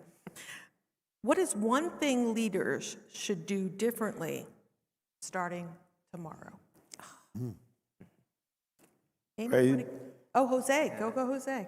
Well, the first thing is everybody here mentioned everything related to that, because the real leader has to be with the people from the human side. So treat them like they're real, they're human, and have that human touch with them. Because when you treat the people as real human, that you care, there where the relation starts. Great, thank you, Jose. Amy? I think the thing you can do tomorrow is protect decision quality under pressure. And I'll give you a concrete example of that. When I started my business, I had the ethic of being available to anyone. It was a very open door policy, very inclusive by design. And what that meant was that everybody came to talk to me, which on some level was really great. And on some level meant I didn't get to go to the bathroom during the day. People would catch me in the hall. People would catch me going to get something to drink or eat. And so I think when I say protecting decision-making under pressure, that's an example. If you're moving all the time and thinking all the time, moving on to the next problem, talking to everybody in your organization, that is draining in a way that makes you much less useful. And, I own it. Made some not great decisions under that kind of pressure. Thank you. David? I think it's important. What you need to do today is take accountability for your actions. Be responsible. Admit your faults. Again, we're dealing with our employees, and our employees, if you really, truly look at it, you're only as good as your employees make you. And if you're not treating your employees with that humanistic touch, with that value, that you truly, truly value them, then where are you at as a leader? Maggie? I'm an insatiably curious person by nature, so first and foremost, in learning any endeavor or skill, is learn everything you can. What does it actually mean to be inclusive? What does it mean from a leadership perspective? What does it mean in your social groups?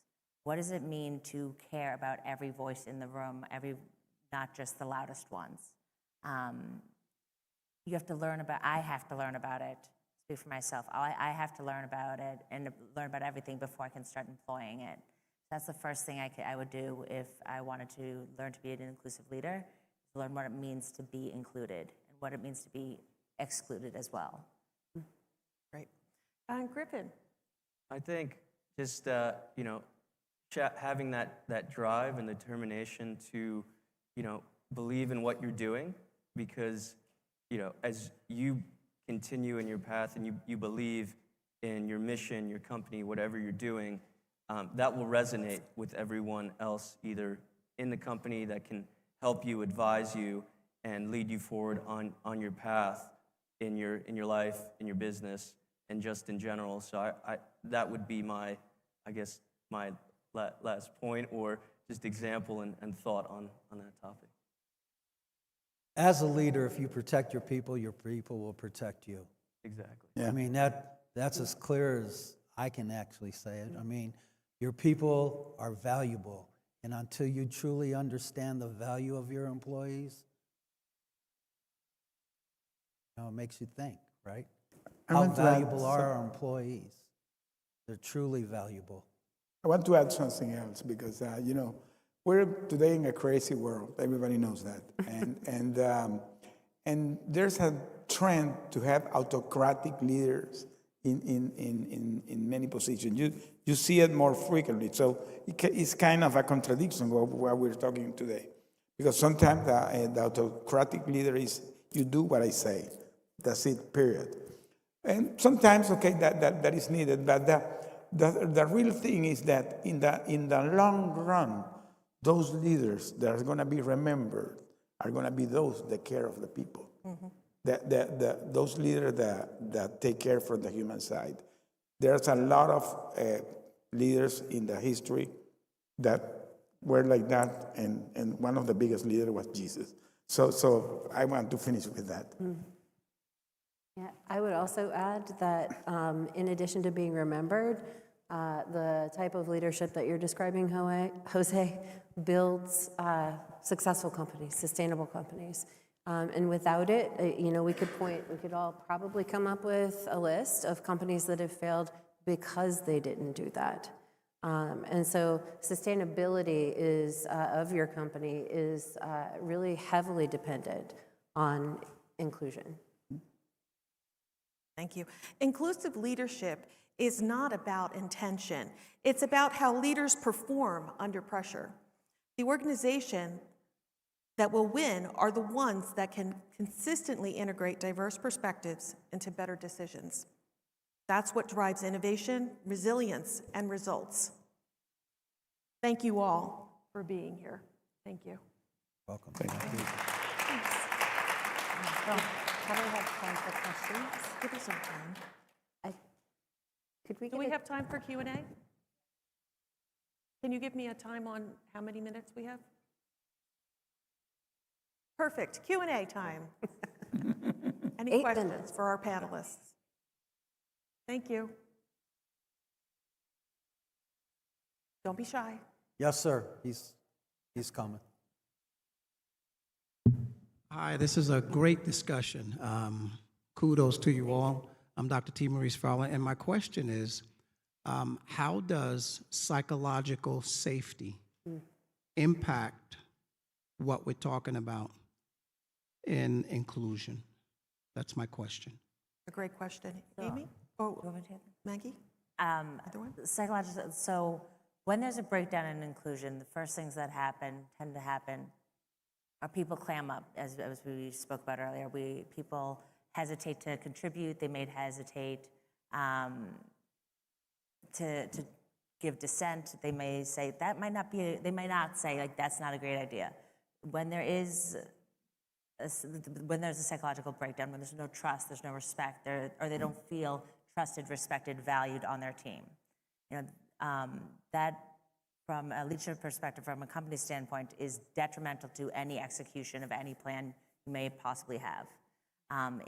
The best functioning teams are the ones who always feel valued. Every member, every voice, every thought, you know, even if it's just a little quip off to the side, someone feeling valued, and that psychological safety, feeling safe, like to their soul, to their core, is what makes the strongest teams become the strongest teams, the fastest, the most efficient, the smarter decisions made more quickly straight out of the gate, fewer costly needs to pivot later down the line. Like you could go on ad infinitum about all the benefits of making sure your team feels psychologically safe to speak however they want to speak.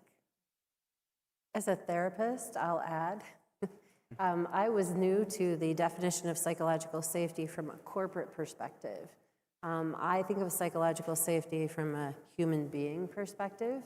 And so one of the things I learned early on was to operationally define psychological safety for your teams.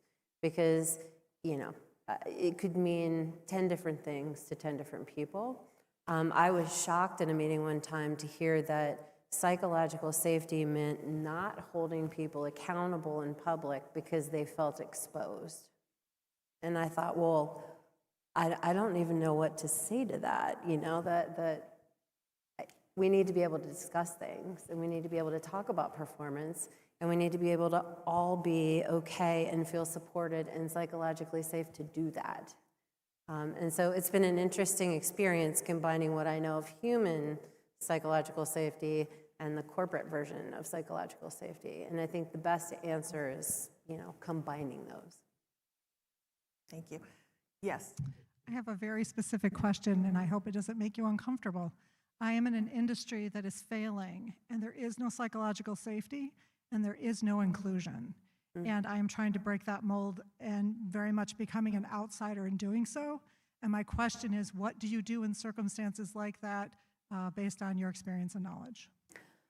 Can I take that one? Yes, by all means. I've been there. So I worked in an industry that was, that there was very little psychological safety, very hierarchical, very power-oriented, not inclusive. And I had the option to leave or stay in the industry and try to make change. I stayed, attempted to make change, and after about 10 years said, I'm getting nowhere, and my energy is being wasted, and I really believe in some very important things. And so at that point, I opted to leave, and I sat with myself, and that's actually was the beginning of my own business, of the creation of my business. And I think it's really those hard conversations that I talked about earlier. You got to be able to have the hard conversations to understand. Psychological safety affects everybody, right? And everything that you do at work. So, I mean, if you don't understand that, again, you have to understand the value of the human being. And you have to listen. And you have to take action. Because listening without action is what? Useless. I'd also add, lean into your HR team. And that's a great resource when you're feeling like you have, you're not being heard. I have a totally different perspective on this, actually, or a totally different avenue. But I'm the CEO and founder of a company in an industry that, on the whole, I pretty much hate. And that's the industry. There are so many issues within this incredibly old-fashioned, I guess I will say, as diplomatically as I can, industry. Right there. And but I'm in a different position, and I'm in a different position, obviously. Like, I then created a product that I'm doing the exact same thing. I'm an entrepreneur too. Okay, so in my company, I think about it constantly. I stay up nights thinking about it. How do I fix the problems I hate about this industry? How do I fix them in my company from the inside out? And granted, I'm in a different position because I am the founder and CEO of this company. I get to make those decisions with my team. But that's how I handled it. That doesn't mean it's how everyone can handle it or wants to handle it. I guess at the end of the day, like, the best thing I would say is do you. Do what's best for you. You do you, boo. Exactly. Thank you. And I have a question. I think really great panel presentation. Obviously, you've all got very diverse backgrounds and experiences, and you're all leaders yourself. I think, Jose, you mentioned one leader that you aspire towards, but I'm just curious as to the panel, is there a particular leader either in your industry or outside of your industry that you maybe aspire towards or are motivated from? They could be living, they could be no longer living. I'm just curious as to all of your perspectives. Anybody want to grab that? Well, if no one else does. Well, there's a president of Alcoa back in the day when he turned around and made safety the core value of his company. Safety had the biggest priority, number one priority. He actually went out to companies giving out his business card, and he was telling people, employees, supervisors, and management, if there's a problem, you call me, and we're going to fix it. Not tomorrow, not the next day, not the day after. We're going to fix it that day. And money is no object. And they became the most profitable company at that time. And I don't understand why more businesses don't follow that. Mine would be Dr. Paul Farmer. He's unfortunately not still alive. He wrote a book, Mountains Beyond Mountains, which was probably one of the most inspiring books that I read when thinking about starting my own business and the problems that I was trying to solve with my business. He was a physician who practiced primarily in Haiti, and he was responsible for preventing the kind of global infectious disease of drug-resistant TB. And his methods were in the community. And his stories were all about, hiking 50 miles through the jungle, hacking through things to deliver somebody's antibiotics. And I remember reading that and thinking, if Paul Farmer can do it, I can too. Right. Another leader of mine in the United States Air Force, Staff Sergeant Hatton, when I was a young man, 17, when I first joined the military, turned around and said, your work is your signature. And I've never forgot that. So it doesn't matter how long it takes, you got to do the work because it's your name. Thank you. Maggie? Nelson Mandela. I actually have a quote of his tattooed on me. I love it so much. He's such an inspiration to me. He says, I never lose. Either I win or I learn. And I have win or learn literally tattooed on my hip. Because that's how I live my life. It's how I make every decision. I may not always make the correct decision, but I learn something. As long as I bring something away from it, as long as I learn something, there's no such thing as losing in my world. I win or I learn. And that's who has influenced me most. Right. That's well said. Griffin, did you? Yeah, sure. So I think mine was, and he's still living, is Eric Weimeyer. He's completely blind. He's just done a lot of epic things in his life, including climbing Mount Everest with no vision. He's written books. He's just given me the opportunity to see what's possible and what you can do with little to no vision. Being diagnosed with a retinal degenerative disease at age 12, how devastating that can be. And I'm just seeing how he carries himself and leads, and just there's no boundary. And going on to write books and speak and starting his own nonprofit and just doing epic adventures, which I think that's the person I would aspire to be, and I'm trying to. And even going bungee jumping in New Zealand or going skydiving, just pushing the limits of what's possible, and getting that baseline from Eric, and having that perspective. So I think that Eric would be mine. Thanks, Griffin. Jose, real quick. Yeah, I want to close with this because I have a group that I advise that they are heavy trying to promote the inclusion in the communities of the businesses. And they did a research that the final result of that is that the most profitable companies are those that care of their employee or take care of the community. So that's kind of the secret sauce. So that's my closing. Thank you. Thank you, everybody. Thank you. Thank you for your questions, and I think we're at time. She's, Oh, one more we have- question. Oh, sorry. Okay, I'm go so ahead. sorry. She has one more question.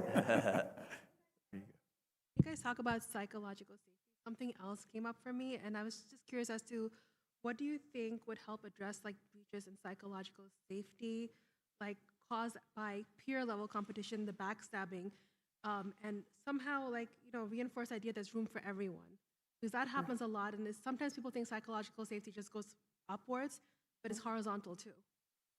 If the panel's okay, and because of our time, could I take this one? Yeah, of course. Okay. So many years ago, there was a program that I went to where it was about inclusion and specifically about intergenerational. And when we think about our communities, our families, we want to include everyone. And so if you have everyone gather in a circle, the only way you're going to get everybody in is if you take a step back. And by taking a step back, you create space and room for everyone. In order to take a step back, you have to pause, you have to be intentional, you have to pay attention to your surroundings, and then take that step back. No matter how many steps back you have to take to make sure there's enough room for everyone in the circle. And that's what I would recommend. Yeah, I love that answer. I'm almost hearing like a servant-based leadership, almost like kind of just like servant-based. Yeah. Yes, absolutely. Thank you. Thank you, everybody. Thank you. Thank you.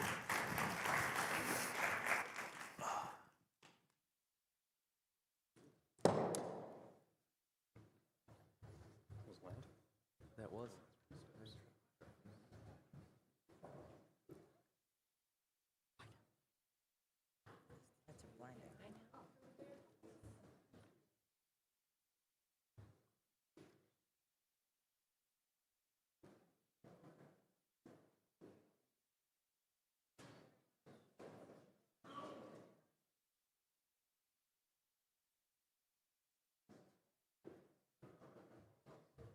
A big thank you to our experts. Thank you for all your insights. We'll just take a few moments here getting unmiked and mic'd up for the next panel. Just a couple of moments. Thank you.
So slowly introducing the next group here, getting the last mic on.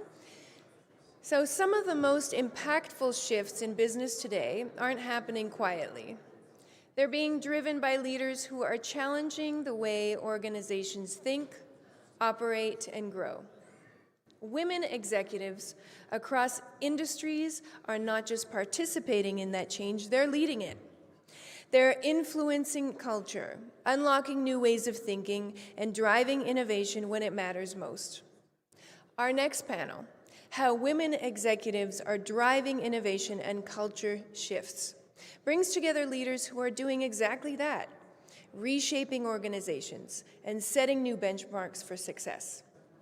So with that, let's give a warm welcome to our moderator, Dr. Latrice Johnson, founder and CEO of Levels and Mindset LLC.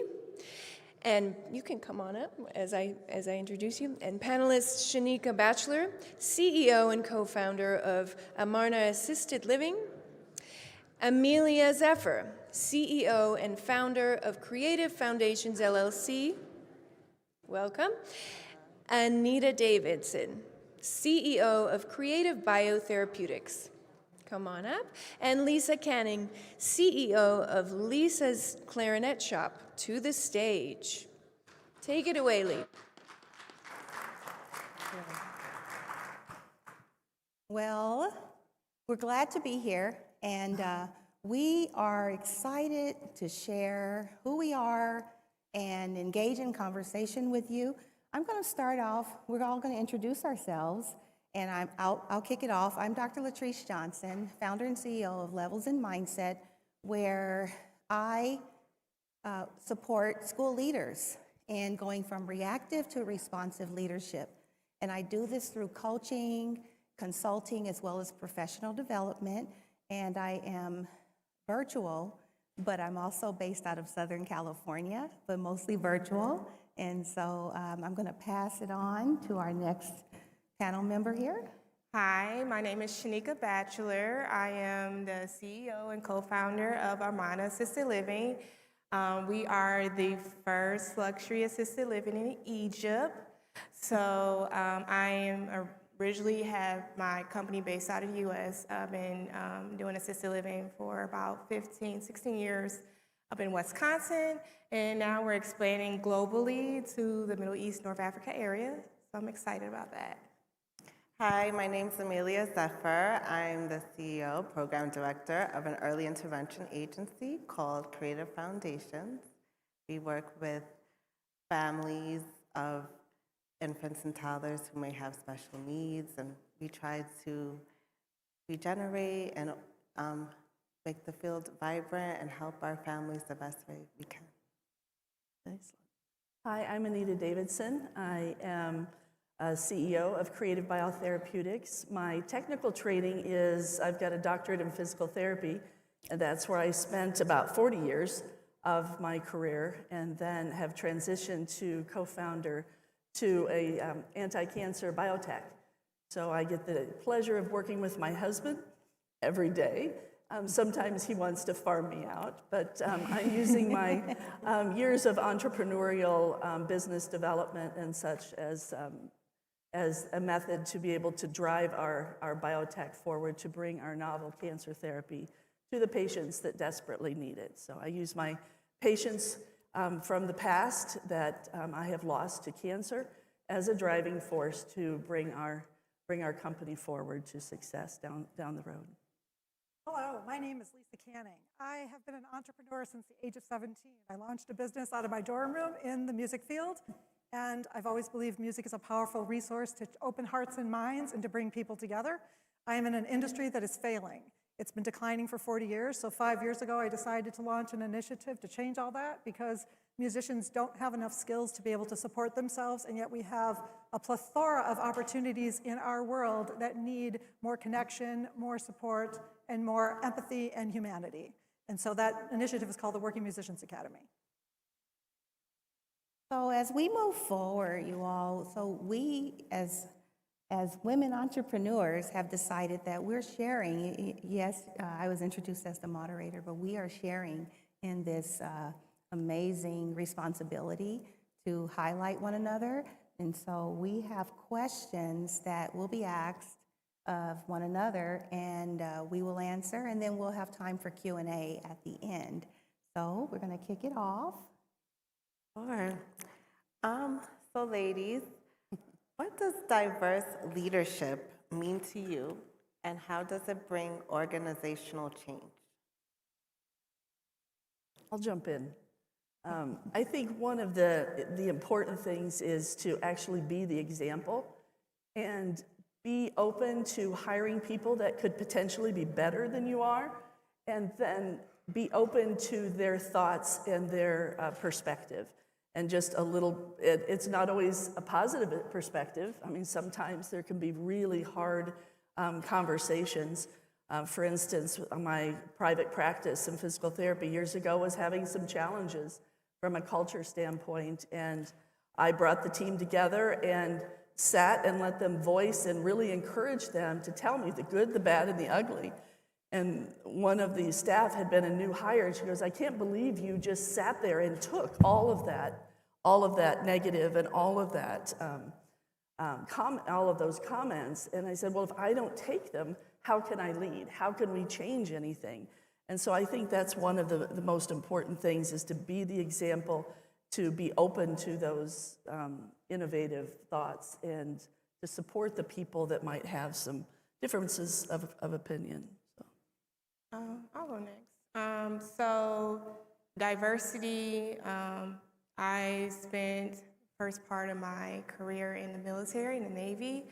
So being in the military is, I mean, you're working with everybody from different parts of the world and everything. So diversity is just automatic, whether people recognize it or not. You just learn to deal with people's cultural differences, even though we might have the same mission, and learn to navigate through that. And also with me expanding to another country where mindsets are different, it changes, because now the diversity isn't where people are from, different countries and stuff like that, or how diverse we are in America. Now it's like diversity is a way of thinking and personality. So it's a little different. So I navigate over there differently by just understanding the culture over there, but also showing them that it's okay to embrace different thought processes, and not to make people feel that my way is better, but like, I'm listening to your way, and let's see if we can like work together to figure it out together. So it's just changing the mindset, what the definition of diversity is, I guess. I would like to add on to that. There's a intellectual understanding of how we think called Herman's whole brain thinking model. And 95% of the population think in patterns and in fact base, which is 95% of the population and how you reach them. The other 5% are visionaries and have emotion, and that's where the arts and music and things that are in that nature fall in. If we don't have diversity in the room to be able to bring a rich perspective, we can't transform our ideas and get those visions to pop, because only 5% of the population come with that kind of intellect and thought process. It's really interesting. And celebrating, everybody's uniqueness, what they can bring to an organization, would be beneficial, learning about different cultures, bringing a diverse thought, because it can drive innovation in a company. Employee retention is vital. So just learning to celebrate different cultures, different differences, and seeing how it can integrate into an organization, whether it's company policies or procedures, just to make everyone feel that they're a part and that they matter. Yeah. And there's something I want to add on to. I appreciate the perspective of every lady on this panel, because it's really calling to attention how being aware of how you lead, but also who you lead, they're essential to having that diverse population, or that diverse appreciation for diversity. But before I don't want to jump ahead, because I know the next question. I'm going to let the next person read the next question, but if it's okay, I'd love to continue that about how we can be intentional. All right, I'm reading the next question, Okay. so go right ahead. Our next question is on ROI and business impact.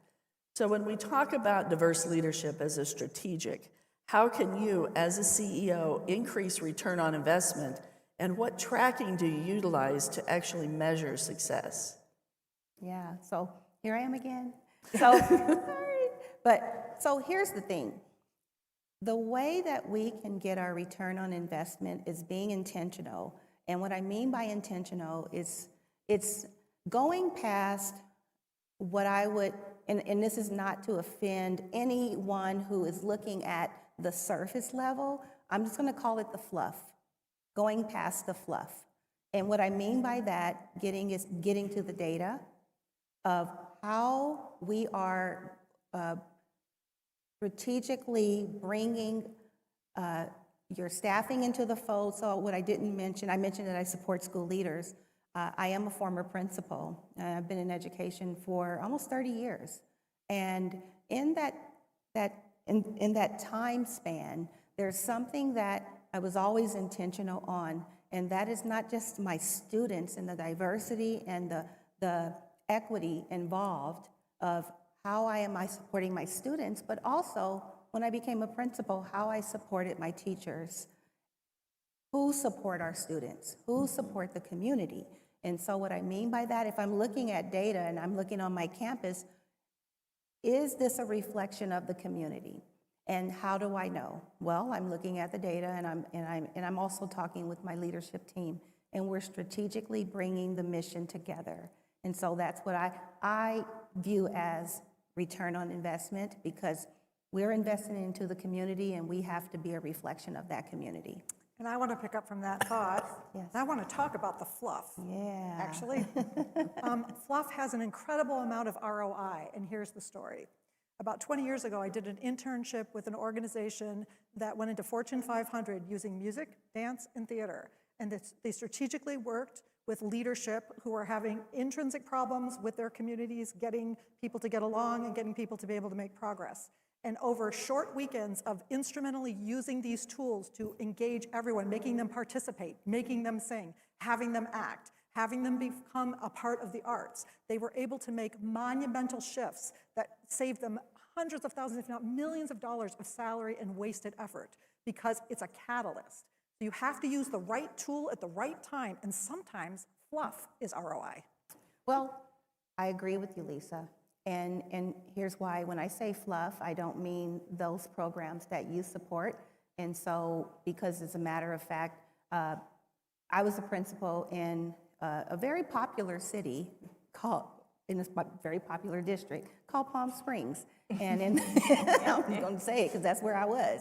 But in that city, we had so many arts programs that really supported our students, and we made connections between education and how we trained our teachers and how we incorporated the arts, and that includes theater, music, dance, and so forth into that. So when I say fluff, I don't mean, I want to be very clear, I don't mean the programs themselves. It's not, I mean looking past the surface of our actions, of what we do, and it can be pretty, but how do we back it up?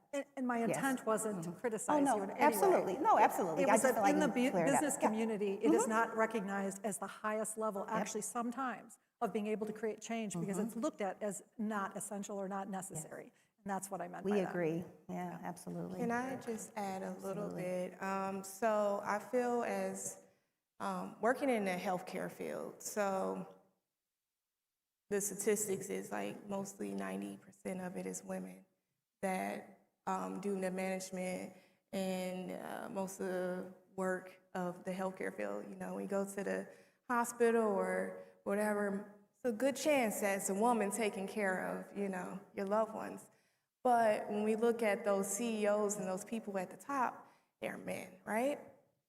So I think when it comes to being a CEO, a woman CEO, and supporting other women to encourage them to be CEOs and stuff like that, and looking how we're having a return on investment. You know, it's a little more pressure on us because we have like I feel like our reach is like, we got to work a little harder. So I think when it comes to talking to your employees and stuff and learning to humble yourself, and this is for anybody, male, female, anybody, but learning to humble yourself. Whenever I come into a new department or I became a new director of some place, I always come in there humble, and I talk to my employees on a horizontal level, not a I'm the boss, you are subordinate type of situation. And I say, I'm here, how can I help? How can we improve? What are things that are going wrong? And I feel that when we do those type of things, the company improves. You have a better retention. You have customer satisfaction, because now you fixing the problems with the employees, they're less disgruntled. Now they can focus more on what the customers or the clients you're serving is needed, because it's less stress in the work level, and it's just a snowball effect. So I think when it comes to the return on investment, you really have to come level and just be humble and just be able to take in, like you said, take in the criticism without any ego. Put the ego down, it's okay.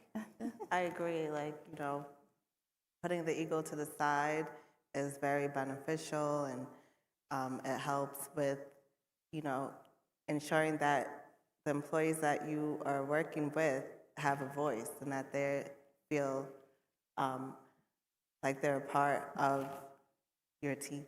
So I definitely agree. Yes.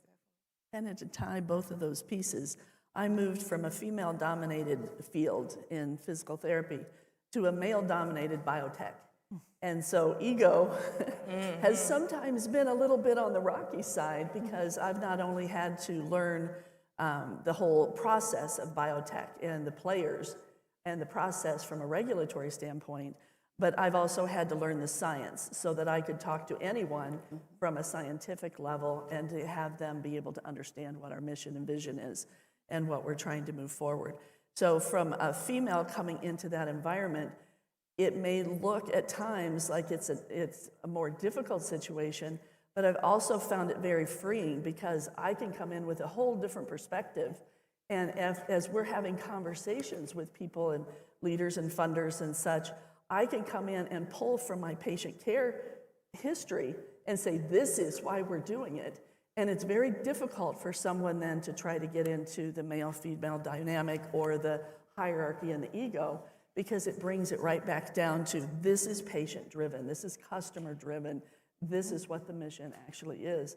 So I actually have a unique viewpoint of both of those professions. Not that it's always easy, but it's incredibly valuable and rewarding as I've been able to move into that area. Oh, wow, wow, wow, wow. There's so much wisdom up here, and not just wisdom, but experience that has built that wisdom. And so we're going to continue with our next question as we go deeper into what it means to be a woman entrepreneur, leader. And so as we move on, we're going to go ahead and listen to our next question. All right, so the next question is, what are the key cultural shifts organizations must make to truly leverage women leaders as drivers of innovation? Go first. Sure. You know, we started with Adam and Eve, and it took Adam and Eve to make our world work. And so it would be very helpful if we thought of the problems and solutions as being driven by both sides. And we all have something to contribute. Women might have to work a little harder to sometimes be able to help, but I think that it's an incredibly important thing to remember that we need each other, and that together things happen in profound ways when we come together and allow our differences to be part of the solution. And that the female energy and male energy are just very, very complementary and also very different.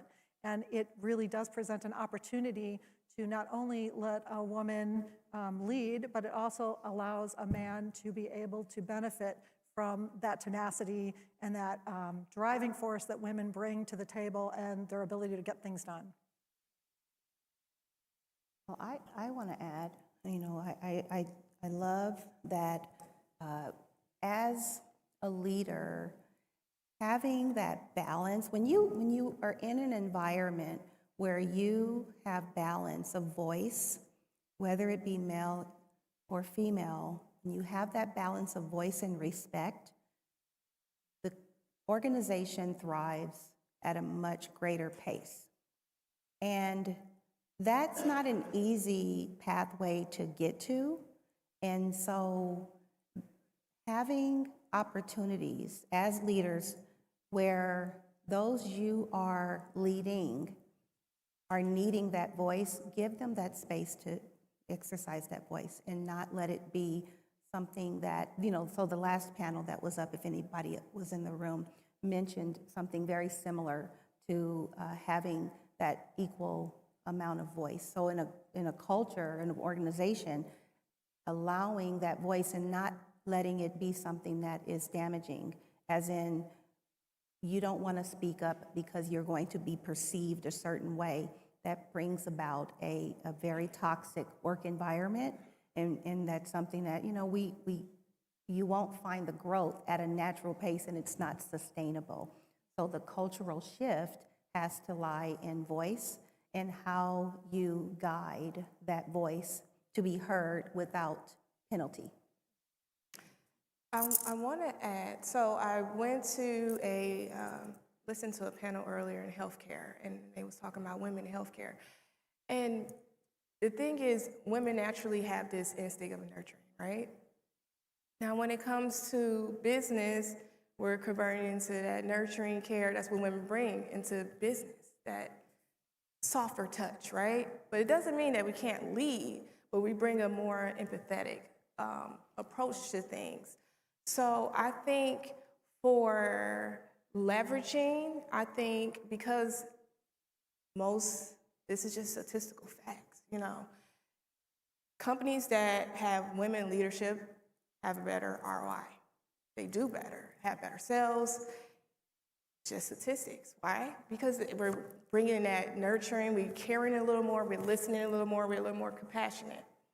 So with the business world, just the world period, is a male-dominant field. I think a leverage for companies is for men to be able to have access, like open doors to listen to women more and see how their thoughts and their ideas can help the business. And also for women to support each other more and, help bring the next woman up. And I think if it's just like everybody supporting each other just equally and thinking things differently, and I think it's going to happen because there's just a cultural shift on the way people think. And, I was just explaining to the ladies, life is just so much different as business owners now versus when a lot of us started 15, 20, so many years ago. And how business owners think now is so much different. We have so much social media, we're more aware of people's feelings and cultural sensitivities, so I think we should embrace those things, embrace the knowledge that we're seeing, and let it be the driving force to elevate your companies. And kind of going along with that, I think being courageous enough to challenge the status quo and help with that transition, and being open to actually flipping the organizational chart upside down. There was a speaker earlier who did that, and I'm like, that slide took my idea. Years ago, I was tasked with leading a project team in one of the hospitals that I worked with. And we really looked at how could we improve patient access. And we decided that we were going to redo the organizational chart. Now, I was supervisor level at best at that point, so I was a 27-year-old kid. And we decided to redo the organizational chart. So we put one sheet of paper for every job title in the whole organization. And we put the patient was at the top, and we put all senior leadership at the bottom and all the people in the middle. And we put it all around the room. So for the weekly C-suite meeting that we had with the group, they walked in and they saw visually this new organizational chart. And I was able to visualize with them and discuss with them why this was important, because everything that we should have been focusing on was patient-driven, as opposed to C-suite driven, and then letting everything else fall down. So it's really a bottom-up approach. And I think that's an innovation, an innovative way that women look at things, where we can just bring other people along, and how can we elevate and how can we broaden the field and not just be part of a hierarchy and get rid of those walls. And I think that's something that I know that I've worked really hard with over the years, but I see that happening more and more. And there's also some female energy and some art in that. It's visualization. Total visualization. I can't say that they did it. I wasn't particularly successful, but from that point on, I was invited to sit at the C-suite table quite often, and they listened to what I had to say. And it progressed me into other leadership positions, which was, hugely impactful. But it's having that courage. I was scared to death to do it, but I was going to do it anyway because it was the right thing for the patient to do. But I just wanted to add quickly, that is something, when somebody, like you said, somebody lets you come into the seat, into the executive office, and that's what took me to become the courage to open my own business, is that one, commander he allowed me to come into the office to talk to people that I didn't have the same rank as them, and to be able to put my ideas out on just such a big project that was just not affecting just our community, but affecting the way the military did things. So it's always taking like just one person to open a door just for someone, even if they're not at the same level, they might have good ideas. So you gotta listen to the people below you, because they can improve your businesses. They can. Oh, wow, that's a good segue, because, something, as, you all are sharing, something that came to me, as a school leader, there was something that was extremely important to me, and that was visibility. And what I mean by that is me coming out of my office, interacting with my staff, my community, but not just as a group, one-on-ones. One-on-ones were essential. And so no matter if whatever industry you are leading in or you've built, this is something as a CEO of my own company, coaching and consulting, this is something I stress at the very beginning of our programs with my clients, is that you have got to meet one-on-one, talk to your people. What are the past practices? What are the expectations? What do you do? What practices are in place that you want to stay in place? What are practices that we can stand to look at and evaluate and make a shift? So when you talk about cultural shift, it goes back to having that voice, giving people that voice, but the more you give them that voice, the more they're going to respect you as the leader, because you're listening to them. Do you do everything they say? Well, no, but at least you're giving them a voice, and it's going to inform your next move as a leader. I think Amelia went to say. Yeah, I think it's important to give everyone a voice. It can enhance an organization tremendously. Just to piggyback off of what you all are saying is, women leaders should try to challenge the status quo, making sure that everyone is afforded the same opportunities within an organization to improve themselves, because in the end, they will remember that and they will respect you for giving them that opportunity that they may not have gotten. And it just makes an organization better and eventually makes the world better, I think. Yeah, it makes the world better. So. Yeah. All right. So we are coming up on our next question. And so we're going to go ahead and listen to our question, and then we're going to engage in more conversation.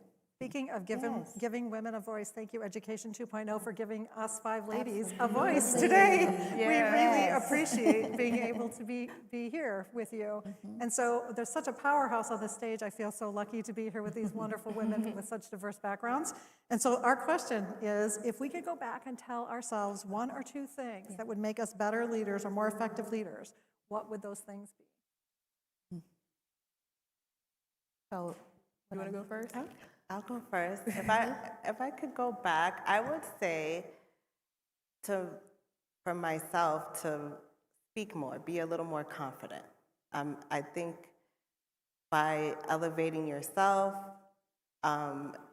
helps for people to get a better idea about you and what you stand for and what you pretty much would like for yourself when it comes to career or when it comes to developing businesses. It's just being more confident to speak more. Before we move on, I'm just giving a notice that we have about 5 more minutes. Okay. So- Boy, this is fast. Yes. Yes, absolutely. I want to tap onto that because I think confidence is something that is kind of a really strong underlying. And I guess I would go back to myself and say, stay humble and stay kind. Those are 2 things I wouldn't change. But I would take credit for the work that I did. That too often I was so busy working that I wasn't letting senior leadership know what I was doing, or the people that were going to make decisions about my career, or even just taking ownership of what I was doing. It was too easy to pass it off. And, I have found that the universe will come back with the same situation over and over until you learn what you're supposed to learn from it. So it took a couple of different organizations in the same situation before I started to learn it. But I would have taken credit, and not in a me way, but in a way of this is what value I have to add to the organization. And I would piggyback off of that and basically just say that the things that come really easy to you, and when people come to you for those things, take credit for them and start speaking about them and start leading around them, because you, as a young person, don't recognize all the things you're good at, and you push them off and be like, it's no big deal, but it is. I think I'm gonna say it's crazy that we all saying the same thing, but it shows what's the importance that we all, especially women, we told to be more humble, not to be so boastful, and just I think American culture is saying don't be so boastful, but I learned that when I was active duty, like we had to do this brag sheet, and you need to be boastful, especially as an entrepreneur. How's somebody gonna know what your business is if you don't tell them? True. You supposed to be bragging about your business because who else is going to, okay? So as an entrepreneur and a CEO and whatever leadership position you need to be able to be boastful and say, this is what I do, this is what I've done, and who else is gonna know if you don't say it? Right. And that's how you move up in the ladder. That's how you get recognized. That's how people know where I can go to them about this because, oh, they said they did this. If they're not hearing those conversations because you're quiet, you will stay stagnant. So I think everybody needs to be more vocal about what they do and brag about it. Come on, you worked so hard. Somebody got to hear it. Yeah, and I share and agree with what each of ladies here on this panel has said about what would you tell your younger self. Nowhere in my career growing up that I thought I'd ever say I would be an entrepreneur, but I am now. And here's the thing. The key is that I gave myself permission to do it. And I gave myself permission, and once I did that, even when you're scared, as I didn't have all the answers, but I figured them out. And as I went a little further, I figured it out. So you are equipped. Give yourself permission. Know that you're equipped. And what you don't know, go and seek the answer. Because I guarantee you there's someone out there that can support you in that answer. And so I'm going to wrap up with that. we thought we would have time for Q&A, and so we are going to go ahead and wrap up, but if you find that you want to speak to us outside of us being on the panel, please be sure to connect with us. We're here at the conference, and any of you ladies on LinkedIn? I'm on LinkedIn. I'm on LinkedIn. And so we thank you so much for being such a gracious audience. Thank you. Thank you. Thank you.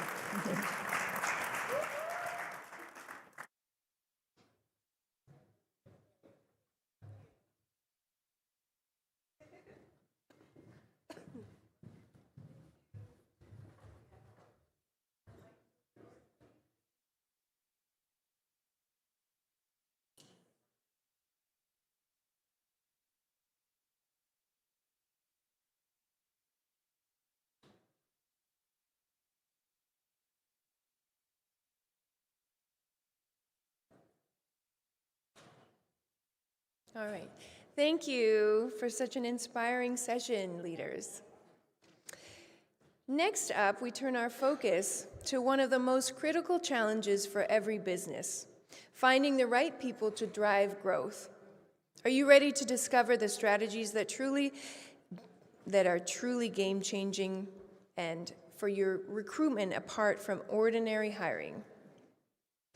Our upcoming session, The New Era of Hiring and What It Takes to Find the Right Talent, will drive into how forward-thinking companies are reinventing recruitment, creating environments that attract top performers, and designing roles that empower teams to excel. Get ready for practical takeaways, fresh ideas, and insights you can apply immediately. Let's give a warm welcome to our panelists, Andrew Pagsisian, Chief Operating Officer of All Care Provider. Come on up as I say your names. You can make yourself welcome on the stage. Welcome. Lucine Agajanian Cohen, CEO of LT Global Practice Management. Come on up to the stage. Lolita Vasquez, small business owner of Image Society. Welcome. And Deepika, founder and CEO of Thrive On Solutions, LLC. Welcome to the stage.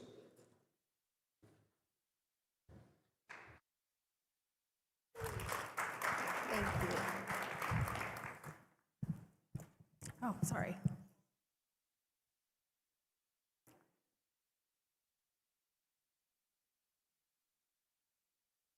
All right, so thank you for coming to our session. And again, we're just here about hiring practices and what are the new age, right? So I'll go ahead and lead off and introduce everyone. My name is Andrew Pagsisian, as our leader says. I'm part of All Care Provider. We're a home care agency. And as far for me, I'm part of the National Alliance of Care at Home, also cover California, and also do a lot of representation and advocacy as well. And of course, California has the roughest laws across the nation. But again, it's like, how do we have these hiring practices? And across, we have other delegates as well, so. Thank you so much for having me today on this panel. This topic is very dear to my heart because I live and breathe with this every day. And I specialize in scaling and growing law firms. Specifically, that's my niche. And hiring is tough, but we can do it with proper systems in place. We're very fortunate to have panelists here in various industries. Like Andrew said, he's in healthcare, I'm in legal.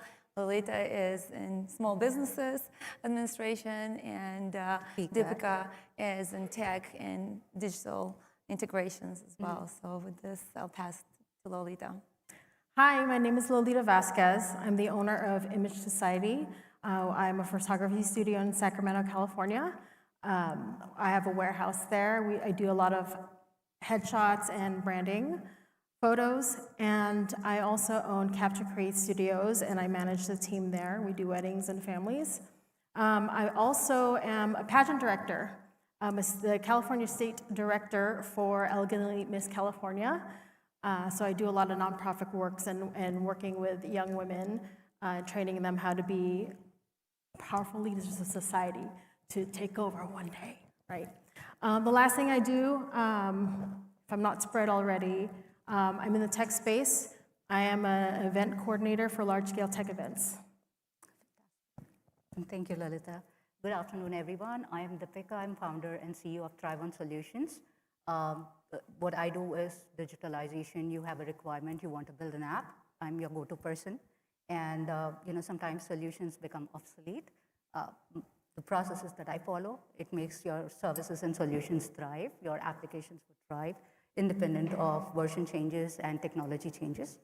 That said, this topic is quite interesting for me because with the changing workforce, with the changing people, the way things get in with the ChatGPT, the AI, the influences that we have had, the younger generation that's coming into the working atmosphere. I think this is interesting with Andrew going to talk about culture. So yes, over to you, Andrew. Yeah, so again, big panel, we got together, we were talking about it. Again, and we're talking about like systems, cultures. Again, it's all diversified, right? I mean, we're all like, executives in our arena, but how can we really acquire like new talent? We have generation gaps. We have, what we call in the healthcare industry, silver tsunami, but also we have the younger generations as well, and how do we stream all of that? And then without that, we're going to go through a lot of practices. And again, and we just want to talk about systems first, right? What are the foundations? What do we systematically know right now in our business, and what do we do to really attain that? So, I mean, Lucille has a lot of system information, going on with this as well.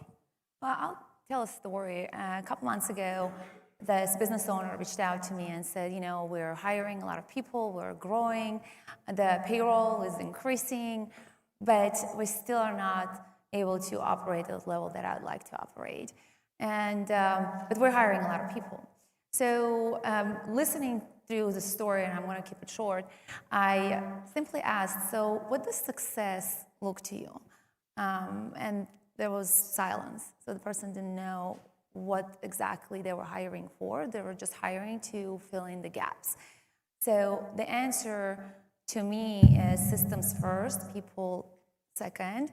And why? Because I prefer placing people in a system that's been already designed and re-reviewed so that the people that come into the system, they don't have to guess what they need to do, but we actually want to place them in a position where they become successful and they operate in a measurable environment.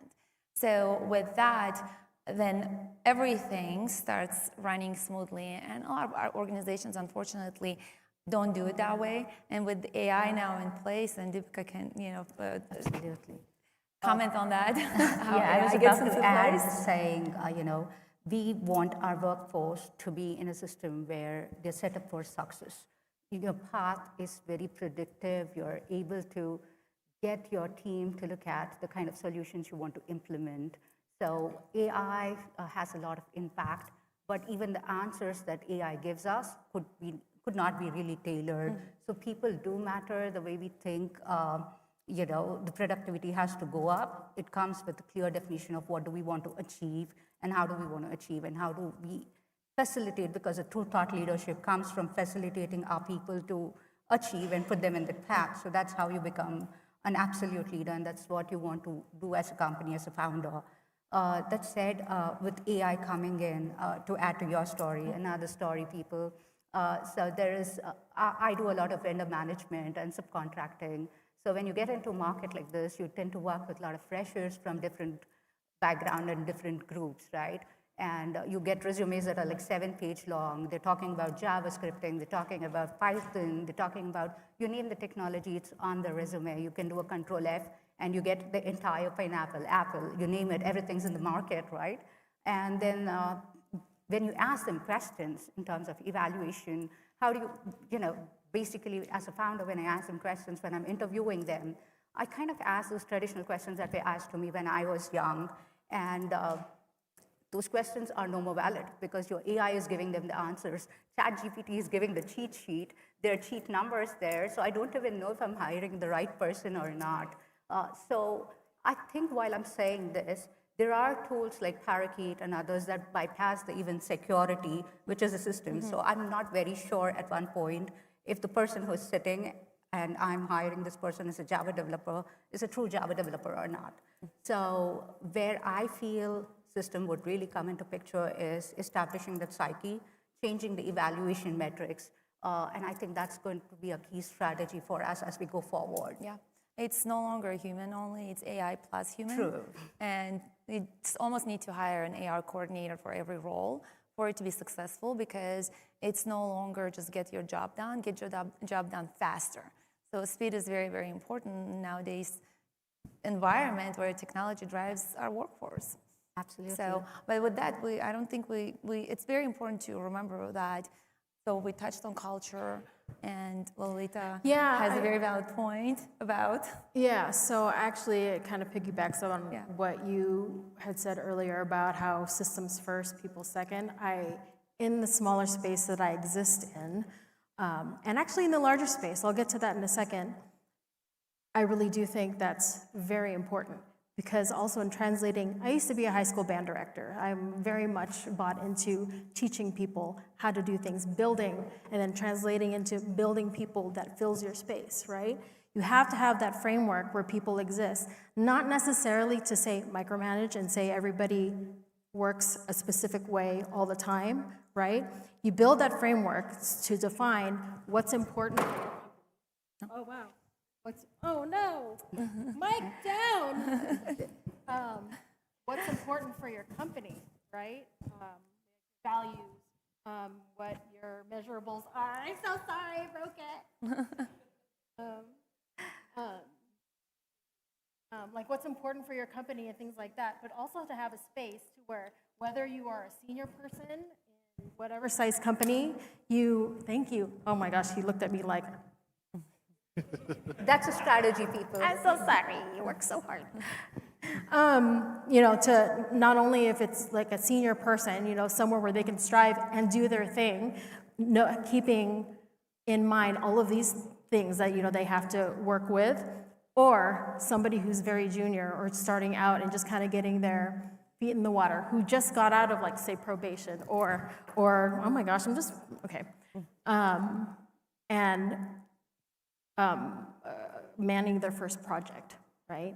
So they have all of these things and all of these ways that they can also kind of flex and use their creativity and just kind of thrive in that space, right?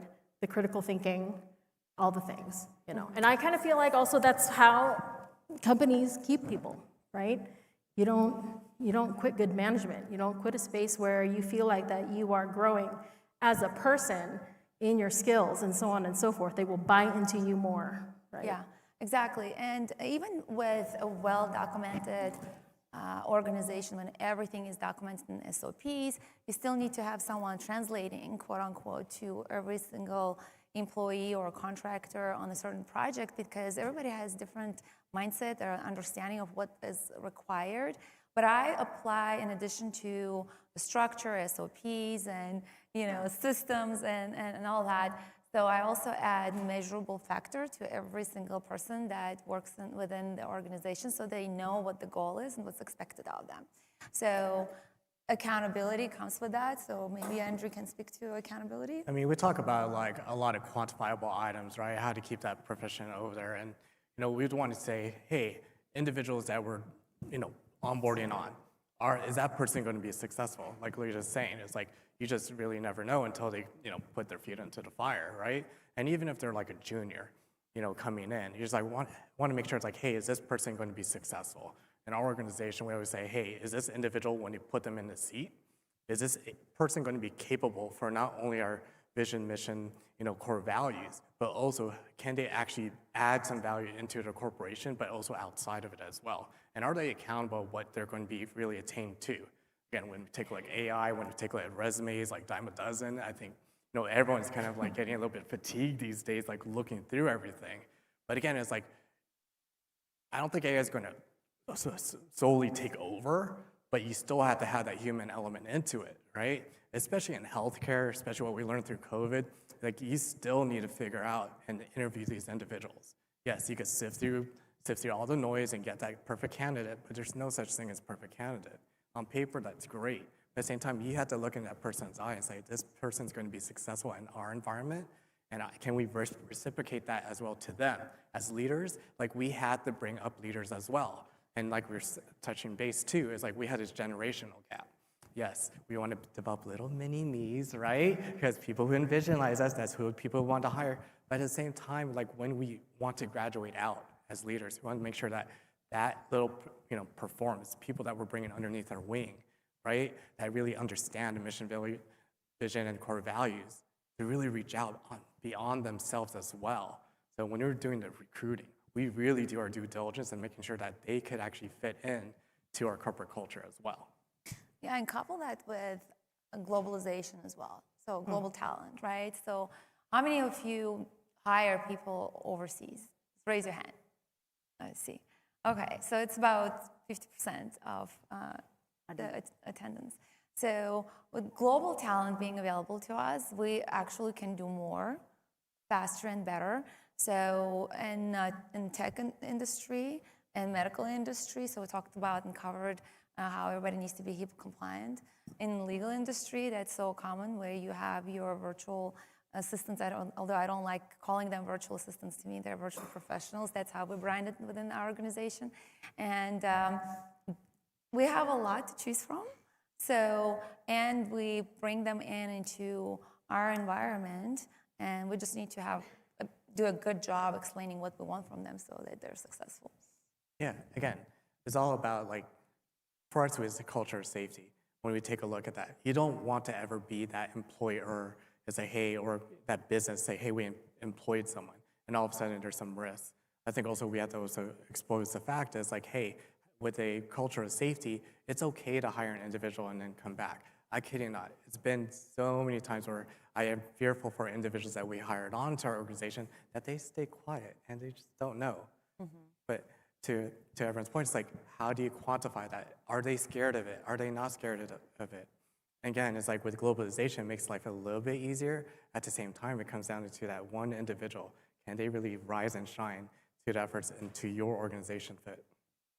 And to that, I'd like to add a little bit when people feel scared, quote unquote, and they go quiet. So when the employer thinks that, okay, everything is nice and nobody is complaining, that's actually not a good sign. Would you agree? I agree with you on that. So when they actually come back and speak up and get engaged in meetings, then we know that we have something productive happening here. Because they care versus, they're just kind of keeping quiet because they're talking behind your back kind of thing, right? Right. And then when you have systems in place, then it's no longer whether the boss walked in a good mood or a bad mood. It really doesn't matter because as long as we're measuring their success or their contributions, we're in a good shape. So to me, in the tech world, things are changing because the way we are recruiting right now, the first round is no more the resume submission. It's a video round where a robo kind of evaluates it. Mm-hmm. And then once you qualify a bunch of resumes like that, where a video conversation is happening, I know if this person is suitable or not. Then I send them, an emotional intelligence questionnaire where I classify INTJ, whether this person is introvert. They have 60 bunch of questions that they answer within 15 minutes. These are all regular day-to-day questions. Do you like the color blue? Where do you sit when you walk into the room? Or there are 5 pens, which one will you choose? So these are very indicative markers that tell what kind of person is this and will he be fitting into my organization? Because I would know if the person is a project management mindset. Does he have a project management mindset? Mm-hmm. Or is he going to be a creative person who will just break the rules and bring out the creativity, those kind of things. And the third step is where we check on the tech coding specialty, mm-hmm. because most of the times what we develop is something that doesn't exist in the system. Mm-hmm. So you need to be a visionary at some point of time. Are you able to visualize? I think that's going to be a key for me when I hire a person. And then at the final round is when I meet eye to eye, and that's when I say, the spark on the paper, the spark that the AI is telling me, and the spark that the person is really bringing in is a true facet of the person. Because I can have a great, beautiful spark. We all want to put our best foot forward when we come to forums like this, but back at home, and especially with work from home scenario, I think I'm most productive in my pajamas. Sorry about it, but that's the truth. So with that, it's the best. Agreed. I wish we could have these kind of events with pajamas. Not that I don't like decking up, but yeah, you become productive that way. So work from home and the globalization kind of changed the entire perspective where we all are a small village and everybody knows everyone. So sometimes those references do matter as well. So that's a strategy I often use. So you measure creativity. Yeah. I measure their personality. So there's a personality test that I'll send, well, the recruitment team will send, because we'll look for a certain type of person.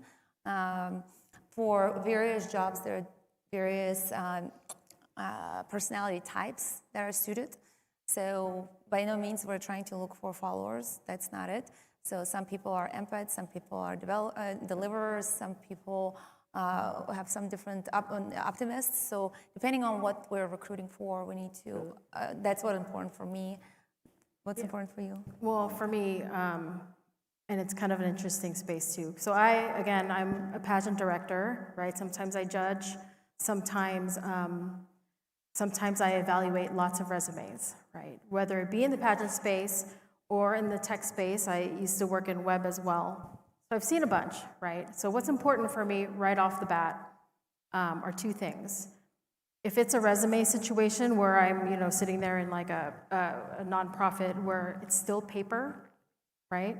And if they don't catch, and if the resume doesn't catch my attention in 15 seconds, I can just kind of move on. And the way they catch my attention is if I'm reading it and they're using as less words as possible.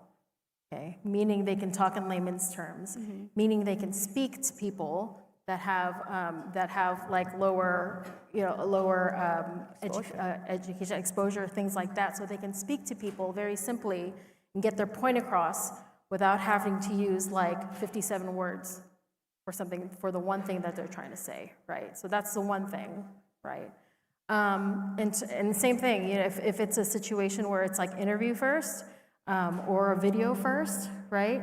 I listen. Are you using too many big words? Okay, that means you're fluffing me. Okay, so no, I want to know that I can have a A/B conversation with you, very straight and very to the point, not wasting anybody's time, but being more productive. Yeah. Speaking of not wasting anybody's time, what I like in an interview when someone shows up and asks, "What can I do for you?" A lot of times people forget that they're interviewing because we already vetted the resume, we run it through AI, and we look through their credentials. What the potential employer is trying to see is, what can you do for me to get my life easier, right? So, and when you're at the top, you kind of, and this is my philosophy, I don't know, maybe you can share the same sentiment with me. I always think about what are the things that I don't like doing or I don't want to be doing, so I can strategically start hiring and being proactive. Like one of the speakers earlier said, when you're at the top, you should be doing nothing. Like we will always be doing something, but it would be fun to be at the conferences and talking and meeting and expanding instead of being inside the business. So it's interesting to see when people come into the interview with an expectation of what we will do for them. I want to see if they will actually have the mentality of coming in to see what they can do for us. I have something too, but did you have anything on that? I don't know. I do. So basically, I mean, when we take a look at, certain acquisition of talent, it's like, and then she's right, it's like, what can they do to add value to the company? And do we reciprocate the same thing? And then when we take a look at certain synergies, is, hey, we're acquiring talent, what can they offload? Again, I'm not going to say we want many means of us, but there are certain talents that I don't have that someone has a bigger potential can. And they add value to the agency itself, right? Or maybe in a corporation or even in industry. I mean, there's other aspect of it, like we talked about. There's a technical aspect of it, there's a soft skill, there's an IQ side, there's an EQ side. We talk about Myers-Briggs, True Colors is now like a more updated version of it. And again, we take a look at, yes, they could do the technicality of it. Yeah, that's a hard skill. But like everyone's saying, it's like that soft skill is like very hard to see on paper, right? Yes, they could hit certain metrics, but what is that intrinsic, value back to the agency? How can they offload to see not only you're adding aid to us as an executive level, but also to the agency itself, right?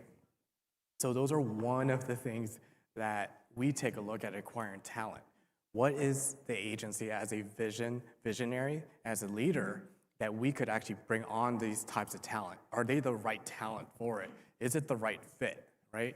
We talk about like the McKinsey and everyone else. It's like, hey, these are a lot of people that are looking for jobs. But at the end of the day, do they fit your corporate culture? Do they fit in? And can we bring them up successfully at the end of the day, right? Because if for me, it's like if I'm bringing up, they're like my children. I'm not going to lie.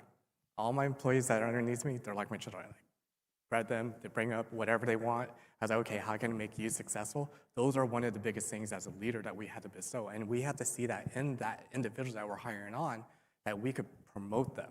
So they could offload a lot of what I can do, so I could reach bigger synergies for our organization, and they could be promoted up as well. So we see a lot of synergies in that when we promote in our corporate culture. So just to add to what you're saying, for us in subcontracting, the people, the attrition, everything's faster, you know. We go on projects, we deliver, we implement, and then we move on to the next project. So we don't stick in one company for 30 long years. So in such situations, I often look at the willingness to come and help. And, you know, I may not know Python, which is a new technology. I may not know Kafka.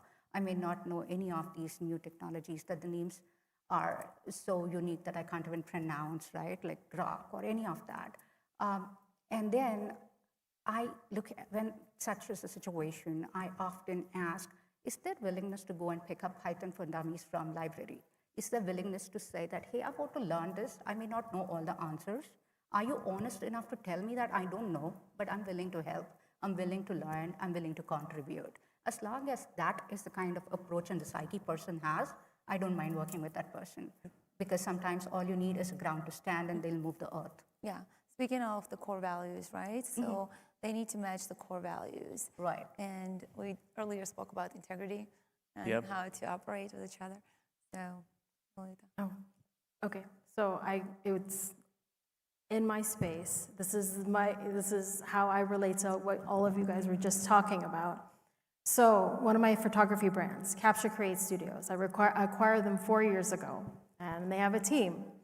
You were talking about how a lot of people, and especially in the creative space, a lot of times when photographers come to work and to learn from you, it's like, what can you do for me, right? And eventually they leave, right? But it's the same, like, what can you do for my brand as well?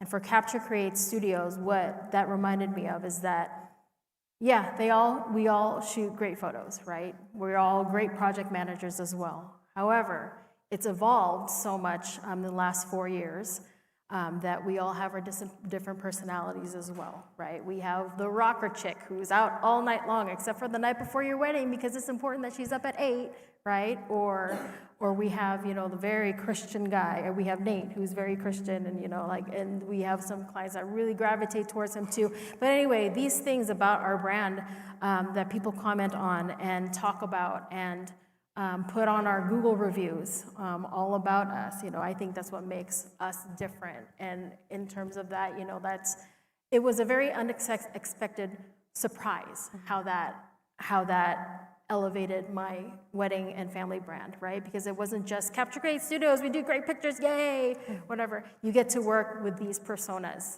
that everybody knows about. And that's what makes it special. Yeah, as you made me think of this idea, is that this is no longer also the employer's market, it's also the employees' market. Yes. They're evaluating us as much as we're evaluating them. I often get asked this question, so where do you find these wonderful people? And my answer is they find me, because they know that when they come and become part of my organization, we also place them you know, with various organizations, law firms, so they support them. They know that when they come to LT Global, we'll make sure that they have enough tools, skills, they will get trained and have and they will transfer the values that I'm teaching. And they want to be a part of that organization because they know that I will develop them. They can trust the process. We'll take care of them, and they're not going to be there just by themselves, struggling to figure out what to do with our end client. So I give that comfort level to them. But at the same time, they need to be respectful and have the integrity and respect for everything that we do. So it's give and take.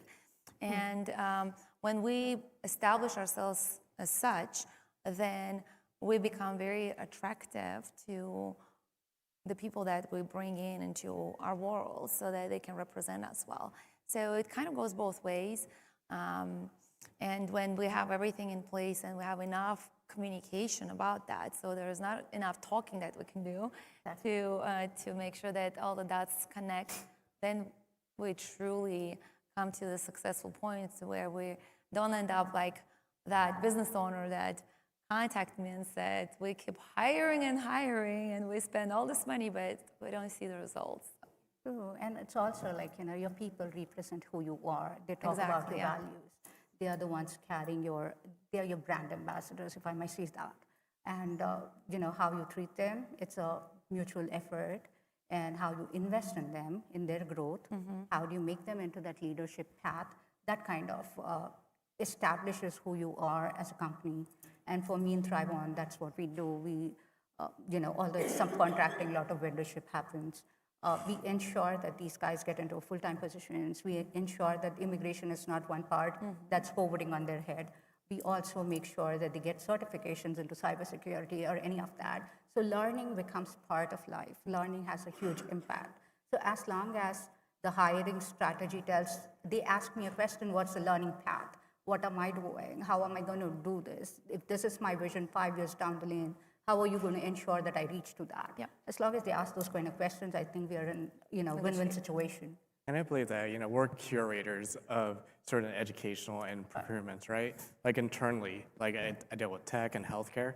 It's like, hey, they always come to us, it's like, okay, what can the agency do? And vice versa. Again, it's a trade-off. There's a balance, right?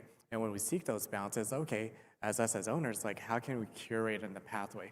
It may be to a pathway to a ceiling for our own agencies, and then how can they do an off-ramp to even reach more synergies with the agencies? I kid you not, I think we probably have like 10 or 15%, that kind of graduated out of our programs, went over to hospital systems, went over to health plans, and then again, there's like, hey, there's a great agency, and they see this synergistic, they see this reciprocity, they see this feedback, right? Because they believe in the agency. Right? They believe in your organization, they believe in your culture. And in individuals, like if they see that, it's like, hey, what else is there? Hey, I want to be, level 2, level 3. What is the escalation path? What else can I actually do to really promote the agency and promote the brands? I think that's very significant for youngsters who's just coming in, Plus they have bosses who are like 50, 60, and there is a gap in which you have to balance out. So in terms of strategy, the entire communication and the psyche is changing as much as we're learning this. So to establish that comms and tell them, no more, there were times when we used to use emails. There were times when when I was young, my bosses would email me at 8 in the evening and I would still respond. Now these kids, they are like off. Saturday, don't even reach me. Friday evening, 4 o'clock, I'm off. 4 is highest limit, right? So understanding these, accepting this, and also ensuring their growth path, I think that's going to be a significant strategy overall. I worked for companies like Uptake in the past. They have an amazing setup, like Google, Facebook. They have a nice cafeteria where they sit down. They have workout spots. All these things matter the most to ensure that they have a quality life, because that's where we spend most of our time. Work has become so predominantly important as much as personal life is, but we want to provide that quality, and that ensures a lot of hiring. Right. I think we have questions.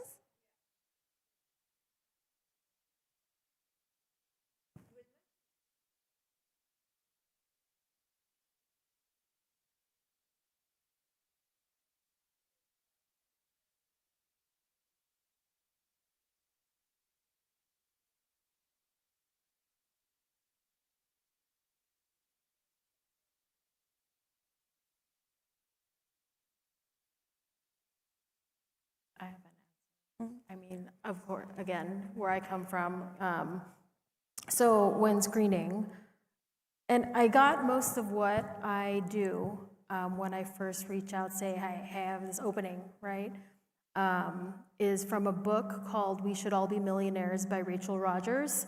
in that I think it's chapter 3, she talks about hiring your first assistant, right? And she goes in there and she says, this is exactly what you're gonna write, except make it applicable for you, like those details applicable for you. And it was the most, and I use this all the time, it was the most, okay, we are looking for somebody, we're looking for an assistant, da, da, da, da, and all the things you must be open to changing my kid's diaper. You must be open to like cleaning, like, you know, all the most awful things, but in a funny way she wrote it, right? And so what happened, I did something similar to when I found my assistant 6 years ago, right? All these outrageous things that only photographers, I don't know, you have to be open to changing my socks for me, stuff like that, right? And it brought out people who were the personalities, like the people that were more down to earth and weren't trying to talk to me about what, like the kind of stuff that they did beforehand, but people who showed, very obviously had grit, very obviously wanted to work with somebody that had, personality themselves, wanted to be around that aura, and that works out for me often. I found that also works for me when I look for people in the pageant space, looking for people to work with the shows, right? Because typically they're passionate. So that's worked for me. Like when I go out, this is what we're looking for. It all starts with what is it called? The description. So for me, so the systems, right? So you want to document everything that you expect of the person activities. So you can't just say, I'd like you to manage my calendar. So what if I have 3 calendars? What calendar am I referring to? Or and I'm in the legal space, I'm just gonna give an example about cases. So when lawyers handle their cases, there are stages that they need to go through. So when they hire attorneys or paralegals or support staff, they don't necessarily think that they came from other industries and they may do it some other way. So when they come into their world, they don't realize that they need to describe the system that they operate in, be it the technology, the CRM, or the way they even file their cases. So I require the client that I would work with to write down everything and how they process it, so that then when they bring in the attorney or paralegal into that space, they don't have to question whether they know how to follow the process or not. Now, the knowledge base is another story, that's why you go to school, that's why you go to law school, that's why you go to medical school, that's why you go to engineering school, so on and so forth.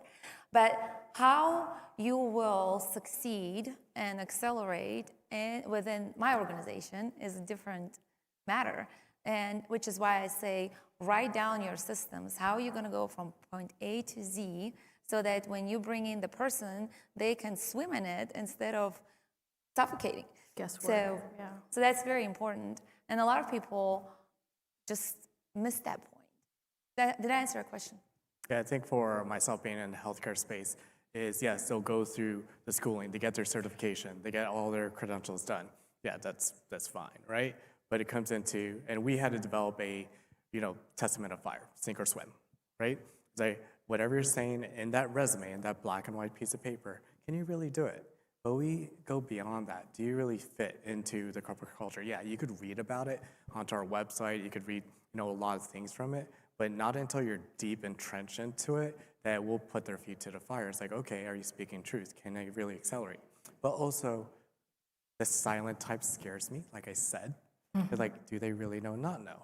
The ones that we really want to accept are the ones like, hey, how do you do X, Y, and Z? Again, if it's on the resume, they said they did, different story. The other thing is going to be, what are the channels, right? What are channels of success? Again, there are some theoretical, studies. You want to say SDI tools. I mean, you could take a look at Google as well. And then thing is, it's like, especially in different types of environment. In healthcare, it's very to the T. In legal, I'm pretty sure it's pretty the same thing, like dot the I's, cross the T's. But the thing is like, how can this individual that we're going to attempt to hire on be successful? not only for a short term or long term, but do they really have that grit? Really see the eddies and flows of our industry, especially in healthcare. Again, we had COVID, now we have a whole bunch of other stuff. And do they really have that understanding that they want to be there, right? It's another thing to just kind of be there and go through the motions and not add value, but that goes through that interview questions. We probably run through 3 to probably 4 panels of questionnaires to really say, are they doing the same thing, right? And you could see through that fluff. I mean, like you said, you could really see through that through those little panel discussions. For me, my structure is quite different. We use tools like ZipRecruiter to look at screening the resumes. Then we have CRM tool that tells me who are the ones that I spoke to. If I spoke to them about 5 years ago, I still have their data. So if I ever want to hire back, I have something to fall back on. So there are tools in place that are set up for me to run my business. I also look at LinkedIn, Indeed, Monster, where the younger resources are available. Money is another big thing that goes into it. So you'll have to look at budgets. You may find an excellent candidate, but if he's charging $200 an hour and my client has only a budget of $50, there's no way I can afford him. So having that budget, having the job description, having those keywords, I think it's all SEO world, and having those keywords on the resume, having keywords in the job description will make us pop out there because everyone's hiring and everyone wants somebody valuable, but you need to use the right words, be the right spot, be visible, have these systems in place which are free to use, free to search, and then you can make use of Google to a great extent. So for me, in technology world, it's very different. We don't have to go in search. There's already an established set where I can go back and look at it. Do you have more questions? Oh, I wanted, So, okay, yeah. it's okay. Go ahead. No, I wanted.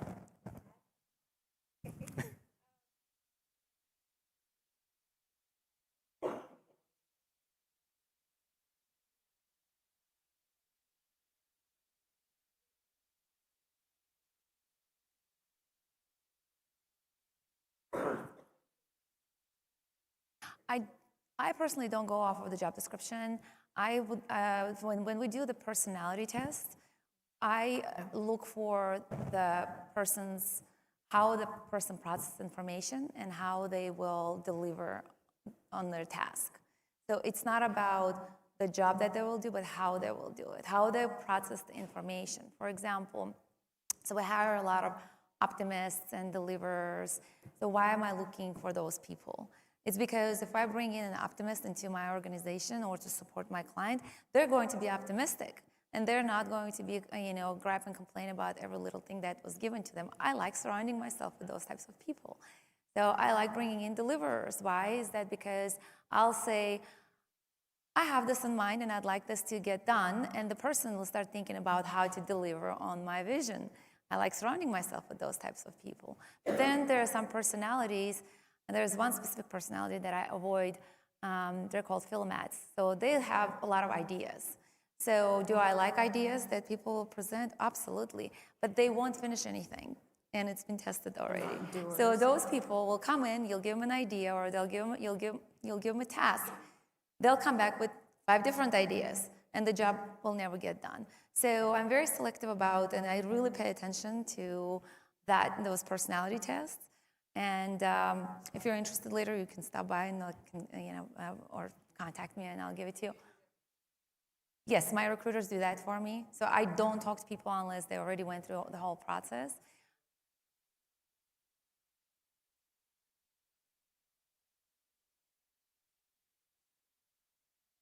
Exactly. And even if the person has an amazing resume and great skill set and graduated from top schools, I won't talk to them if it's a philomath.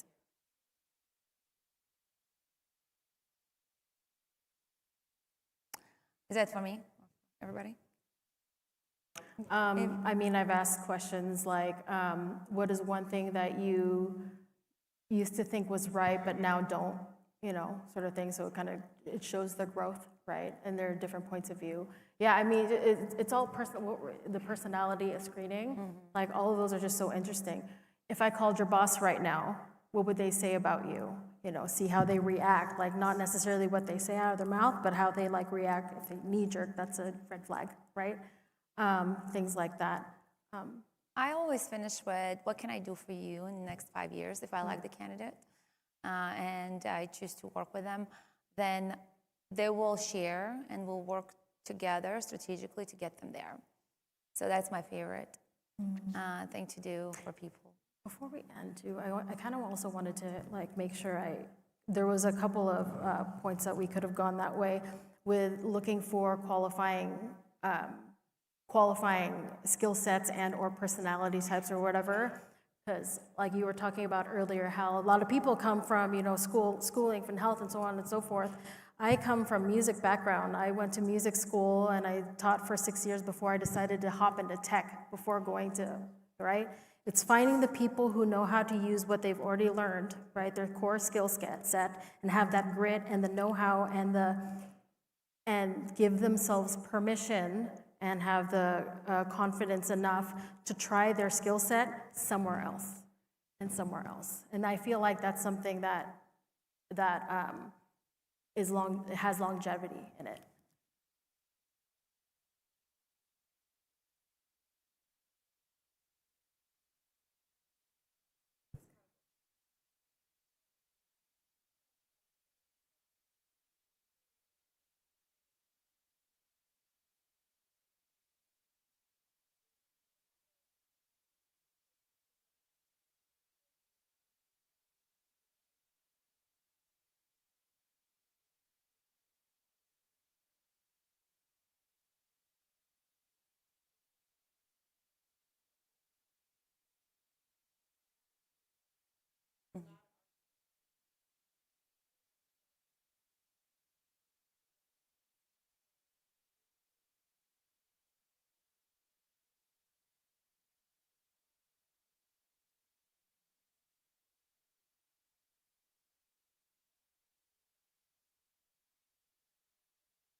You take a look at VNS of, New York and VNS Health and some of these great institutions. We talk about campuses. You talk about Google, Meta, right? How do you do work-life balances as well? So the thing is just how do you create, if they don't qualify, how can you develop something that they can qualify for, right? And then how do they look forward to it? They may be interviewed for something that they may not qualify for. There may be some other aspect of it, right? That's what we always talk about, what is synergies of growth and other aspect of it. And for us, we created a foundation to fund in education internally to feed back into our system to really allow those individuals to grow.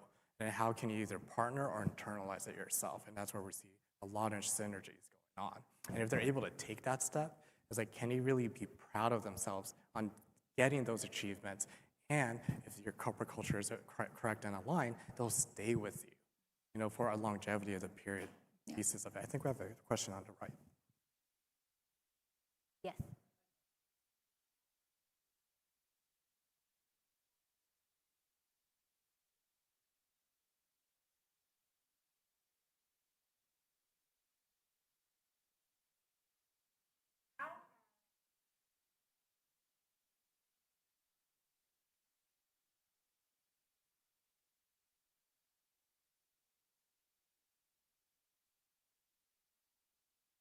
I have so many things to say, but you guys should probably go first.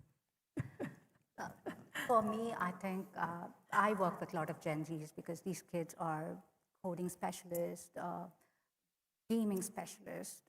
You give them a code, they break the code, right from QA to development. They have creative space. They work in midnights. They don't like to be the typical 9 to 5 kind of group. But at the same time, the processes that I follow is you give them a task, tell them that, hey, it's supposed to take agile methodologies has been phenomenal for me, where you follow 2 sprint work. So you give them enough effort that's taking them for 2 sprints. We have story pointing system where we say this particular story or effort should take, and it considers factors like risk of delivering it, the delays, if the data is dependent on another team, how are we going to deliver it? There are too many factors when you're developing a code. So when we look at it, agile methodology has been a huge go-to for me as a past. A lot of companies are following it, and there is product-oriented development that happens. So you're thinking about what do I get to build this MVP, the minimal viable product from technology perspective. So my team, especially the Gen Z, they say, hey, this is going to take me about 5 days to fix it. Can I just fix this and come back? And then we assign more work. So that way they're very accountable, they're proactive, and we are not giving them instructions because Gen Z doesn't love instructions at all. You know, they're like, I don't want another, you know. And you can't become a mentor, you got to be a friend, and this kind of helps us to get to that point. So this has been a phenomenal thing for me personally, because I've almost launched 3 products working with Gen Zs compared to the traditional people who are like 40, 50s. And it's easier to work with Gen Zs. They're so fun. I mean, there's so much. I mean, talk about Gen Z and how we have to like wrap up. Yeah. How does our lovely folks here and in the interweb and globally, maybe in, you know, interstellarly, connect with all of us? So, to me, I think how like, you know, your LinkedIn, your Instagram, like how do people here like connect with you? I think most of them all will connect with me eventually, if not now, some or the other time for sure. And to strategize and give them a complete solution, I'm just going to count a few things. One is be clear about your job description, stop evaluating, and with the context of time, I would say one, the resumes. Our contact information. Oh, our contact information. Sorry, I was just summarizing our strategy. No. And my contact information is available on LinkedIn. And you know, if you have questions on how do you want to strategize further, please do let me know. I'm happy to answer all of those questions. Yeah. You can find me on LinkedIn and on the website. You know, it directs you right to my LinkedIn. But also, if you're on Instagram, I am a photographer. My handle is Image Society Sec. Image Society Sacramento. Well, you guys all can find me on my website. My wonderful husband that's created this, gave me the idea about what it's supposed to be called. We're www.mypracticemakesmillions.com because we pride ourselves by taking these law firms to millions. So it's easy to remember. I'm also on Instagram under Ask Lucine. So you guys can find me that way as well.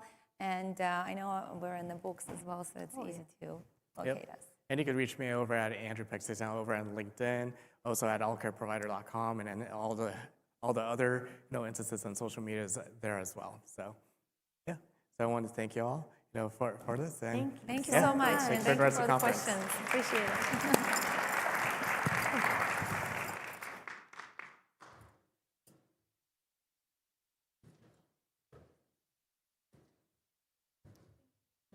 Thank you very much.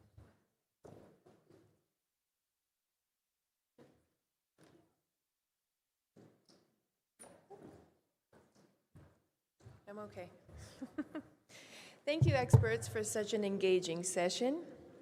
Some of the biggest business opportunities don't announce themselves. They start as signals that only a few recognize early. The ability to spot these signals, understand what's scalable, and act with clarity is what separates today's leaders from tomorrow's market makers. Our next session, the next billion-dollar business models and how to spot them first, will bring this conversation to the forefront, exploring how to identify emerging trends, evaluate high-potential ideas, and recognize patterns that point to real growth.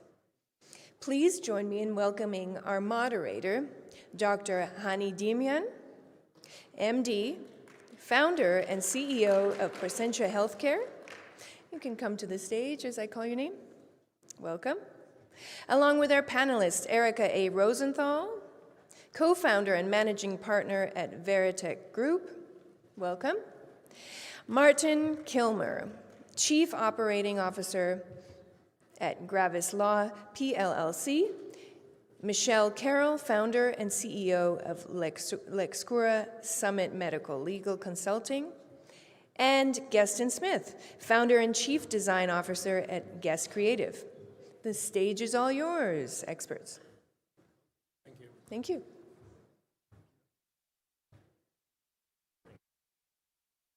You hear me? I can hear myself, right. My name is Hani Damien. I'm going to start by introducing myself, then introducing everyone else in the panel. We've got a really great panel here.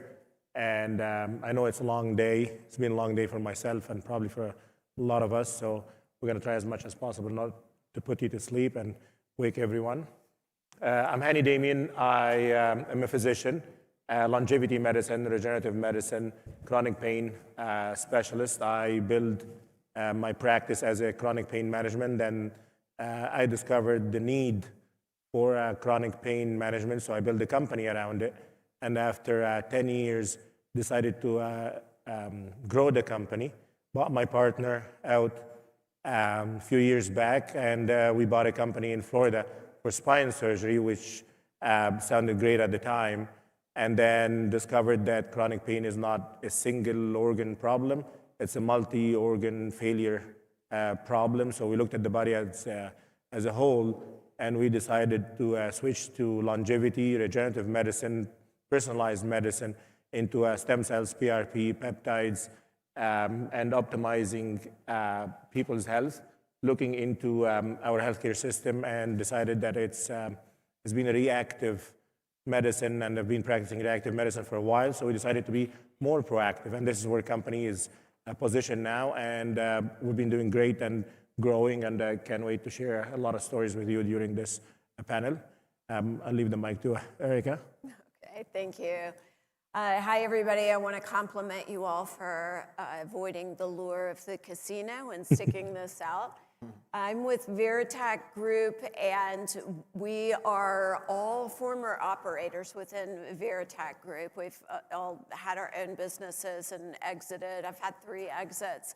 Now we're doing management consulting for mid-market firms on the growth side of the equation to help them scale.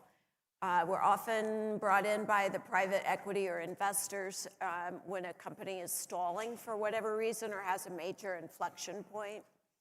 And, but sometimes the CEO as well. And we enjoy helping others succeed. My name's Martin Kilmer. I'm a 30-plus year veteran in legal tech.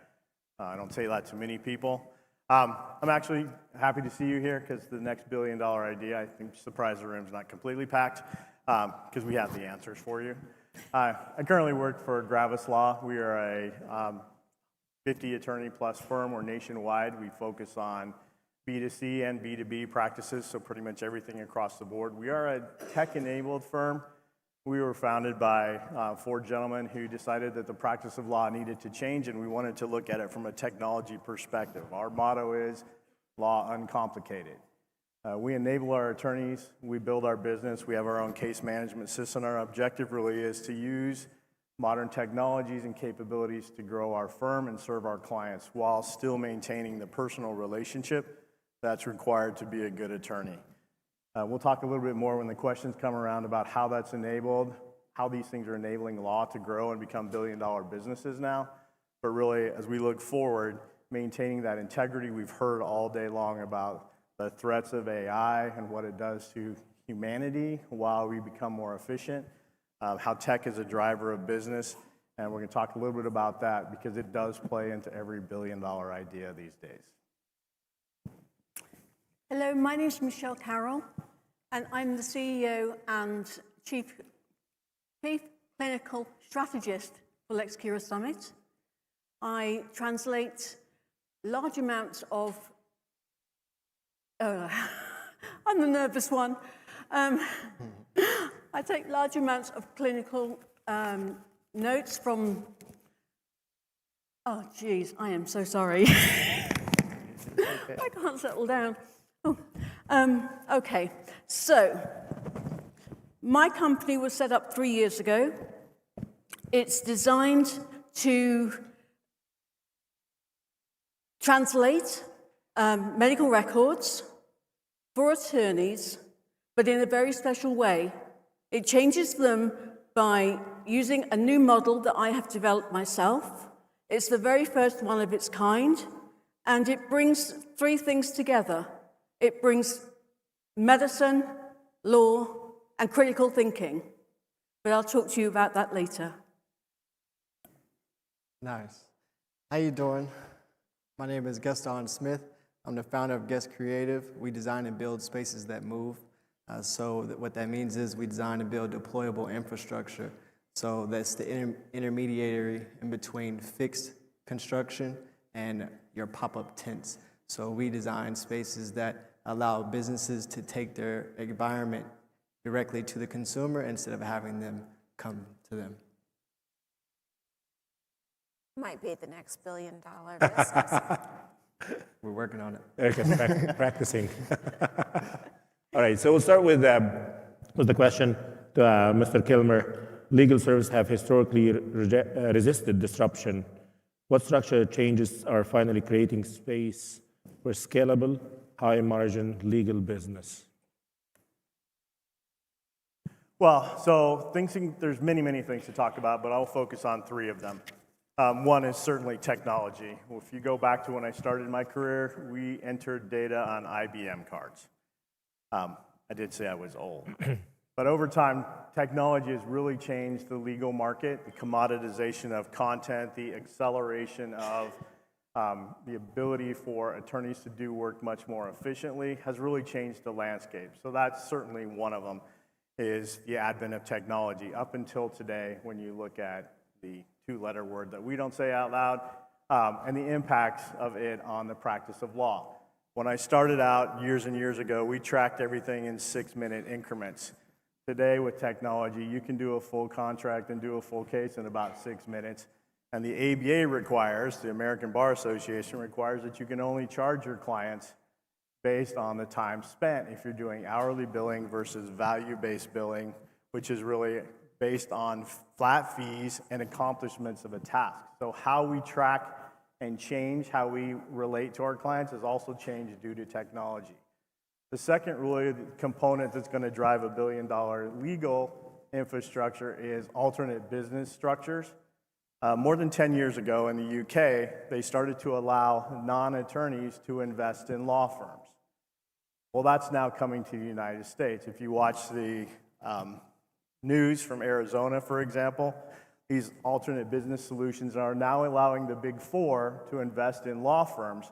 And traditionally, that was not allowed because of the RPCs, the rules of professional conduct for attorneys, to avoid bias and things within the law. We basically said only attorneys can be in law firms, big corporations and outside investors can't do so because it creates bias and conflict and all the things we wanted to avoid. So that's the second one. That's changing and evolving in the United States, and a lot of PEs and others can now start to invest in law firms, which changes the amount of dollars that can be used to grow a firm.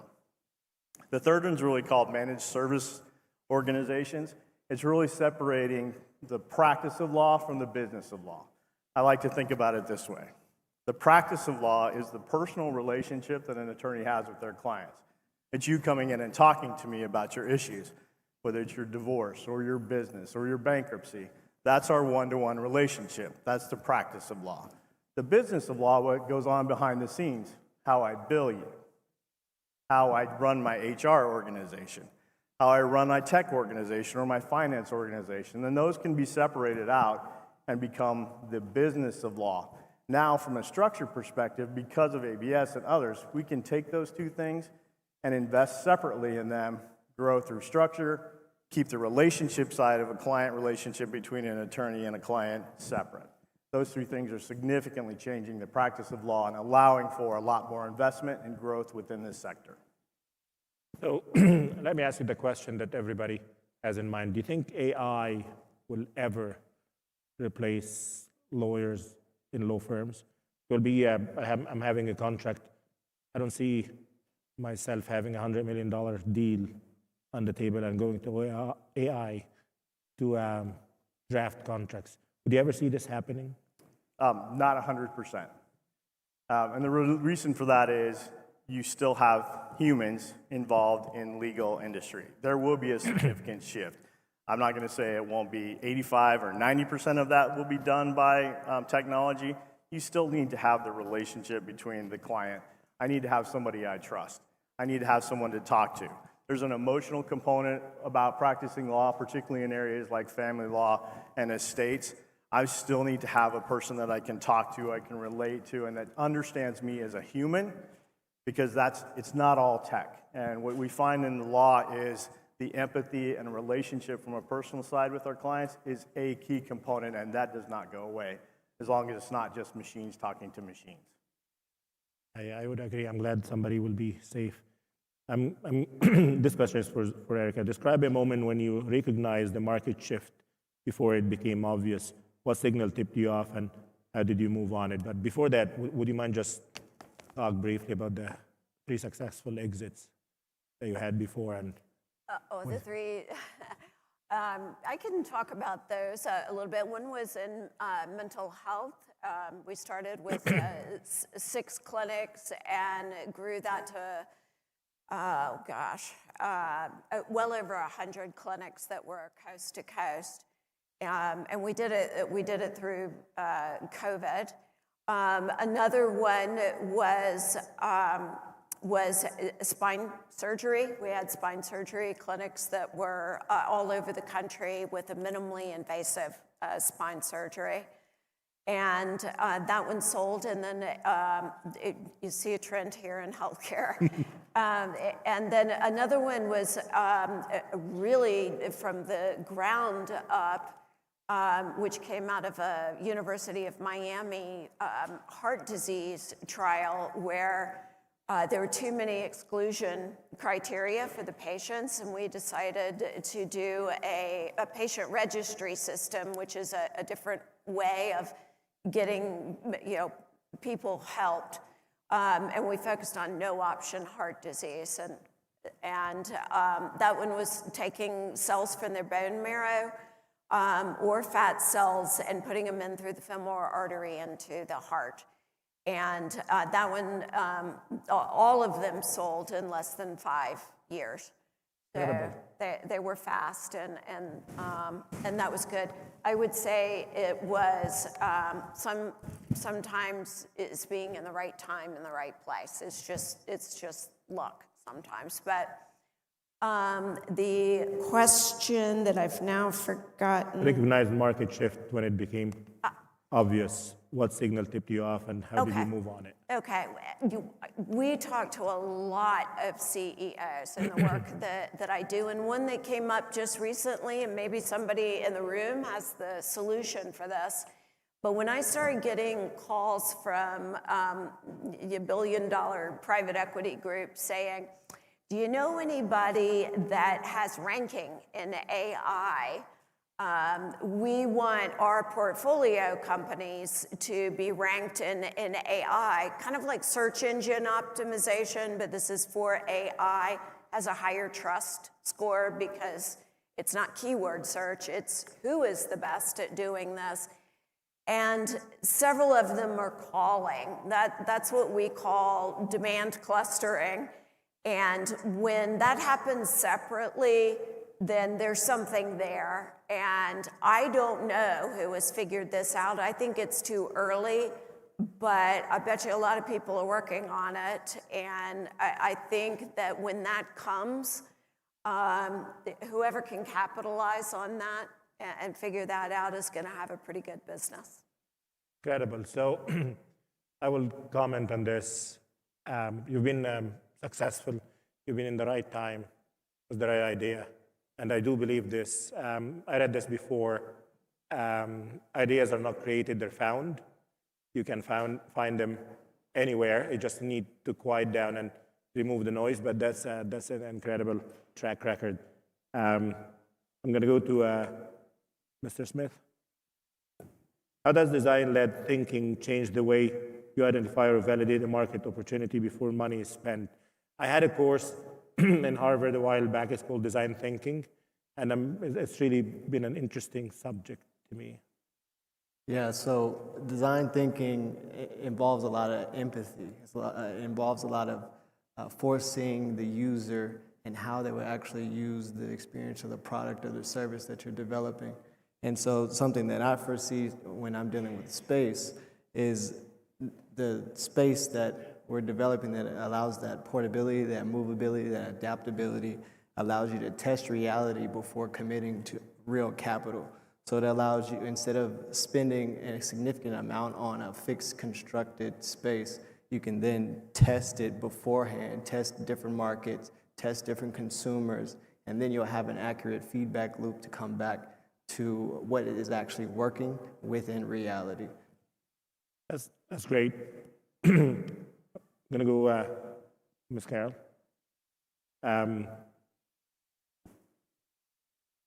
What's the difference between a $1 billion idea and a $1 billion business model, in your opinion? Well, hopefully my business is going to be a $1 billion company. I've been in healthcare for over 40 years. 20 of those years has been in leadership with a lot of regulation and compliance. While doing this, I saw a shift in healthcare litigation that stopped being about expert opinion and became data and structure problem. Attorneys are always dealing with massive amounts of clinical records. They're fragmented and increasingly in regulatory complexity. So what I was doing was looking at how can I bring healthcare law and healthcare together. Because at the moment, you've got healthcare doing things one way, you've got attorneys doing things the other way, but neither one knows what the other one is doing. Now, traditional legal nurse consultants reviewed records, and they did it by hand.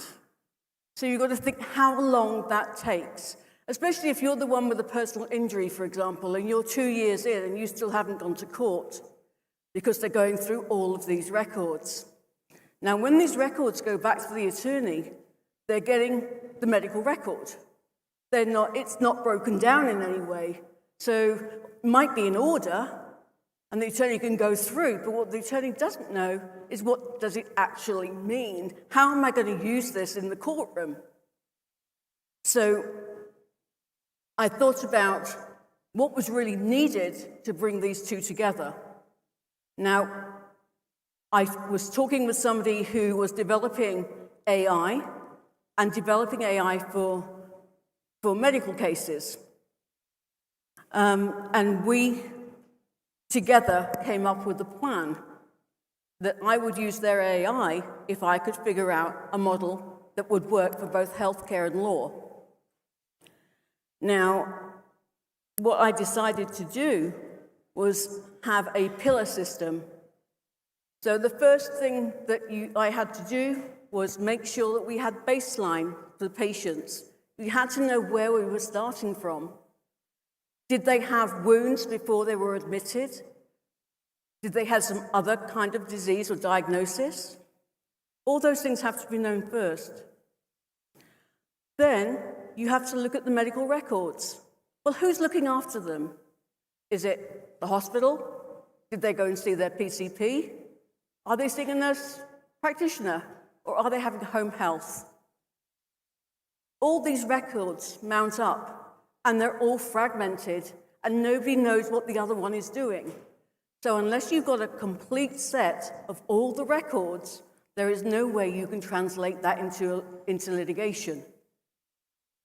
So once we've got everything, we then have AI go through all of the pages of the records, the medical records. Now, what it will do is it will put it in order, just like a legal nurse consultant would. However, it does it in much quicker terms. Instead of taking months or years, I can now do a complete chart from start to finish and get it to an attorney's office in 7 days. That is a big change. Once I've got the records constructed, I then have to overlay that with regulation and compliance. And that will start to build patterns of what happened, when, why, and how, which is what the attorney needs to know. You need to be able to see, when you look at these medical records, when things actually happen. Was there low staff? Did somebody fall because nobody was able to look after them? Or was there a different cause? By looking at it with the causation through regulatory and compliance eyes on top of the medical record, you can go through that and scan it and build it up with a clinician. I must point that out. The clinician will go through the record after AI, because AI cannot make decisions or tell you what's wrong with the patient. There's too much nuance to be able to do that, and it can't make the decisions for what's going on. However, when we've got the AI, we can then put it into the clinician's hands, but it's easier for them to scan through, to look at the patterns and see if they're correct. And if there is something that looks wrong, they can go back and say, well, this wasn't done right, but why? And that's the main thing that AI can't do, but clinicians can. So clinicians will never be without a job, but this makes it much quicker. So once we have that back from the clinician and that everything is set out, we then go into the final phase. The final phase is when we start looking at legal strategy. What can the attorney use and take into the courtroom for his next case without having to spend hours going through the information? So we're turning thousands of pages of medical records into something between 10 and 20 pages so that the attorney can see exactly what went on with that patient during that time. And like I said, we get that back within 7 days instead of months or years. And that's my model. I have a book coming out at the end of the year, just put that in there. The model is called the Lexcura Clinical Intelligent Model. That's great. Nice. I will start by thanking you. I don't think AI will replace clinician or healthcare provider, in my opinion. Who in this room believe that AI will replace healthcare provider? Would you mind raise your hand? Nobody thinks. All right, that's amazing. So people who are scared that AI will replace health providers, not going to happen. And those who are trying, I will tell them, stop it. It's not going to happen. So AI will be a nice tool, in my opinion. Will be like our stethoscope as a physician, or a microscope, or whatever, but it will never, ever replace the doctor's touch. It will never replace the provider who's going to look at the patient and understand their daily activity, what they do, what their life like, what their dreams, hopes, and will tell them, you know what, we don't have an answer now. But who knows, maybe we'll have an answer in a few months or next year. So I really don't think AI will replace. I was watching an Elon Musk interview, and he said that in 3 years we'll have surgeons in the OR, robotic surgeons in the OR replacing surgeons, and 5 years will be the best surgeons ever. I highly doubt that. I don't think it's going to ever happen. They might help during surgery. We've got robotics now in the OR that helping with procedures, but will never, ever replace them. Sometimes they slow us down in our work, and we have to turn them off and do the procedures ourselves. So I really don't think AI will go that far. It will be a good assistant, but it will never be a provider. So based on that, I would like to ask our panel today, how do you spot $1 billion business? Where would you put your money? For me, I think it's going to be, where is the greatest level of pain that's in the marketplace, and how can you solve that pain? But not just for top line revenue. I think it's the unit economics matter. So as you add more clients in, how does it get less expensive to deliver the service or the product to that particular client? I met a lady earlier.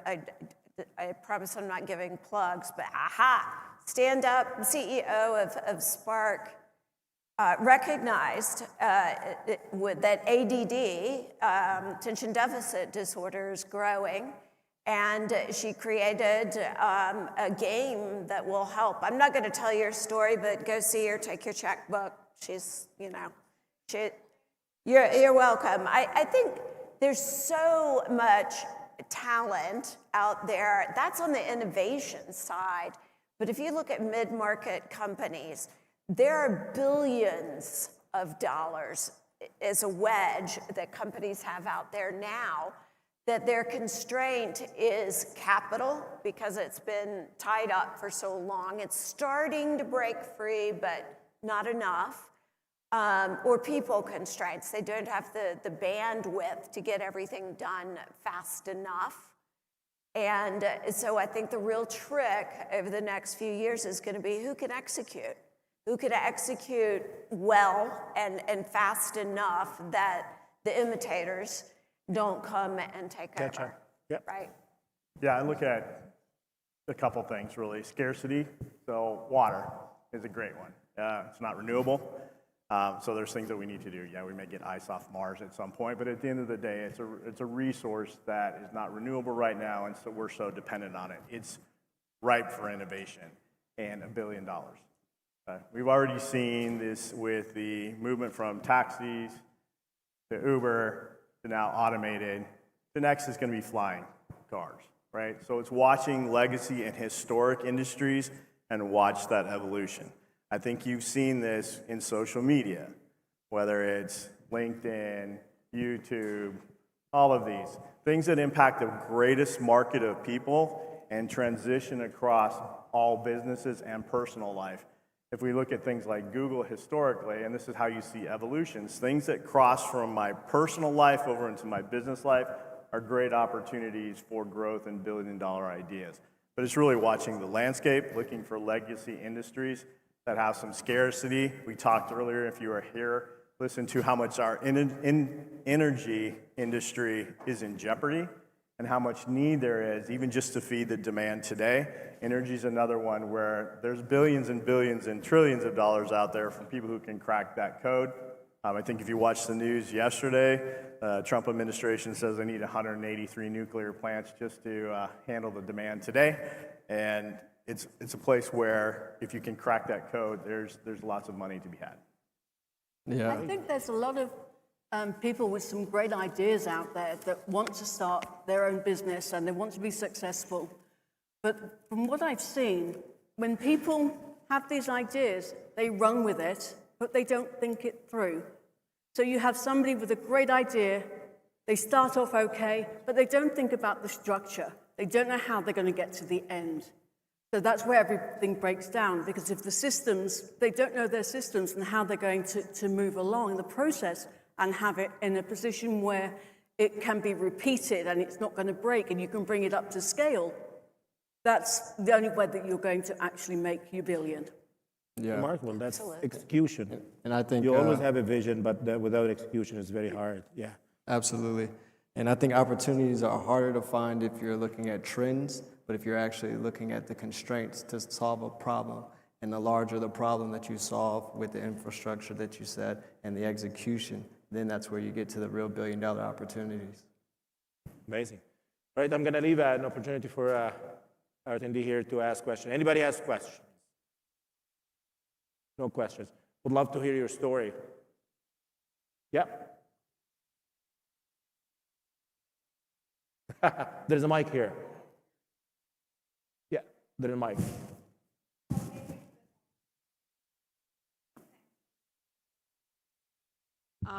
So my name is Chaya Malavaram, and I'm the founder and CEO of Spark Launch.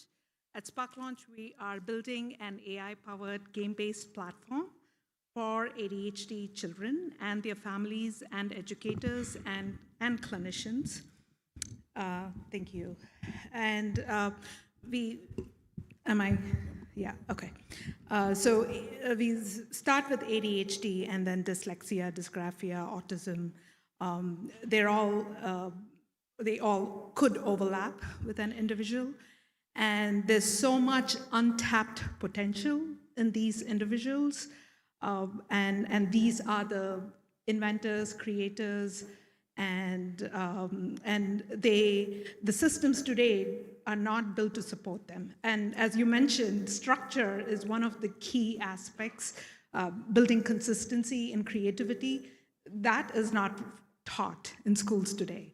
And so they could start off several projects and couldn't know how to continue developing their idea.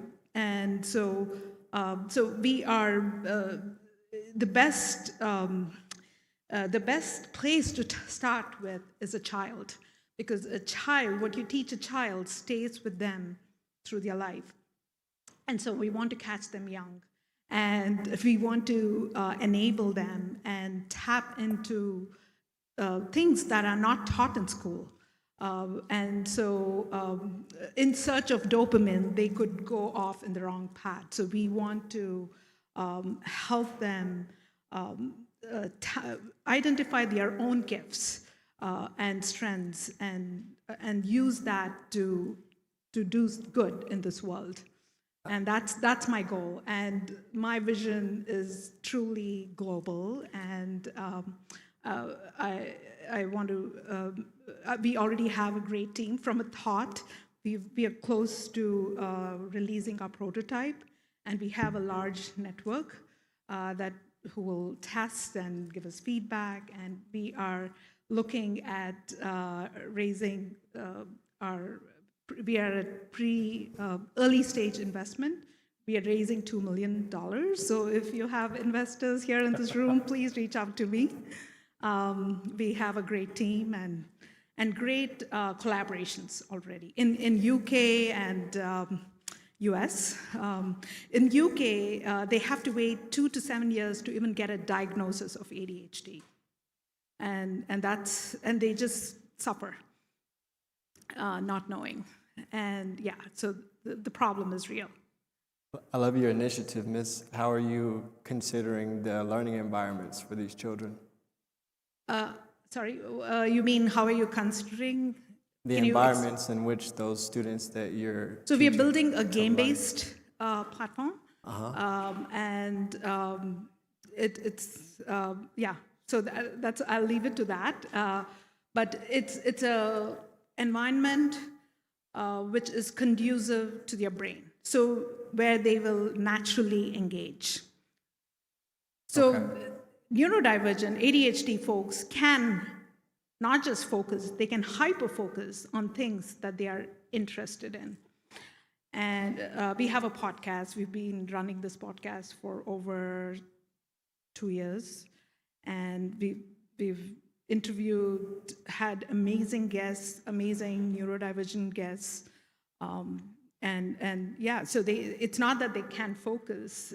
They can focus in the right environment. And yeah, so it's all about the environment, the platform that we are building. And how do you reach those students? So the students through parents. Parents feel the most suffering. There's so much conflict in homes today. Even though neurodivergence there's a hereditary factor to it,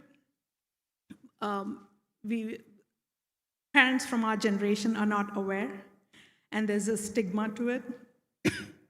But the conflict is real, the pain is real. And I experienced this firsthand with my son, who was diagnosed with ADHD, and that's when I realized, oh my God, that's me. I've always had ADHD, and explained the challenges, but somehow along the way, I had tapped into my strengths.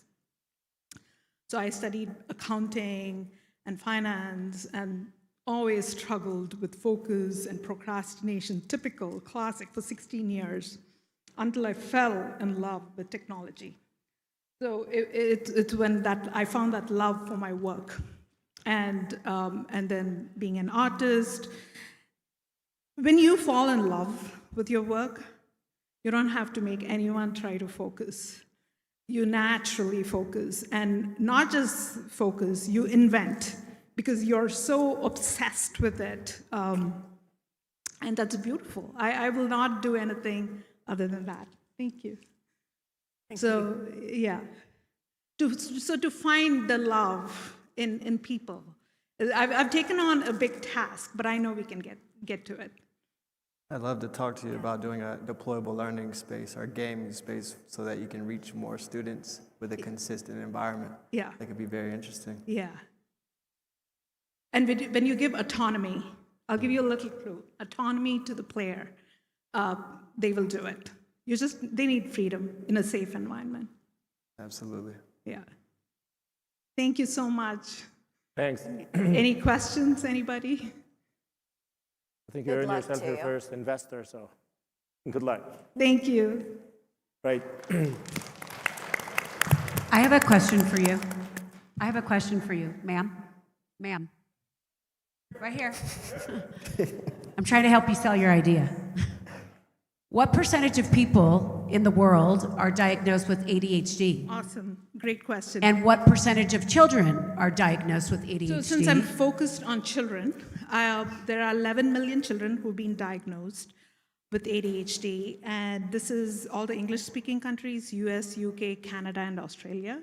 Just in the US, there are about 7 million, and these are just diagnosed. So there's many millions of others undiagnosed and just struggling, and there's a stigma to it. I know personally many people, friend circles, they don't want to hear the word. Well, the number's growing. I'm sorry? The number is growing. The number is increase of growing. computer Absolutely, usage. because the children are evolving. You can't fit them in a box anymore. Exactly. Yeah, it's about the box. So, and also you have to remember that name is very, it's wrong because they can focus. Attention, they can focus only if they want to. I'm very familiar with ADHD. Okay. But my question for you is also, if we have such a large percentage, not just of children, but in our population, right? What are we doing to help them hyperfocus? Is this game, right? So what population is of that is your test market? Because you probably have a marketing test market, right? How many people are you testing? So when he's talking about getting in front of children, how do we help you get in front of more critical mass? Yeah, so right now we have about 2 US schools and partnerships in UK, clinical partnerships in UK, and also 250 people who've signed up to test. And we've just built a small, because it's all tied to education and the US curriculum. My goal is knowledge. It's why education? Because the children today are not receiving knowledge. And knowledge, we all deserve knowledge. And so that's my test market. But so today, where do they sign up? But today, I've already made several partnerships, and you sign up at play.sparkade.app/waitlist. We have one more question. Yeah, I have a question for the panel. Thank you so much. Thanks for doing great work. Thank you. I agree that robotics will never be replaced. AI will not replace medical providers. Martin, you had given us the top 3 things that you think are going to be the billionaire ideas. Could the other 4 panels give me their top 2 ideas that you think will be the billionaire things to watch? In my opinion, I believe Health 2.0 or you think will be billion? proactive medicine will be the next healthcare $1 billion at the end. It's proven. Regenerative medicine started a few years back with a $1 billion industry. Now it's almost $25 billion industry in 3 years. People are tired of reactive medicine. If you give them proactive medicine to live longer, healthier, optimized, personalized medicine without putting a lot of effort in it. All of us are wearing wearables, but 1,000 data point wouldn't make you healthier or wouldn't make you live longer. I think if there is a system behind that, tell you what to do and deliver this a white glove opportunity or protocols, I think that would be the next $1 billion in healthcare. I'm going to add on to, it's also in the healthcare space because it's a space that I know and I see a lot of activity in. But do you know what percentage of every dollar you spend in healthcare, do you know what percentage goes to administrative tasks of that? It's 30 cents of every dollar, which I think is just ludicrous. And it illustrates why we have a broken system, because it's become so complex with insurance, with the billing systems. And Michelle's already working on this, so she saw an opportunity. But where we have broken systems, complexity kills scale every time. So how do we streamline something so you can still deliver quality care, enable the provider to have more time with the patient, and take that complexity away? I do believe there are places that are working on that and companies that are working on that now and can achieve it in scale. And sometimes it's the most boring, dull things that are your billion-dollar opportunities. If you look at Uber, Uber was like, okay, cool, we got social. I'm not sure I'm gonna call somebody up I don't know who's not licensed. There was a lot of, is it gonna work? And they were out there for a long time before it turned a profit. Same with Amazon, a delivery system and a backbone. Look at them now and where they are. So it is about seeing what it could be and removing the complexity from that. And I think the pace of that change is going to increase more and more and more with AI. I'm going to add one more. So privatization of inefficient government structures today. We all tried to get to the airport to get here. Having to use TSA for that, for example, if that was private industry, it would be in a different situation. If I could replace some of the government things that are going on right now with private, I know that's a controversial topic, and so I won't go into other areas, but I think it's one that hits home right now. If that was a privatized industry, it would be multi-billion dollars very quickly, and you could grow your business from there. So actually, I have an answer to one of the questions which was raised before. The question was about the adult population with ADHD. And there is 15.5 million people in the US, 6% of the population has adult ADHD. So it's very common.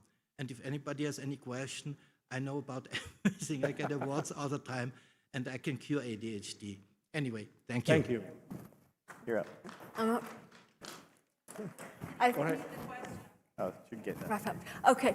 My idea would probably be to have someone teach the employees in healthcare, and I'm not criticizing, I'm just saying things are changing, how to write things in a way that shows how they're thinking. Because it's important when it comes to now going through healthcare and law and then both wanting to talk to one another, that the attorney is able to see clearly why a decision was made for a particular patient. So if someone can teach that in healthcare, I think they'd make $1 million. And for me, spatial infrastructure that can move and scale like a network. If we look at patterns across time, you look how the phone has gotten smaller and more condensed and more portable. You look at how money has become more digital. It's moving away from handheld cash to more of a digital situation. But the last thing that it hasn't really evolved as space itself. And so the more opportunity we have to be able to utilize space in the adaptation of how humans move and adapt as people. If we had space that adapts in that same framework, that's going to be the next level, because now you can move your idea, your space at any place at any time. You can go to an event or a festival, or you can pop up in a new city showing the same environment for your business or your services. Amazing. Thank you. Thanks, everyone. Thanks a lot.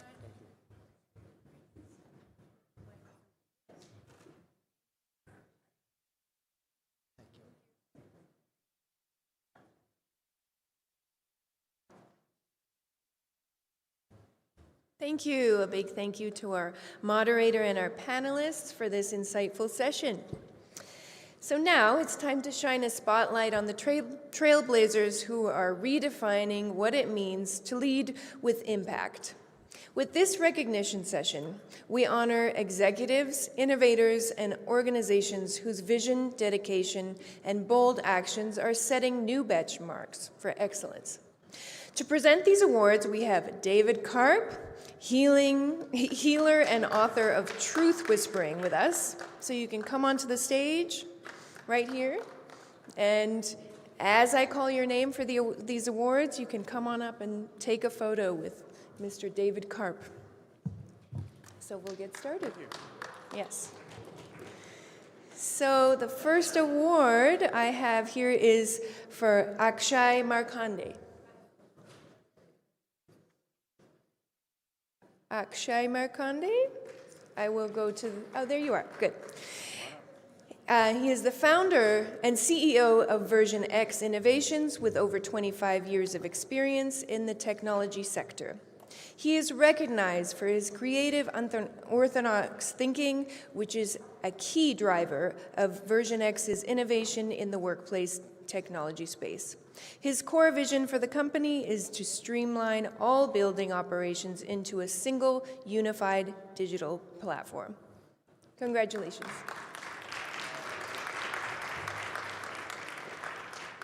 Thank you.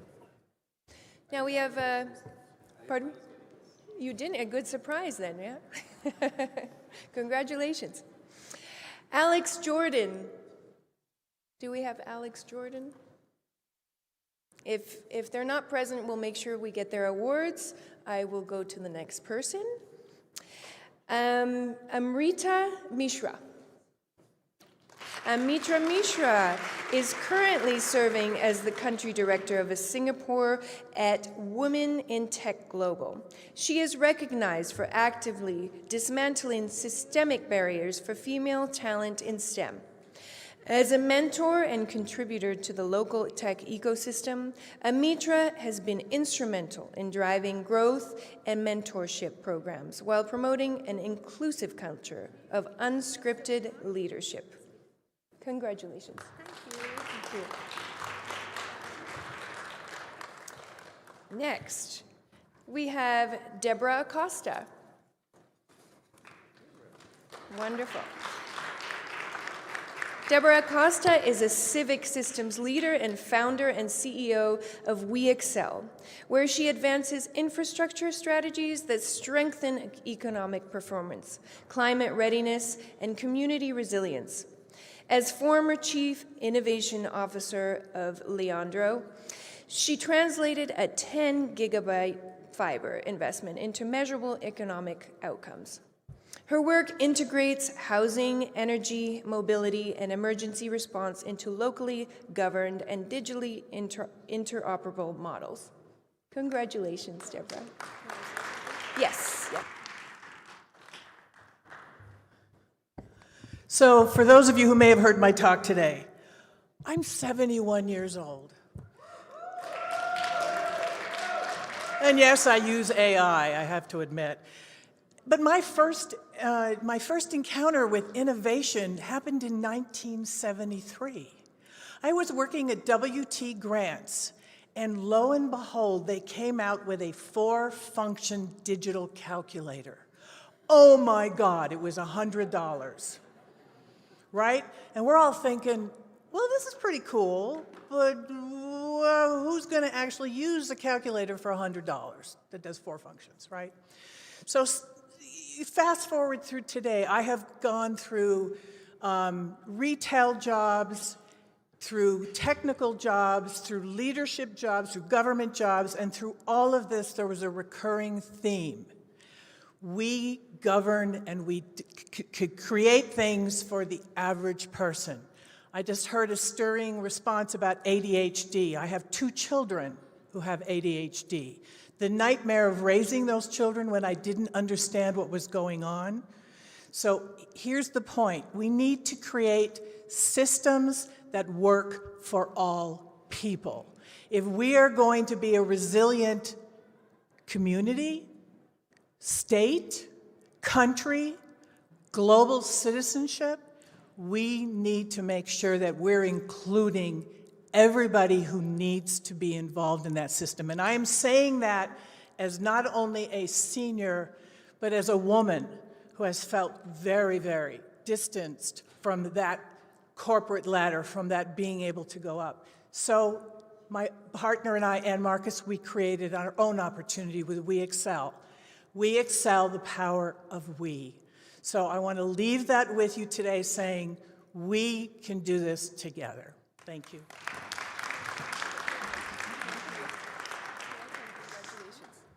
Thank you. Next, we have Darrell Coleman. Darrell Coleman. How about Dushan Simik?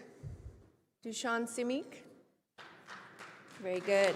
Dushan Simik is the CEO and co-founder of Emmy-nominated 21 Immersive for You, blending 17 years in the music industry with 8+ years in interactive media. Recently named Local Business Person of the Year, he also serves as an Emmy voting judge. Under his leadership, 21 Immersive for You debuted an AI-driven live animation at the 55th Great Lakes Emmys. The company also collaborated with Grammy winner Antonio Sanchez and 9 Inch Nails, Trent Reznor, and Atticus Ross. Congratulations. Next we have Eunice Ajay. Eunice Ajay. Yes, CEO of Jugaad Leadership. Program leverages her expertise to advance inclusive practices and ensure that both the organization's membership and workforce reflect the diverse communities it serves. With a deep commitment to equity and belonging, Eunice has built a career centered on leadership, systems change, and community impact. For over 10 years, Eunice served as the administrator of Create Come Unity. This regional initiative is dedicated to dismantling racism through systemic change and promoting a welcoming central Minnesota. Congratulations. Now we have Dr. Gabriel N. DeCong. Dr. Gabriel N. DeCong. Okay, so we have Griffin Pinko. Griffin Pinko is the CEO and founder of Foreseeable Future Foundation. Over the past 9 years, Griffin has grown his foundation to help individuals with blindness and low vision lead active lifestyles. Griffin has helped thousands of visually impaired children, adults, and veterans across the United States by providing financial assistance for their retrospective events in the community. Congratulations.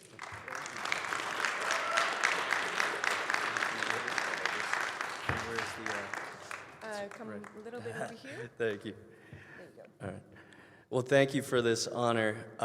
When I was diagnosed at age 12, my parents had to sit me down and tell me, you're going to lose your vision. You have to get a cane, get a dog.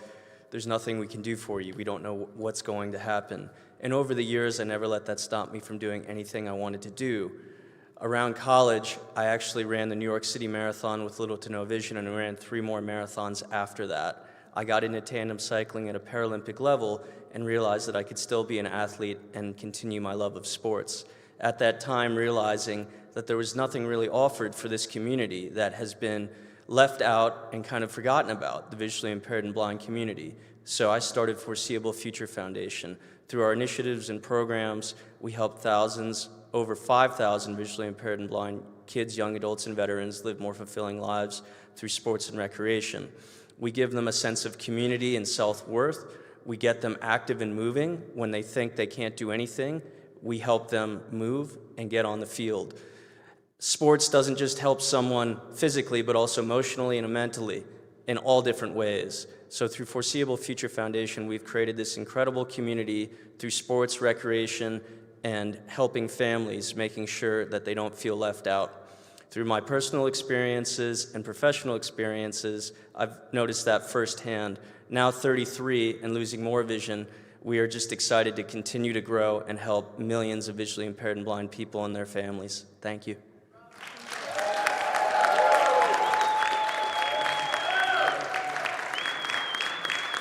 That's inspiring. Thank you.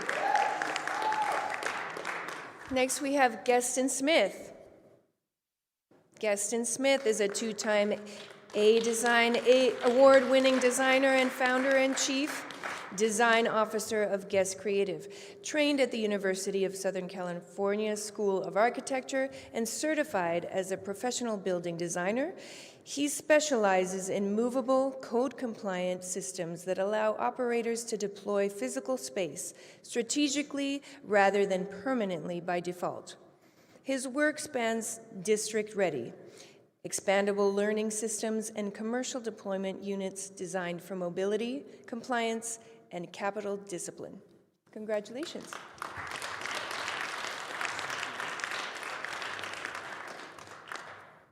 Thank you guys for the opportunity and for the honor. I design infrastructure that moves, and most still believe that infrastructure must stand still to matter. We've equated permanence with power. If it is concrete, it is credible. If it's fixed, it's serious. But the most transformative infrastructure of the last 20 years wasn't a building, it was a smartphone. It replaced offices, banks, classrooms, not because of its ability to adapt to the needs of our people. Yet in the physical world, we still freeze capital before we understand behavior. Schools build before enrollment stabilizes. Businesses sign leases before demand is proven. Developers pour foundations before patterns are tested. We build monuments to assumptions. And when those assumptions change, the structure will not. So I asked a different question. What if physical infrastructure could behave more like technology? Deployed first, tested in reality, scaled only after proof. That philosophy became spatial entrepreneurship. Movable classrooms, deployable retail, expandable environments, not as temporary solutions, but as intelligent systems that learn before they fix their location. Because when you deploy first, operation produces insight, and insight reduces risk. People hear mobile and think unstable, but mobility is not instability. Mobility is sovereignty. When you control where you deploy, when you control when you scale, when you control, you commit, you control your future. The strongest infrastructure will not be the heaviest, it will be the most responsive. The institutions that thrive will not be the ones that predicted perfectly, they will be the ones that adapted first. Vision is not prediction. Vision is the courage to build differently before the consensus agrees. So I accept this award not as recognition of what has been built, but as a responsibility for what must be next. An era where infrastructure learns before it locks, where capital tests before it commits, where opportunity moves instead of waiting. That is the future I intend to build. Thank you. Thank you. Next, we have Joanna Marie Aguila. Joanna Marie Aguila. Okay. Dr. Julie Bellamar. Dr. Julie Bellamar, Chief Executive Officer and founder of Scalara Education, LLC, brings over 3 decades of leadership experience to this innovative consulting and training firm.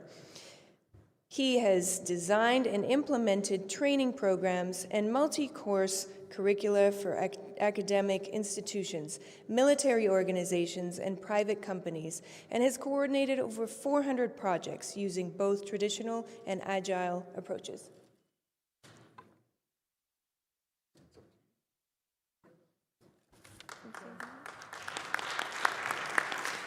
Thank you. So I built a company around helping others. Our passion is about upskilling the workforce. And so I never think about my own recognition. We're so focused on helping others. But I really believe in helping our business community as it ripples through our local community where we live, and it ripples through our family, and it ripples through our neighborhood, and I see a big effect on society as a whole. And so I'm passionate about creating skills and new skills so our businesses keep moving forward. I have a card about AI and helping with AI and some prompts. If you stop by our booth, so much AI discussion.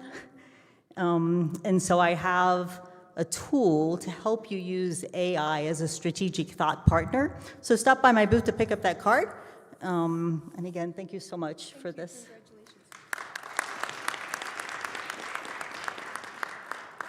Thank you. Next, we have Kevin McRitchie.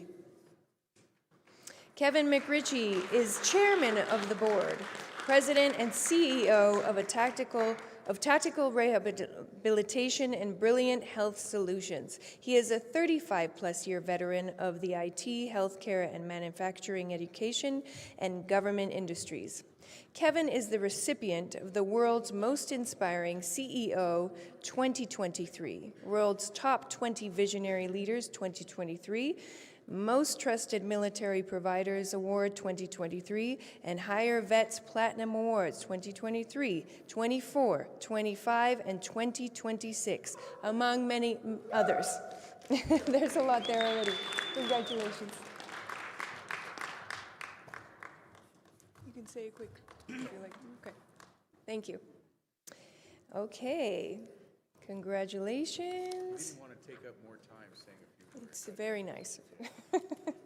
Lolita Vasquez. Lolita Vasquez? Yes, okay. Lolita Vasquez owns Image Society and Capture Create Studios, specializing in headshots, glamour, and storytelling portraiture. She is a creative entrepreneur, photographer, and pageant director based in Northern California, with a background in music from the University of Pacific Conservatory of Music. She brings performance and artistry into every space she leads. Lolita serves on local business boards, including Le Tip, and is passionate about empowering women through creativity and mentorship. Congratulations. You know, this is going to be quick because I got to leave, but I am having such a good time, and I am so happy that I'm here, that I took the leap to come and to speak and all the things, and I am taking it in. I just wanted to say thanks again. All right. Thank you.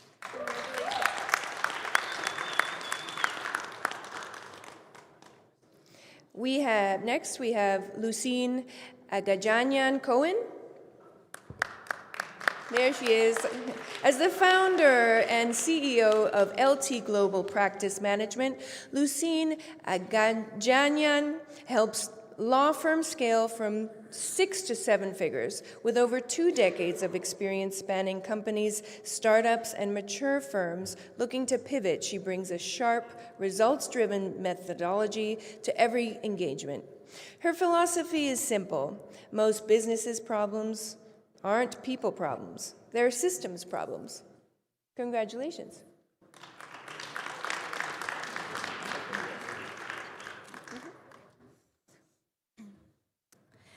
First of all, thank you so much for this recognition. It truly, truly means a lot to me. Leadership to me has never been about title. It's about responsibility. It's about walking into chaos, creating clarity, and making decisions that move people and businesses forward, even when it's uncomfortable. I've learned that real leadership is built in the moments no one sees. The hard conversations, the accountability, the discipline to do what's right, not what's easy. This recognition is not just mine. It belongs to every client who trusted me to step into their business, every team that was willing to evolve, and every challenge that forced me grow into the leader I am today. I'm incredibly grateful and even more committed to raising the standard of what leadership should look like tomorrow. Thank you.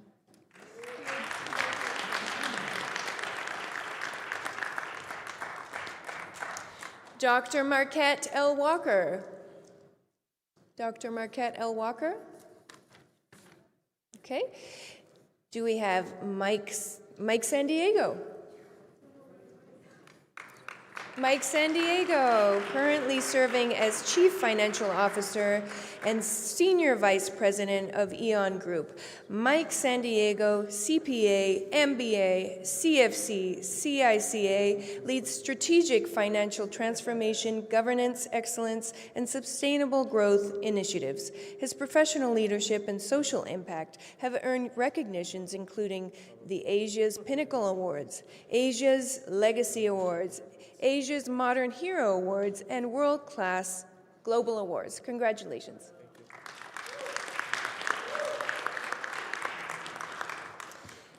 Next we have Pankaj Kumar. Pankaj Kumar. Okay, we will make sure they get their awards. They'll be back tomorrow, I'm sure. Pooja Sohi. Pooja Sohi. And do we have Richard Karan? Richard Karan. How about Rob Stewart? Rob Stewart. Okay. Dr. Robert Hutcherson. There we go. Dr. Robert Hutcherson is the founder, CEO, and owner of Optimize Consulting, a service-disabled veteran-owned business established in 2010 and created the organizational optimization methodology focused on strategic execution. Over the decades, he has worked with an extensive range of clients across both commercial and federal sectors. He has authored 3 books, Organizational Optimization, Journey to Optimization, and Optimize Your Life. Congratulations. Thank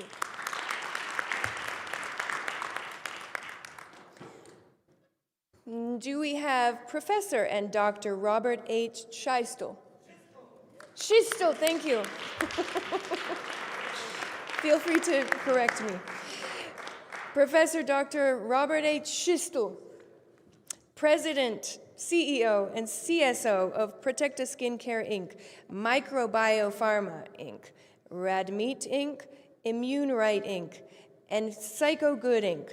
He is a professor emeritus of pathology, environmental health sciences, and radiation oncology at UCLA, previously at Harvard. 200 publications, 9 press releases, and 14,000 online entries about him. He does clinical trials worldwide. Congratulations.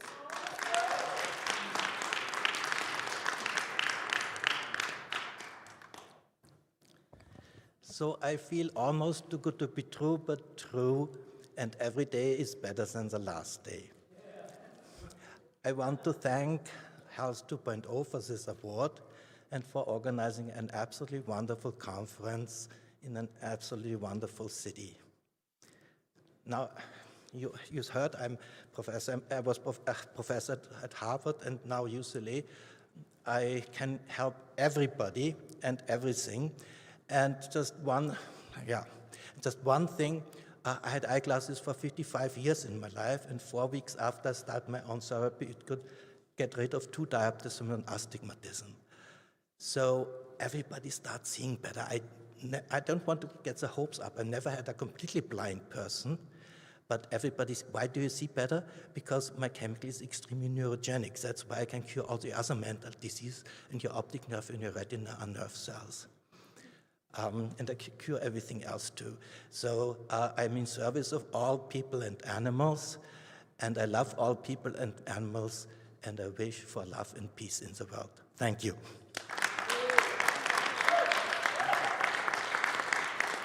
Congratulations. Next we have Shadin Atala. Shadin Atala is the Executive Coaching and Consulting of Corporate Communications. He is an award-winning ICF-accredited professional certified coach with over 22 years of experience across various corporate cultures and industries. She is recognized for her focus on growing a conscious attitude of communication based on values, clarity, integrity, and building trust. Congratulations.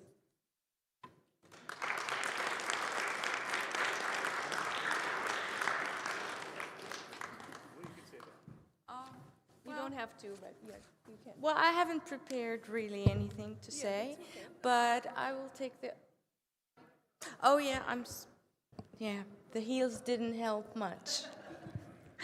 But I'll take the opportunity to say thank you for everybody who's here and for everyone who has organized this conference and who has given me the opportunity to be here. And I just, I have to say now, watching all you guys and your achievements, winning this award, I was truly humbled, I have to say, because I could see that leadership, as was already mentioned, truly is not a title. It's not in an organization, but it is in the heart, and it's really a mindset and an attitude to make something out of this presence on this planet, to do something better, something good. So, congratulations to everybody, and thank you again.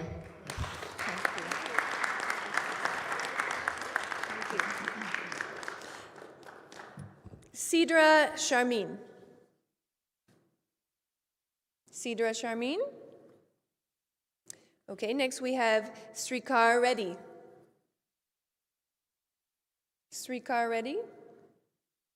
It's Las Vegas, people are busy, so. Dr. T. Morris Fowler. Dr. T. Morris Fowler, CEO and author of Fowler Media Group, is a globally recognized authority on 21st century influence, leadership, and power dynamics. He is the author of several books in the 21st Century Influence series, including 21st Century Power, How to Get It, How to Use It, inducted into Marquis' Who's Who for Leadership, 2023. Congratulations.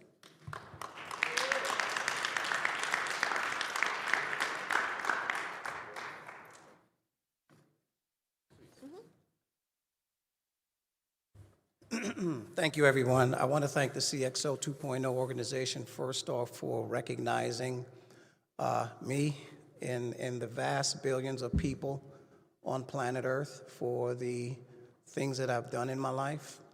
I want to say that to be a leader is not just about business. When I was 24 years old, by that time, I lost 2 sons and my wife. I was left with a 4-year-old girl. And I had to tell this child her mother was never coming home again. So at that time, in thinking about what was I going to do, she hit me with the question. And it told me something. She said, "Daddy, Mommy left me. Are you going to leave me too?" And at that moment, I realized what I had to do. So everything I had planned, I squashed those plans. I got up.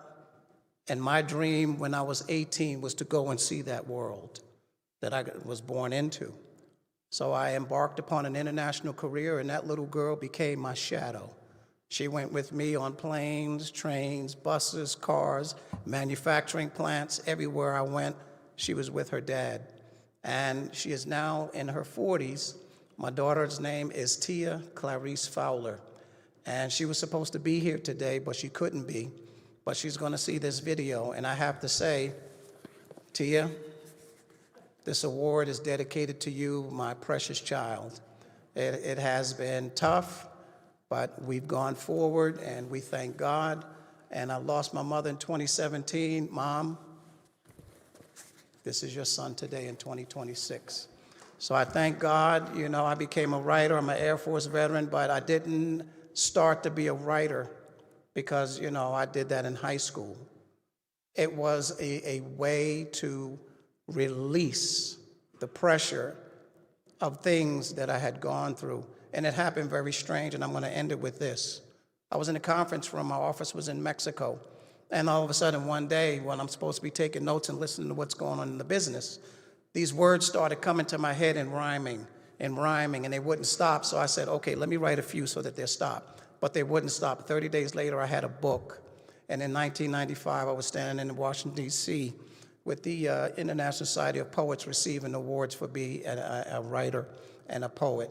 So all I want to say and end with is leadership is not just about the numbers. It's also about the people that you're here to care for and that you're responsible for and to serve. God bless you all. Congratulations. Next, we have Teresa Ruby Garcia. Teresa Ruby Garcia is an international best-selling author, chief empowerment officer, and the founder of Ruby's Positive Empowerment, a holistic empowerment organization focused on mindset, development, self-leadership, and whole person wellness. She is recognized with multiple national and global honors for leadership, social impact, and performance excellence. Congratulations.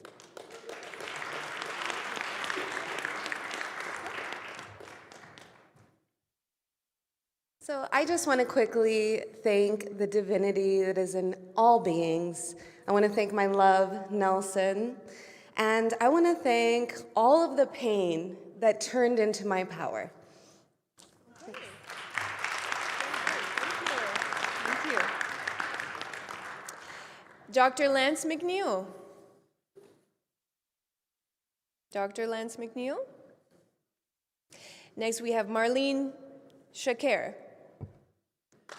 Marlene Shakir is the founder and CEO of AAA Appraisal Management Company, LLC, a nationally recognized appraisal management firm she founded in 2008.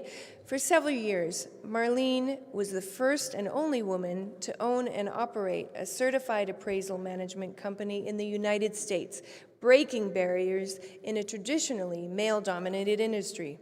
Since 2017, she has served on the board of California Mortgage Bankers Association, offering a unique non-mortgage perspective. Congratulations. Thank you.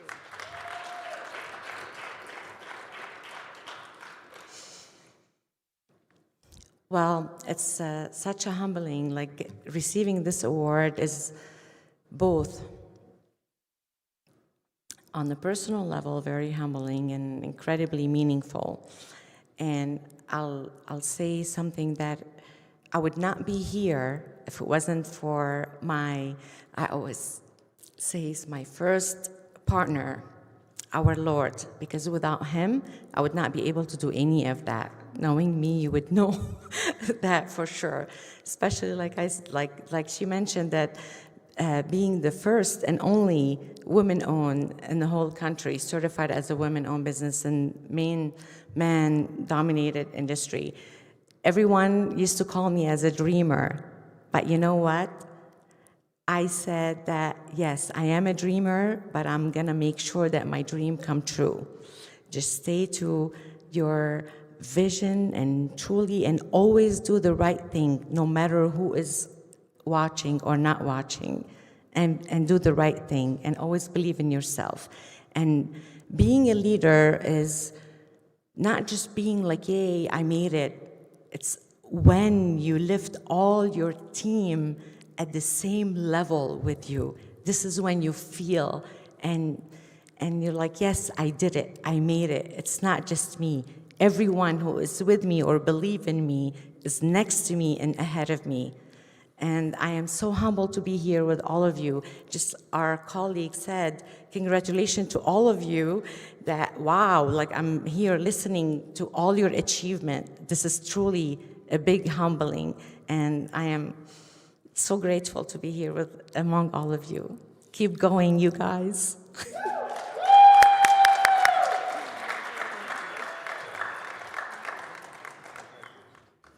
Okay, next we have Valerie Velasquez. Valerie Velasquez.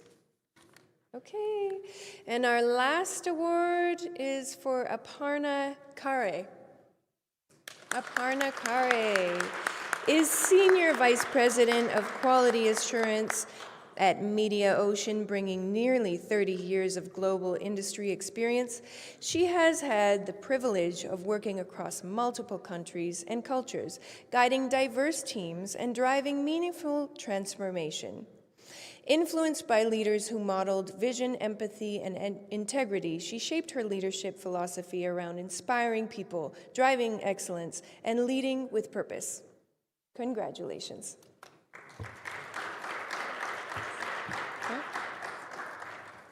He's here.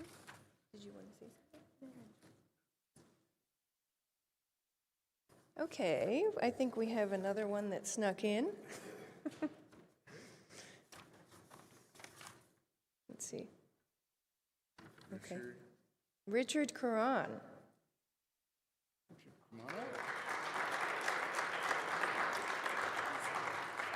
I'm looking here.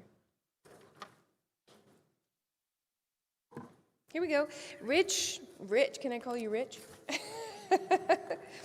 Rich Caron is the CEO and president of Expo Convention Contractors, Inc., a full-service trade show and event production company founded in 1995. A proud U.S. Marine Corps veteran, Rich brings leadership, discipline, and a mission-driven mindset to the events industry. He also hosts the Behind the Drapes with Expo Rich podcast. Congratulations.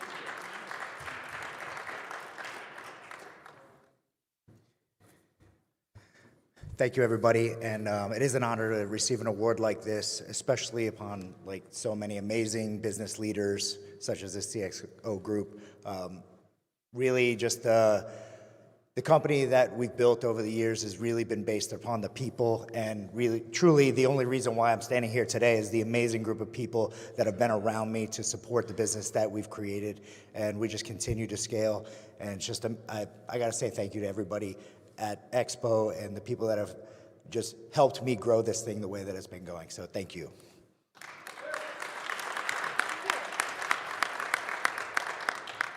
Okay.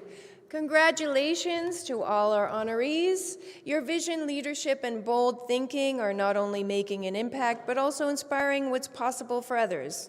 What a fantastic way to wrap up day one here at the CXO 2.0 conference. It's been a full day of powerful ideas, meaningful conversations, and insights that really make you stop and think about what's next. Give a hand to David Karb for giving out the awards. Thank you. Thank you. Before we close, let's take a moment to thank the partners who truly made everything possible today. A big thank you to our gold sponsors, Tactical Rehabilitation and Brilliant Health Solutions, our silver sponsors, EWA by RE Revolution, and Paul Mitchell Schools, our bronze sponsors, Apogee Global RMS, Team Up Corp, and the Experience Group. Your support has been essential in bringing this conference to life and making these conversations possible. Before you head out, take some time to explore the exhibit booths, connect with our partners, and continue the conversations from today. You can also meet Jatin Sidhu from the 2.0 conferences, Team Up, and meet him and learn about our upcoming editions in Singapore and Dubai. And as you wind down, feel free to share your reflections from today using hashtag CXO2Conf, and let us be part of your conversations. Have a wonderful evening and enjoy your time here in Las Vegas. Thank you so much, and we will see you tomorrow morning.